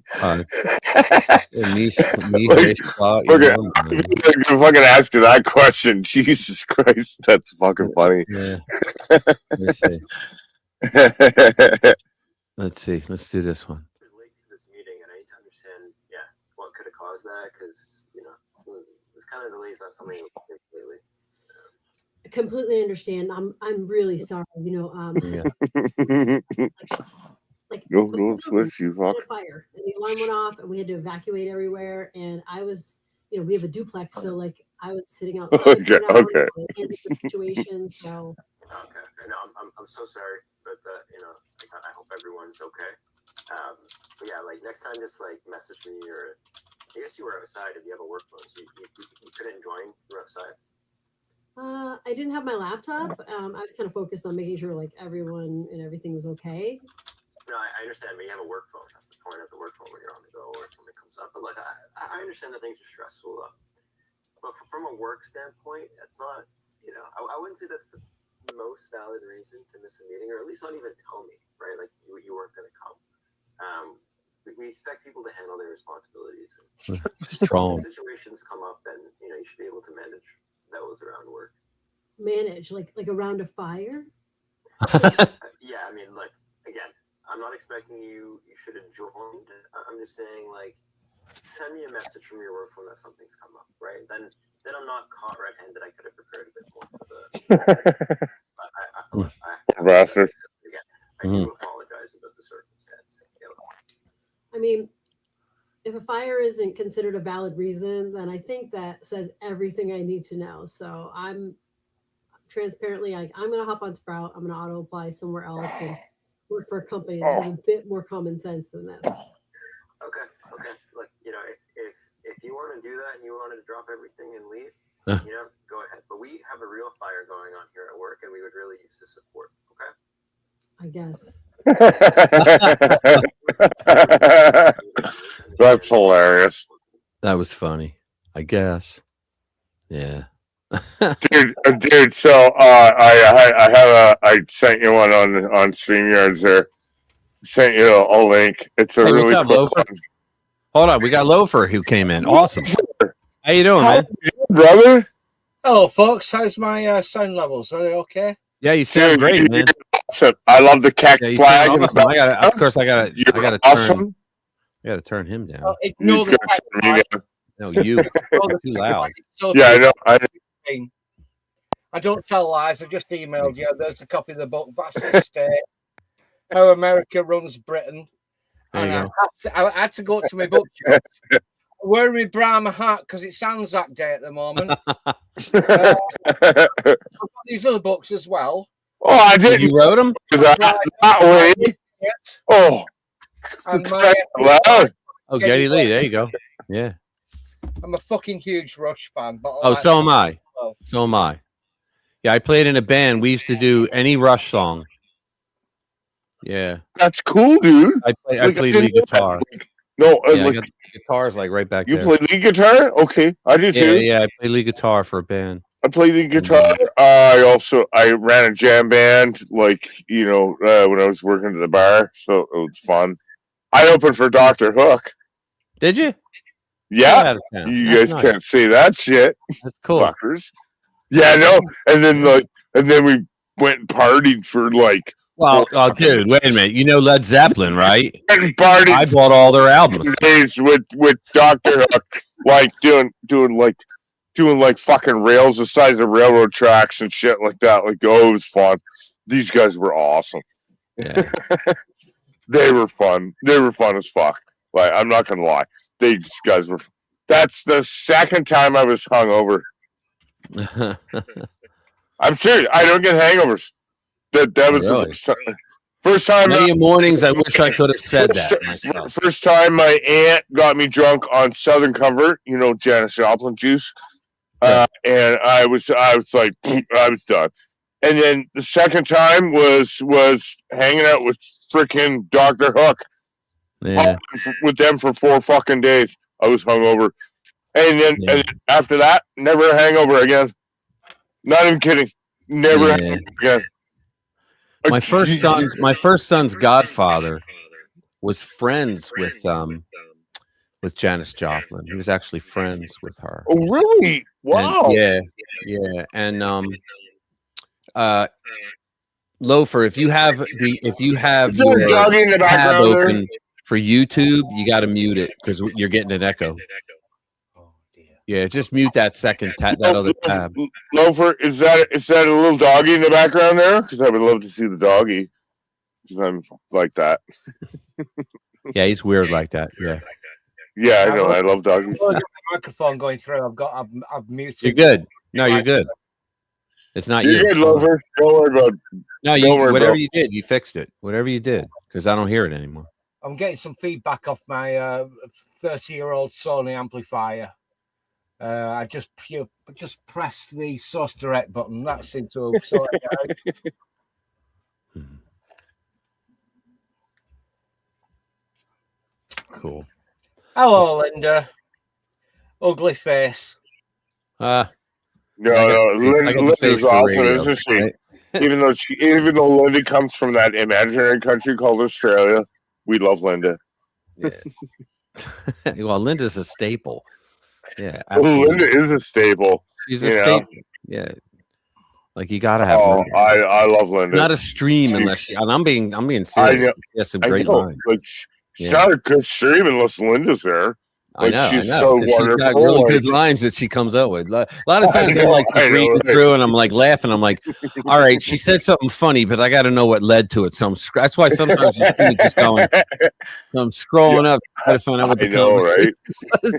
Yeah, because I can't pay attention all the time. She's a wonderful human being, and I know she comes from an imaginary country, but like, I'm gonna fly over there and visit her because she's so awesome. Like, she's super awesome, and I just love her to bits. Like, I literally do. Like, she's been a friend of mine for years on the internet. Like, just a wonderful human being. And you can't buy that shit. You literally can't buy that shit. Like, she's just awesome. Like, I don't care what anybody says. Fuck you. Linda's awesome. I love her. I'm sure you all like do. Bread. Like bread. The staple. Yeah, you know what I meant. Yeah.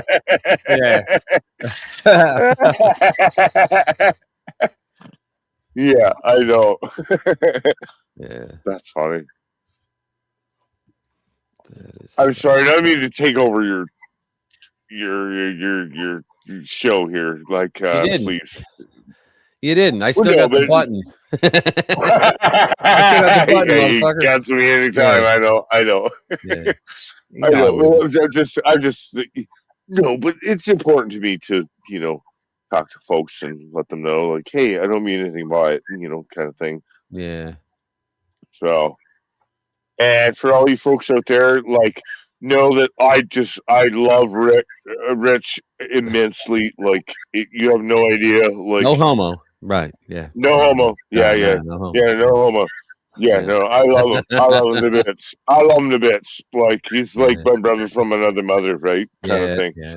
So, just so you guys all know, any chance I get, I love to talk to him, and you try to talk to each other lots, at least once a week, maybe, maybe not. Who knows? Let me see if I can put this out. It's my son. Hold on, where is it? Right here. That's my son. See the pic? That's him in the middle. He's doing a show. Do you see it? I don't know if you can see it. Yeah, there it is. Yeah, I can see it. I can see it. He's doing a show with these other rappers. That's him in the middle. Did you go to your StreamYards and play this little clip there? I know in the private. Yeah, you had it in the private. I saw it. What is it though? Oh, I didn't know it was private. I'll see it. It's hilarious. You'll love it. Will I get stung for it? It's a YouTube short. It's fine. Will I get stung for it? All right. No, I don't think so. I don't think so. Let's play it. She had a plan. It's called. Here we go. Gross. Just put it in your mouth and swallow it and pretend like you like it.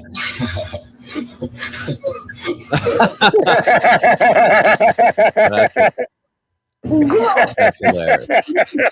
And swallow. That's hilarious. Dude, you had me play that.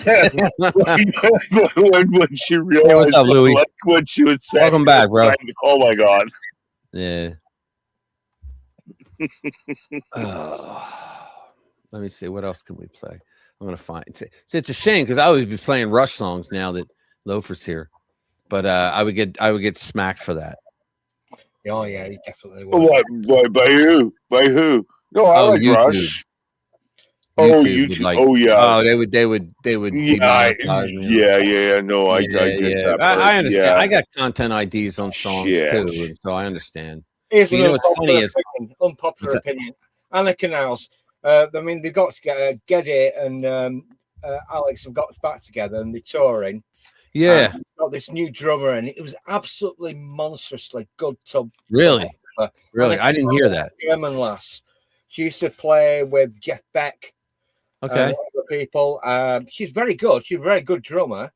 Cool. But I'm sorry, give it up, lads. I mean, come on, please. I've been a Rush fan for the best part of 40 years. You don't want that? Yeah, I heard they were getting back together again, but they were going to go tour one more time. But Yeah.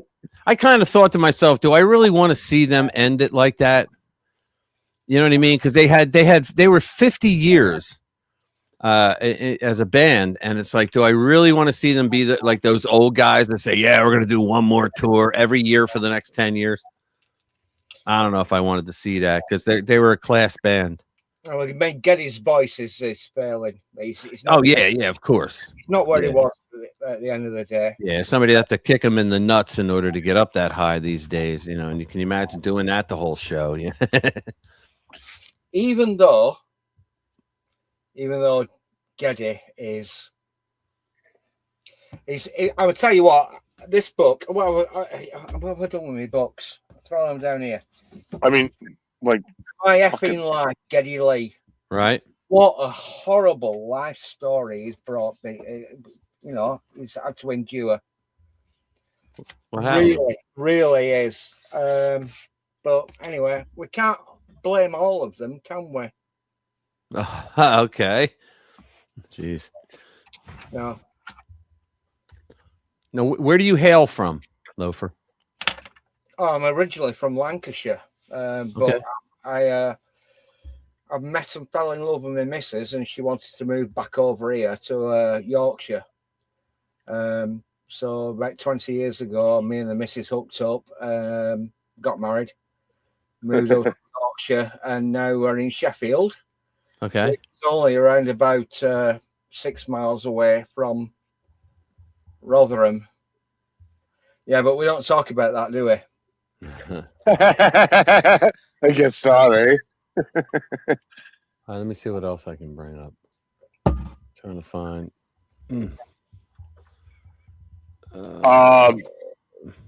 Esposito, something or other. This guy's like the best drummer on the planet. Like the guy, like this one-handed shit, like literally one hand, and he like flicks the other drumstick with his one hand, and while he's drinking a coffee and then smoking a blunt. Like the guy's awesome. Like it's amazing. All right. Also, if you want a real good drummer, I'm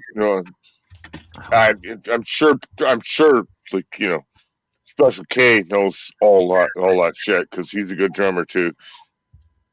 But Danny Carey from Tool is like one of the best drummers ever. Yeah. Like, I think every drummer I like is one of the best drummers. I know, right? Well, Special K is an awesome drummer, so yeah. I listen to that man is like super cool and like easygoing. I gotta go over and visit him too, so I will soon. I will soon, sir. Yeah. Love you, brother.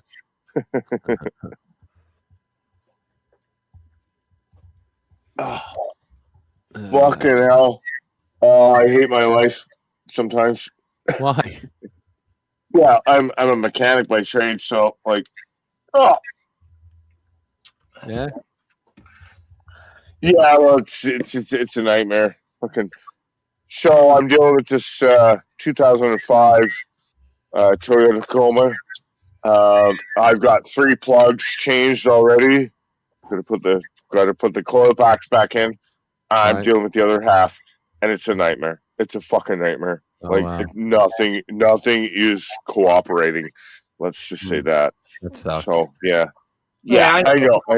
It originates from Balbriggan, which Balbriggan, Gairloch. Sorry, not Balbriggan, Gairloch on the west coast of Scottish Highlands, and up until the age of around about 10 years old, he only ever spoke fluent Scots Gaelic. It's one of those few areas. I'm not joking. It's one of those few areas. No, I get it. He speaks Scots Gaelic, and he moved to Inverness. And he's a good bloke. He's a really nice bloke. My car blew up around about 4 years ago. I had to replace the entire engine.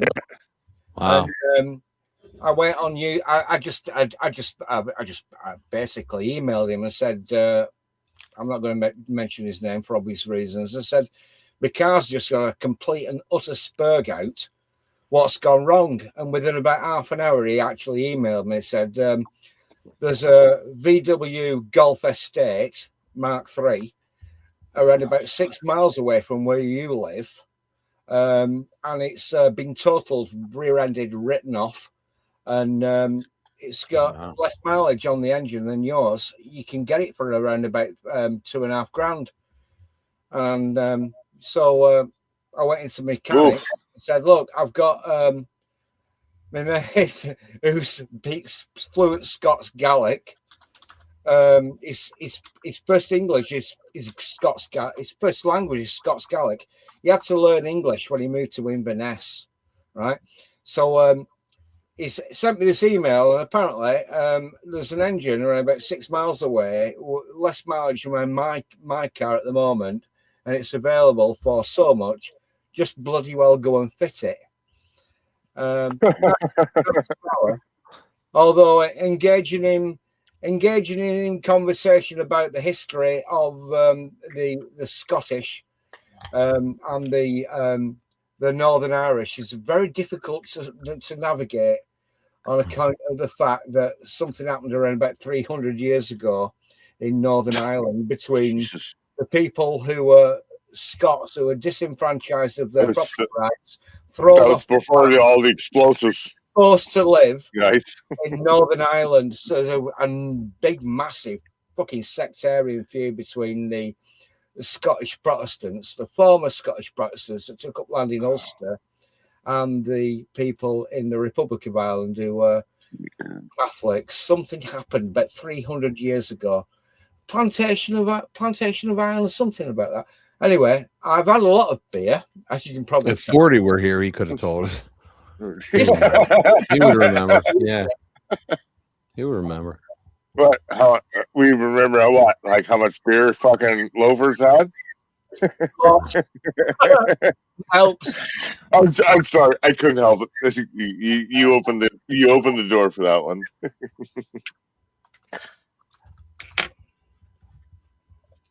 I love the Keck flag in the background, by the way. Like that is so awesome. Like I love it. Like you said, That's awesome. So like 2016 though, isn't it really? I know, but still, it's super cool. Like most people don't even realize that shit. Like that's awesome, dude. Oh, and also the British shouldn't be allowed to build cars because they build shit for cars. Tools, no problem. Like they build great tools, but cars, no, fuck them. I fucking hate British cars. I'm a mechanic by trade, so just so you know. Like I've been a mechanic for over 35 years now, and like I fucking hate British cars, and I got so many of them here. I'm just like, fuck, it's bad. I got some MGs. Like I got a 47 MG TC here that I'm just about finished with. Like, get that thing out the door. You know, probably about 50 grand, whatever. I got a bunch of fucking Range Rovers and Jaguars and like, holy fuck. It's just a nightmare. It's a fucking nightmare. The British should not be allowed to build cars. Tools, fine. They built great tools, but cars, no. Fuck them, assholes. Well, the thing is nowadays is that basically a lot of British manufactured vehicles are actually owned by foreign brands. You'll find I know. owned by a British company anymore. Dude, like even the Volkswagen brand after the fall of the communist wall, the German Volkswagen brand, I think they actually moved the manufacturing base to Czechoslovakia. And they got them in South America too. Yeah, Volkswagen. Yeah, no, they still build brand new cars down there, like in South America. So Alec, they still build brand new VW Beetles in South America. It's unreal. Like, it's awesome. Sir Alex Issigonis invented the Mini. Yeah. Well, it's not a Mini anymore. It's owned No, by... I know. It's BMW. It's BMW. Volkswagen. It's owned by Volkswagen. No, it's the Mini. The new Mini now is BMW. Yeah. Welcome to RPW Used Cars. Hey, hang on, wait a minute. What with that bloody book? Hi, can I sell you a car? No, and okay, so like I drive a smart car. It's one of my daily drivers, and that's built by Mercedes. And that thing, I swear to God, it's an 800cc turbo diesel intercooled. It's great. It gets 73 miles to the gallon.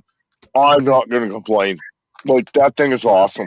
Like, especially with fuel prices these days. Hell yeah, I'm down with that shit. Like, that's awesome. Like, and then like I could get a little chip in there. It's like about $200, and like increase the horsepower and torque by 1/3, which is pretty significant compared to the stock rating.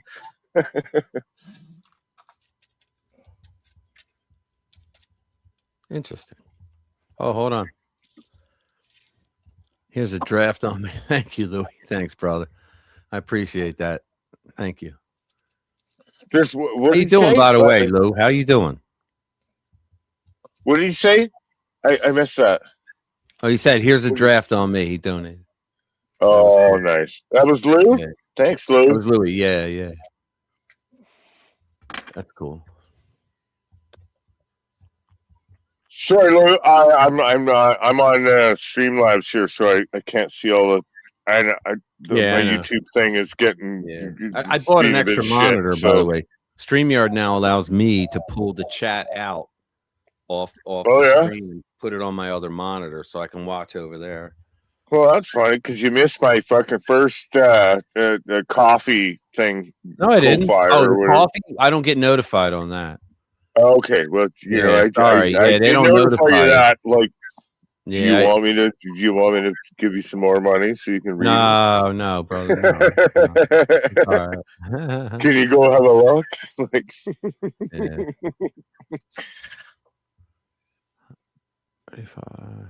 So so this one here, this avatar that I have here, I made AI make that from Fallout New Vegas. I was like, give me a nice, Fallout New Vegas type of thing, with the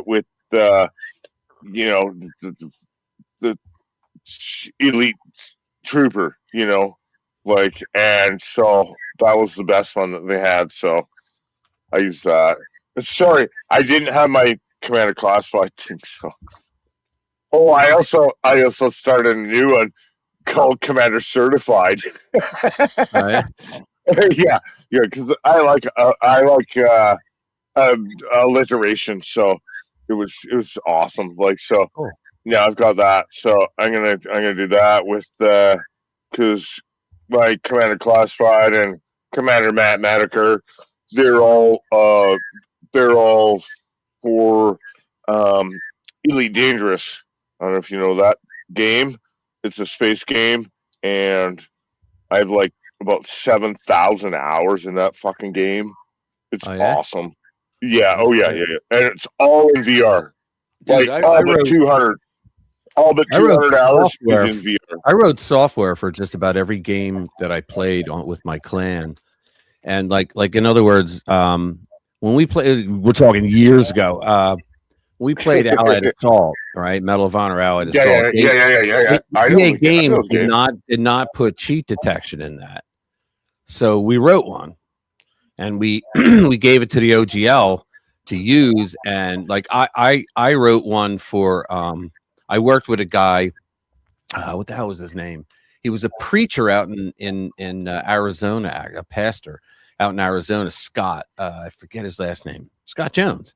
Yeah, and he was a programmer as well.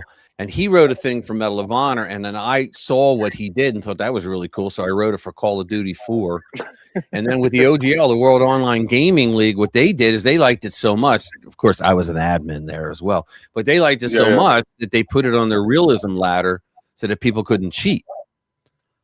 Because there was no cheat detection. So awesome, dude. There was no cheat detection on Medal of Honor, so we just wrote it. Yeah, and you know what? And you're so awesome. Thank you, Linda. Dude. Hold on. Thank you, Linda. Thank you for coming, Linda. I appreciate it. You have a great day. All right, Linda. I'm sorry. Have a great day, sweetheart. I love you to bits. Like I know your country doesn't exist, but I still love you. Okay.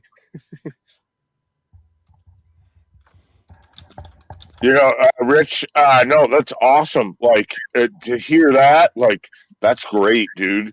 Like, it's amazing. Like, I mean, I did shit like back in the day. Like I have a condition called mouse arm from using a mouse so often that it screwed up my right arm.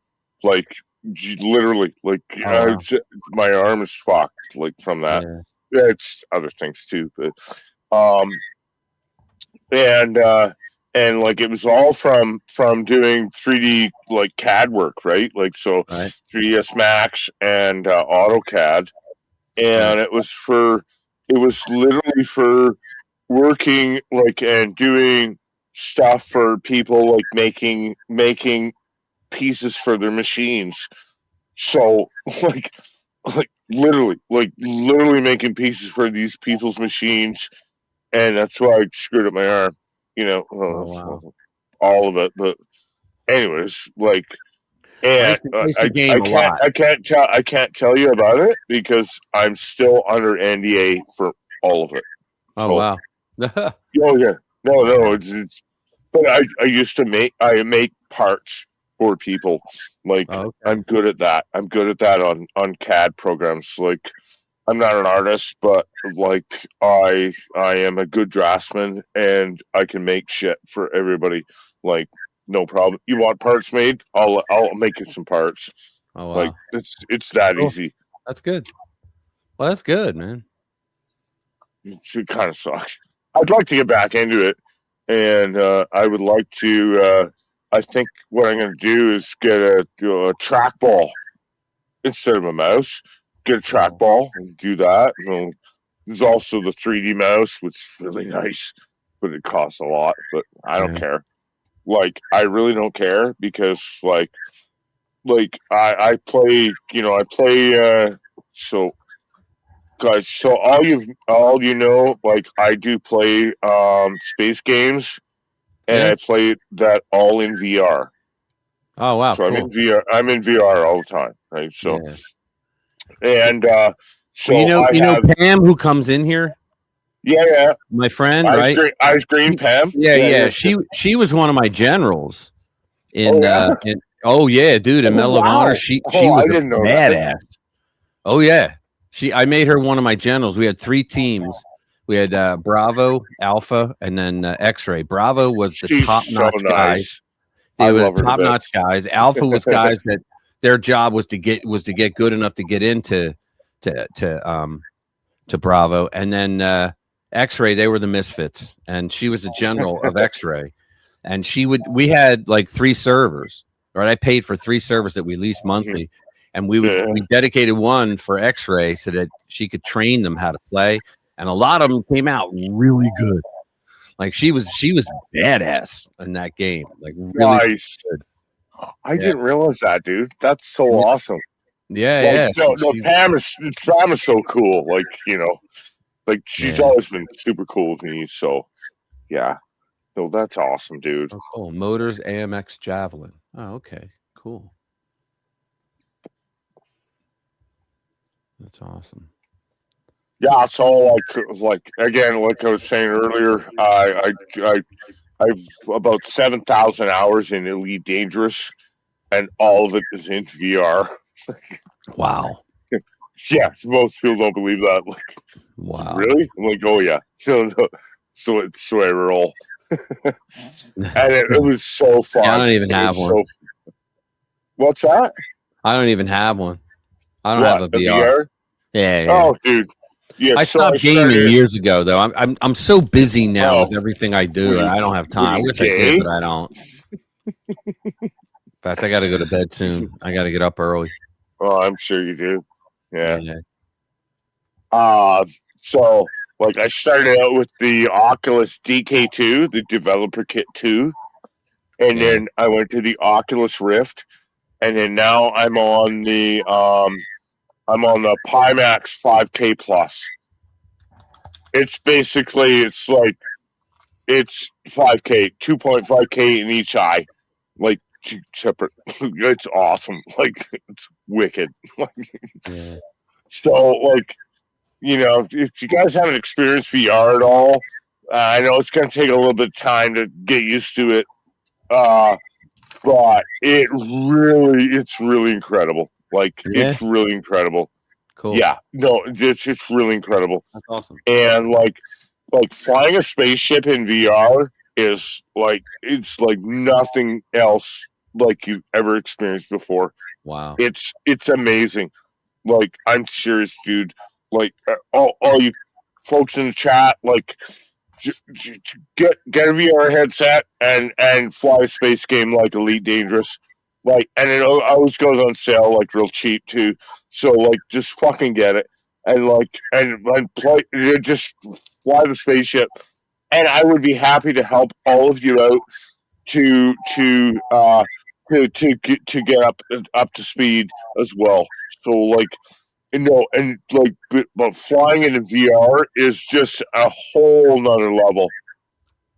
Cool. Like when I realized I could play this game in VR, it was just like, oh yeah, okay, good, I'm good, done.